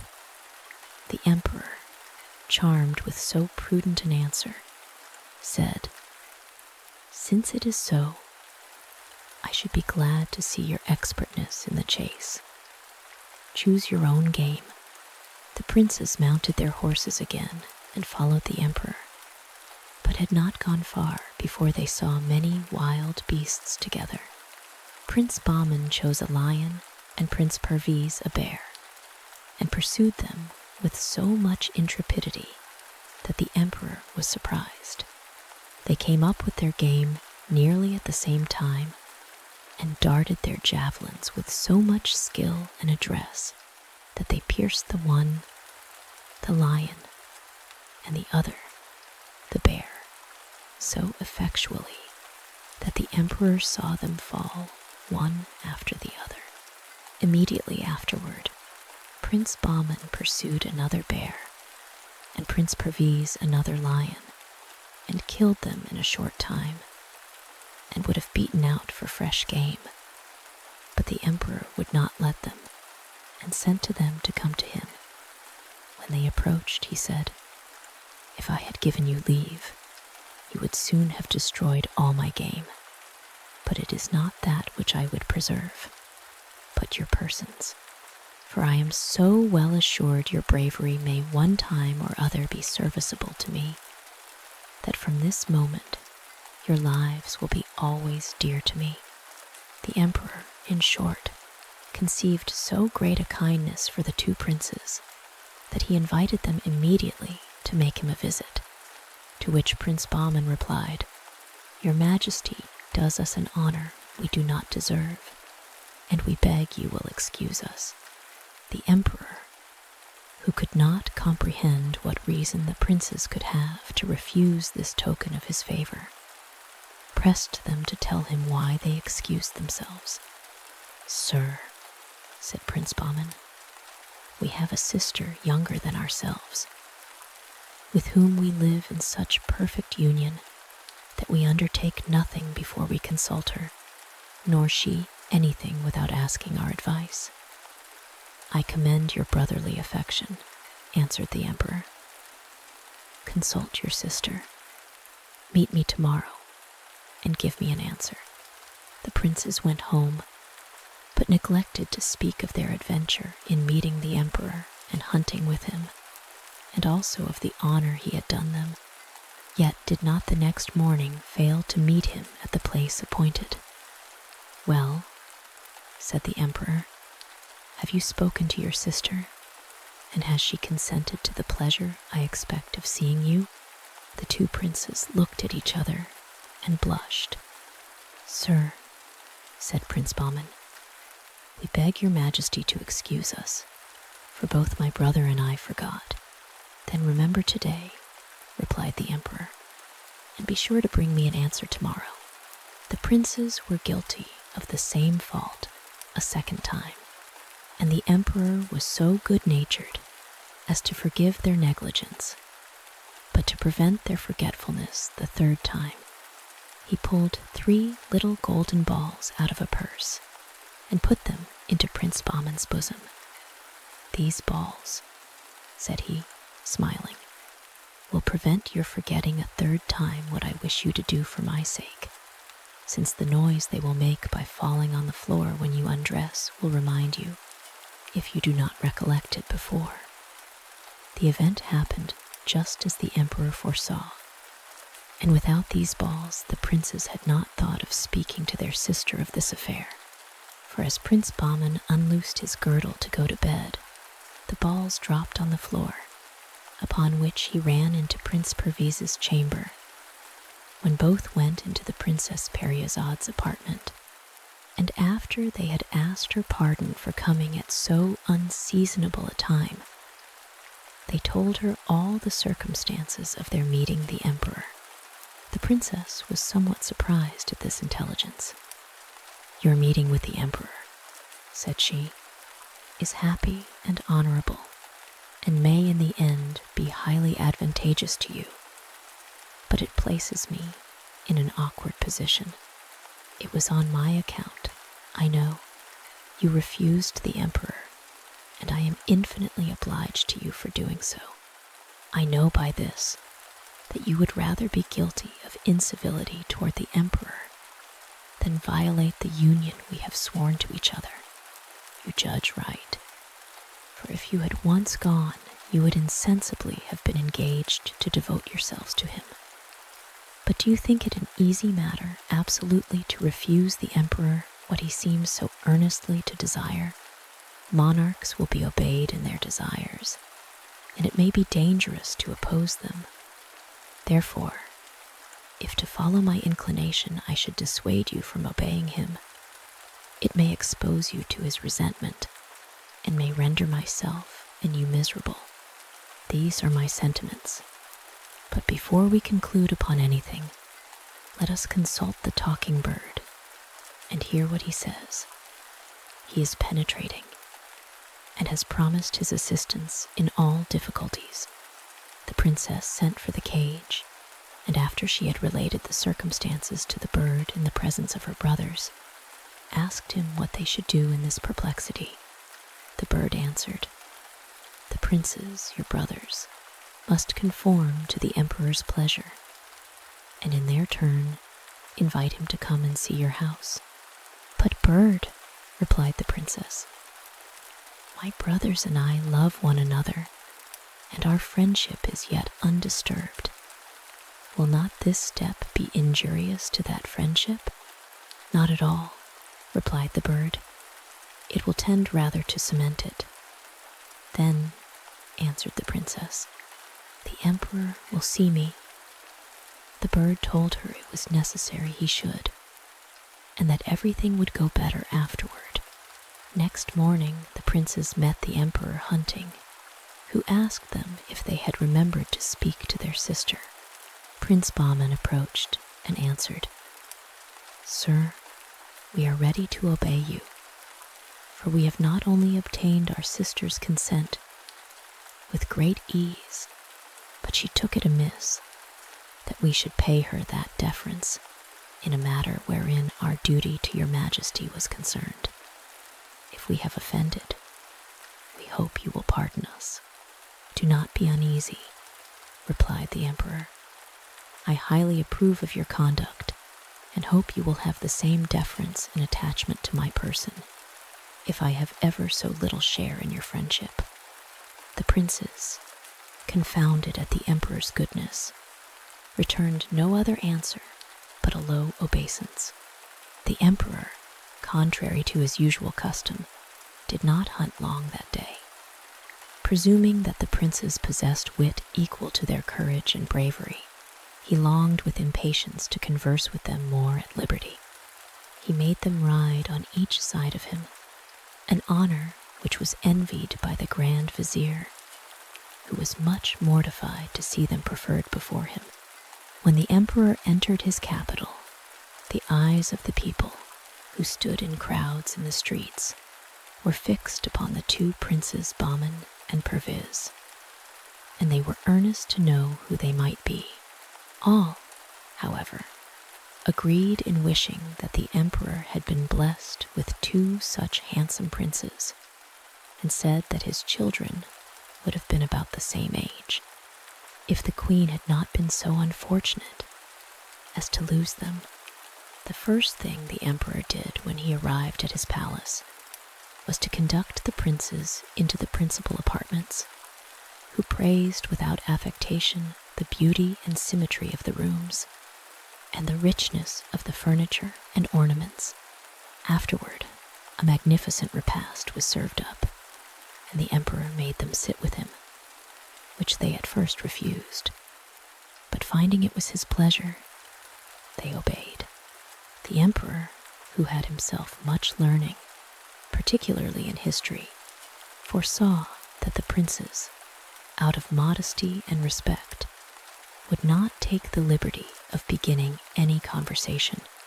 Therefore, to give them an opportunity, he furnished them with subjects all dinner time. But whatever subject he introduced, they showed so much wit, judgment, and discernment that he was struck with admiration. "Were these my own children?" said he to himself, "and I had improved their talents by suitable education, they could not have been more accomplished or better informed."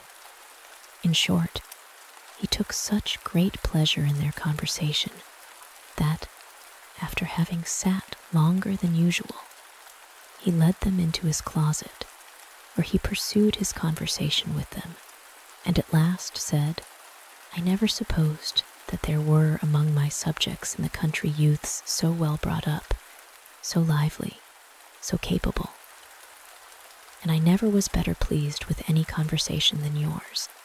But it is time now we should relax our minds with some diversion, and as nothing is more capable of enlivening the mind than music, you shall hear a vocal and instrumental concert which may not be disagreeable to you."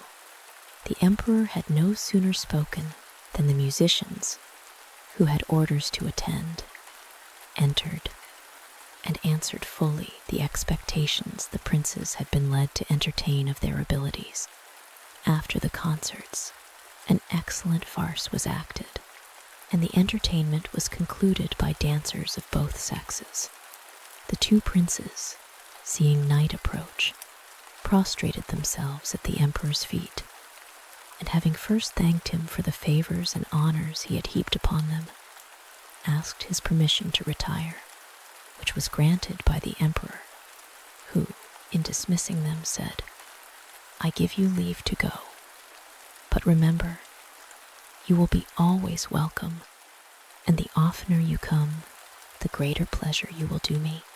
Before they went out of the emperor's presence, Prince Bahman said, "Sir, may we presume to request that your majesty will do us and our sister the honor to pass by our house and refresh yourself after your fatigue. The first time you take the diversion of hunting in that neighborhood, it is not worthy of your presence. But monarchs sometimes have vouchsafed to take shelter in a cottage. My children, replied the emperor, your house cannot be otherwise than beautiful and worthy of its owners. I will call and see it with pleasure, which will be the greater for having for my hosts you and your sister, who is already dear to me from the account you give me of the rare qualities with which she is endowed, and this satisfaction I will defer no longer than tomorrow. Early in the morning I will be at the place where I shall never forget that I first saw you. Meet me, and you shall be my guides. When the princes Bahman and Perviz had returned home, they gave the princess an account of the distinguished reception the emperor had given them, and told her that they had invited him to do them the honor, as he passed by, to call at their house, and that he had appointed the next day. If it be so, replied the princess, we must think of preparing a repast fit for his majesty, and for that purpose I think it would be proper we should consult the talking bird, who will tell us, perhaps, what meats the emperor likes best. The princes approved of her plan, and after they had retired, she consulted the bird alone. Bird, said she, the emperor will do us the honor tomorrow to come and see our house, and we are to entertain him. Tell us what we shall do to acquit ourselves to his satisfaction. Good mistress, replied the bird, you have excellent cooks. Let them do the best they can, but above all things, let them prepare a dish of cucumbers stuffed full of pearls, which must be set before the emperor in the first course, before all the other dishes. Cucumbers stuffed full of pearls, cried Princess Parizade with amazement. Surely, bird, you do not know what you say. It is an unheard of dish. The emperor may admire it as a piece of magnificence, but he will sit down to eat and not to admire pearls. Besides, all the pearls I possess are not enough for such a dish. Mistress, said the bird, do what I say, and be not uneasy about what may happen. Nothing but good will follow. As for the pearls, go early tomorrow morning to the foot of the first tree on your right hand in the park. Dig under it, and you will find more than you want. That night, the princess ordered a gardener to be ready to attend her, and the next morning early led him to the tree which the bird had told her of, and bade him dig at its foot.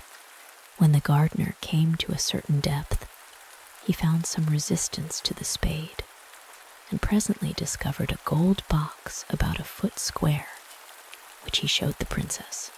This, said she, is what I brought you for. Take care not to injure it with the spade.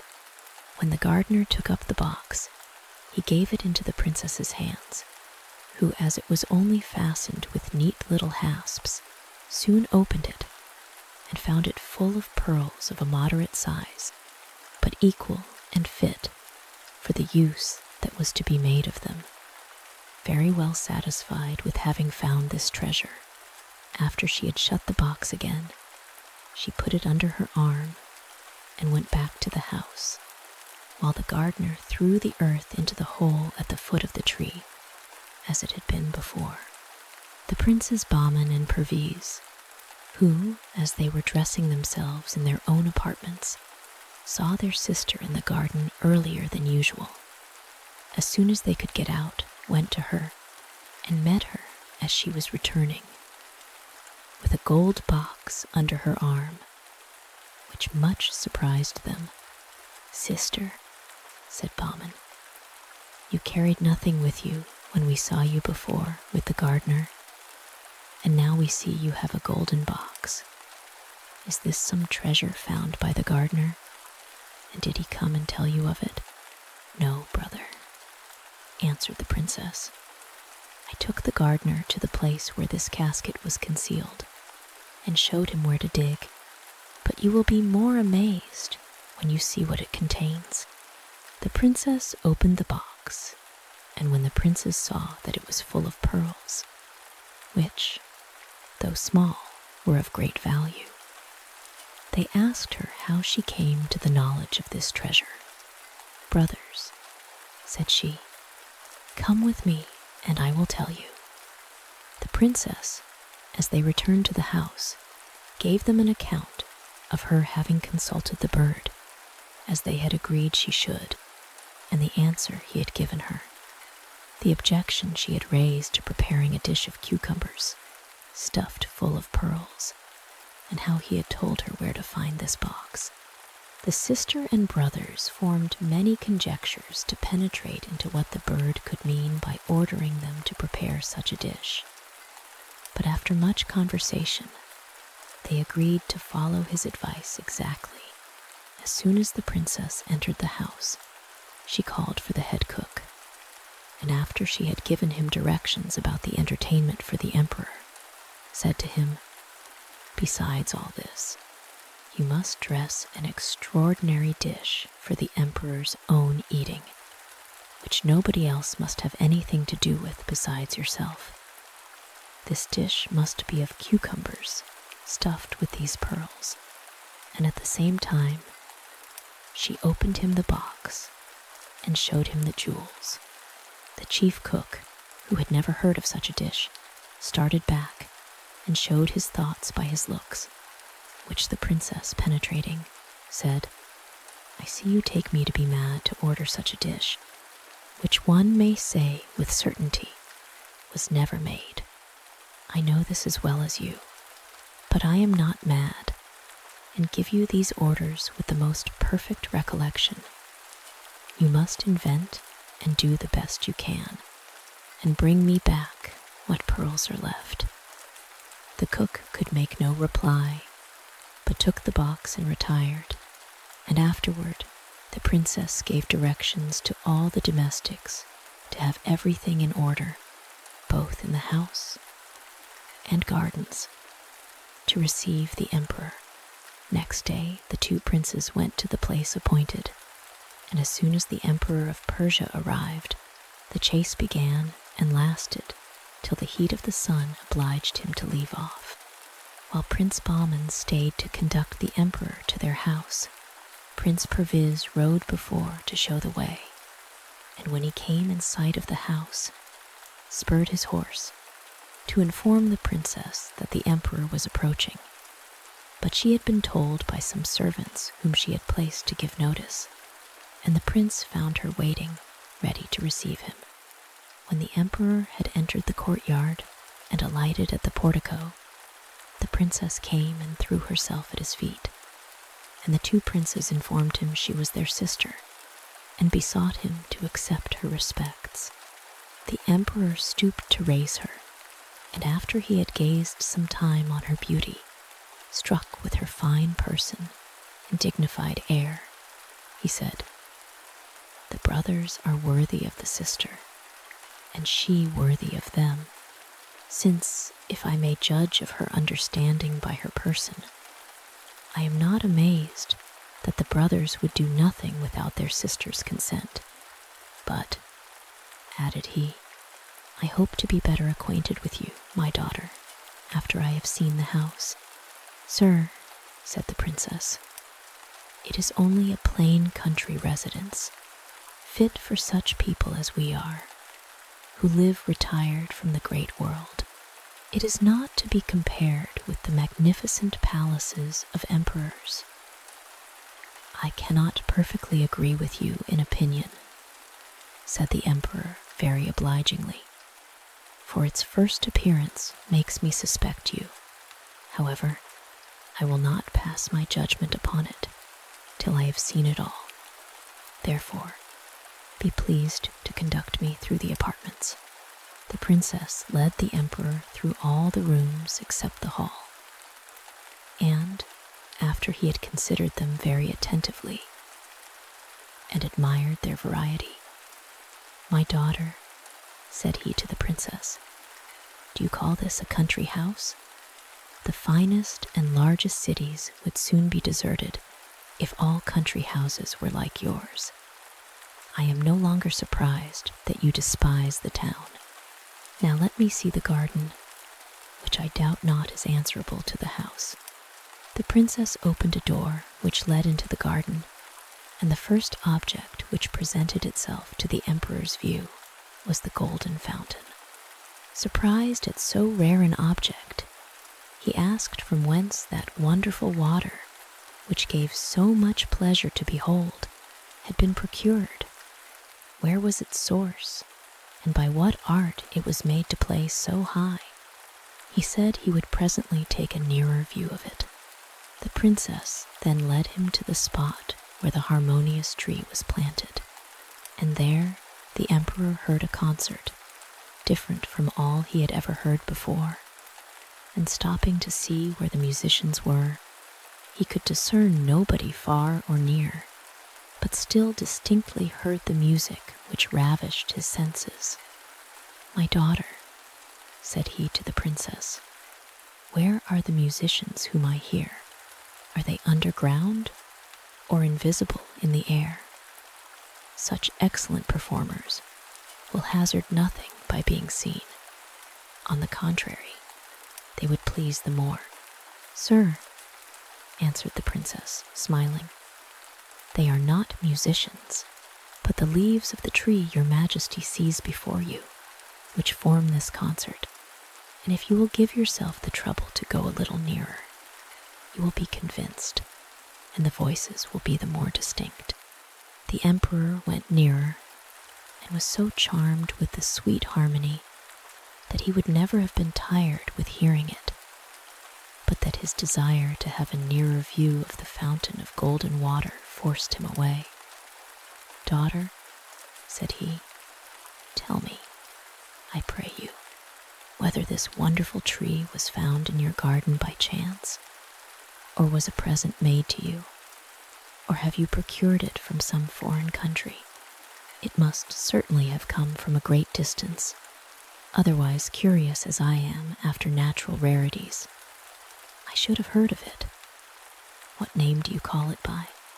"Sir," replied the princess, "this tree has no other name than that of the singing tree, and is not a native of this country. It would at present take up too much time to tell your majesty by what adventures it came here. Its history is connected with the golden water and the talking bird, which came to me at the same time, and which your majesty may presently see. But if it be agreeable to your majesty, after you have rested yourself and recovered the fatigue of hunting, which must be the greater because of the sun's intense heat, I will do myself the honor of relating it to you." "My daughter," replied the emperor, "my fatigue is so well recompensed by the wonderful things you have shown me that I do not feel it in the least. Let me see the golden water, for I am impatient to see and admire afterward the talking bird." When the emperor came to the golden water, his eyes were fixed so steadfastly upon the fountain that he could not take them off. At last, addressing himself to the princess, he said, "As you tell me, daughter, that this water has no spring or communication, I conclude that it is foreign, as well as the singing tree." "Sir," replied the princess, "it is as your majesty conjectures, and to let you know that this water has no communication with any spring, I must inform you that the basin is one entire stone, so that the water cannot come in at the sides or underneath. But what your majesty will think most wonderful is that all this water proceeded but from one small flagon emptied into this basin, which increased to the quantity you see by a property peculiar to itself, and formed this fountain." "Well," said the emperor, going from the fountain, "this is enough for one time. I promise myself the pleasure to come and visit it often. But now let us go and see the talking bird." As he went toward the hall, the emperor perceived a prodigious number of singing birds in the trees around, filling the air with their songs and warblings, and asked why there were so many there and none on the other trees in the garden. "The reason, sir," answered the princess, "is because they come from all parts to accompany the song of the talking bird, which your majesty may see in a cage in one of the windows of the hall we are approaching. And if you attend, you will perceive that his notes are sweeter than those of any of the other birds, even the nightingales." The emperor went into the hall, and as the bird continued singing, the princess raised her voice and said, "My slave, here is the emperor. Pay your compliments to him." The bird left off singing that instant, when all the other birds ceased also, and said, "The emperor is welcome. God prosper him and prolong his life." As the entertainment was served on the sofa near the window where the bird was placed, the sultan replied, as he was taking his seat, "Bird, I thank you, and am overjoyed to find in you the sultan and king of birds." As soon as the emperor saw the dish of cucumbers set before him, thinking they were prepared in the best manner, he reached out his hand and took one. But when he cut it, was in extreme surprise to find it stuffed with pearls. "What novelty is this?" said he. "And with what design were these cucumbers stuffed thus with pearls, since pearls are not to be eaten?"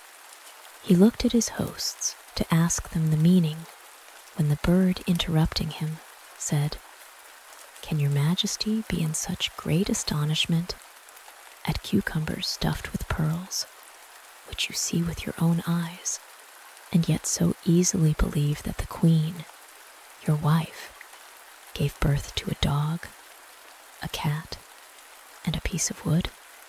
"I believed those things," replied the emperor, "because the attendants assured me of the facts."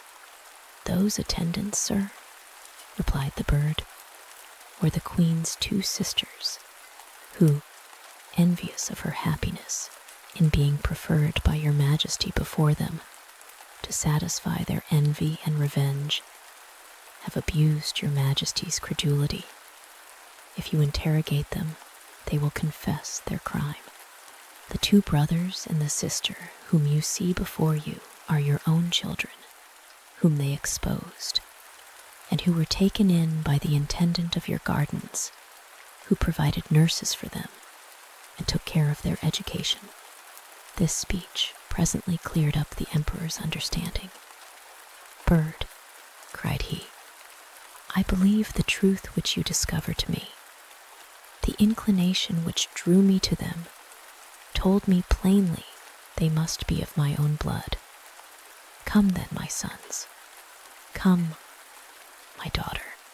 Let me embrace you and give you the first marks of a father's love and tenderness." The emperor then rose, and after having embraced the two princes and the princess, and mingled his tears with theirs, said, "It is not enough, my children. You must embrace each other, not as the children of the intendant of my gardens, to whom I have been so much obliged for preserving your lives, but as my own children, of the royal blood of the monarchs of Persia, whose glory I am persuaded you will maintain." After the two princes and princess had embraced mutually with new satisfaction, the emperor sat down again with them and finished his meal in haste, and when he had done, said, "My children, you see in me your father. Tomorrow I will bring the queen, your mother, therefore prepare to receive her." The emperor afterward mounted his horse and returned with expedition to his capital.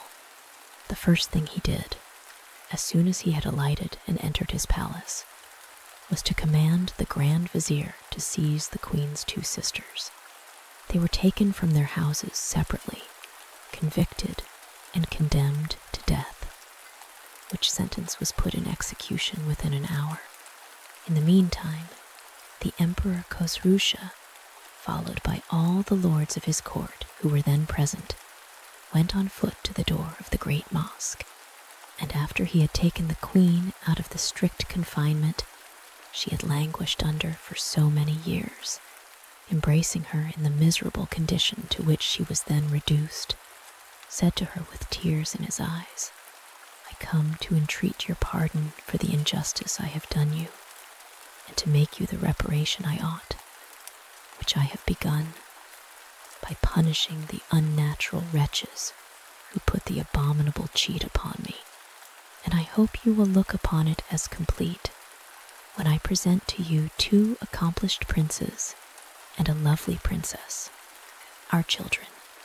Come and resume your former rank with all the honors which are your due." All this was done and said before great crowds of people, who flocked from all parts at the first news of what was passing, and immediately spread the joyful intelligence through the city. Next morning early, the emperor and queen, whose mournful, humiliating dress was changed for magnificent robes, went with all their court to the house built by the intendant of the gardens, where the emperor presented the princes Bahman and Perviz, and the princess Periazad to their enraptured mother. "These, much injured wife," said he, "are the two princes your sons, and the princess your daughter. Embrace them with the same tenderness I have done, since they are worthy both of me and you." The tears flowed plentifully down their cheeks at these tender embraces, especially the queen's, from the comfort and joy of having two such princes for her sons, and such a princess for her daughter, on whose account she had so long endured the severest afflictions. The two princes and the princess had prepared a magnificent repast for the emperor and queen in their court. As soon as that was over, the emperor led the queen into the garden and showed her the harmonious tree and the beautiful effect of the golden fountain. She had seen the bird in his cage, and the emperor had spared no panegyric in his praise during the repast. When there was nothing to detain the emperor any longer, he took horse, and with the princes Bahman and Perviz on his right hand, and the queen consort and the princess at his left, proceeded and followed by all the officers of his court, according to their rank, returned to his capital. Crowds of people came out to meet them, and with acclamations of joy ushered them into the city, where all eyes were fixed not only upon the queen and her royal children, but also upon the bird which the princess carried before her in his cage, admiring his sweet notes, which had drawn all the other birds about him, and followed him flying from tree to tree in the country, and from one house top to another in the city. The princes Bahman and Perviz and the princess Periazad were at length brought to the palace with pomp, and nothing was to be seen or heard all that night but illuminations and rejoicings, both in the palace and in the utmost parts of the city, which lasted many days and were continued throughout the empire of Persia, as intelligence of the joyful event reached the several provinces. The end. Thank you for taking the time to listen along with me this evening. I hope this has helped to relax you and that you have enjoyed the story. If there are any stories you would like to hear in the future, please leave a comment in the section below. And please consider subscribing so that you won't miss out on all the stories coming to the channel very soon. And until next time, Goodbye for now.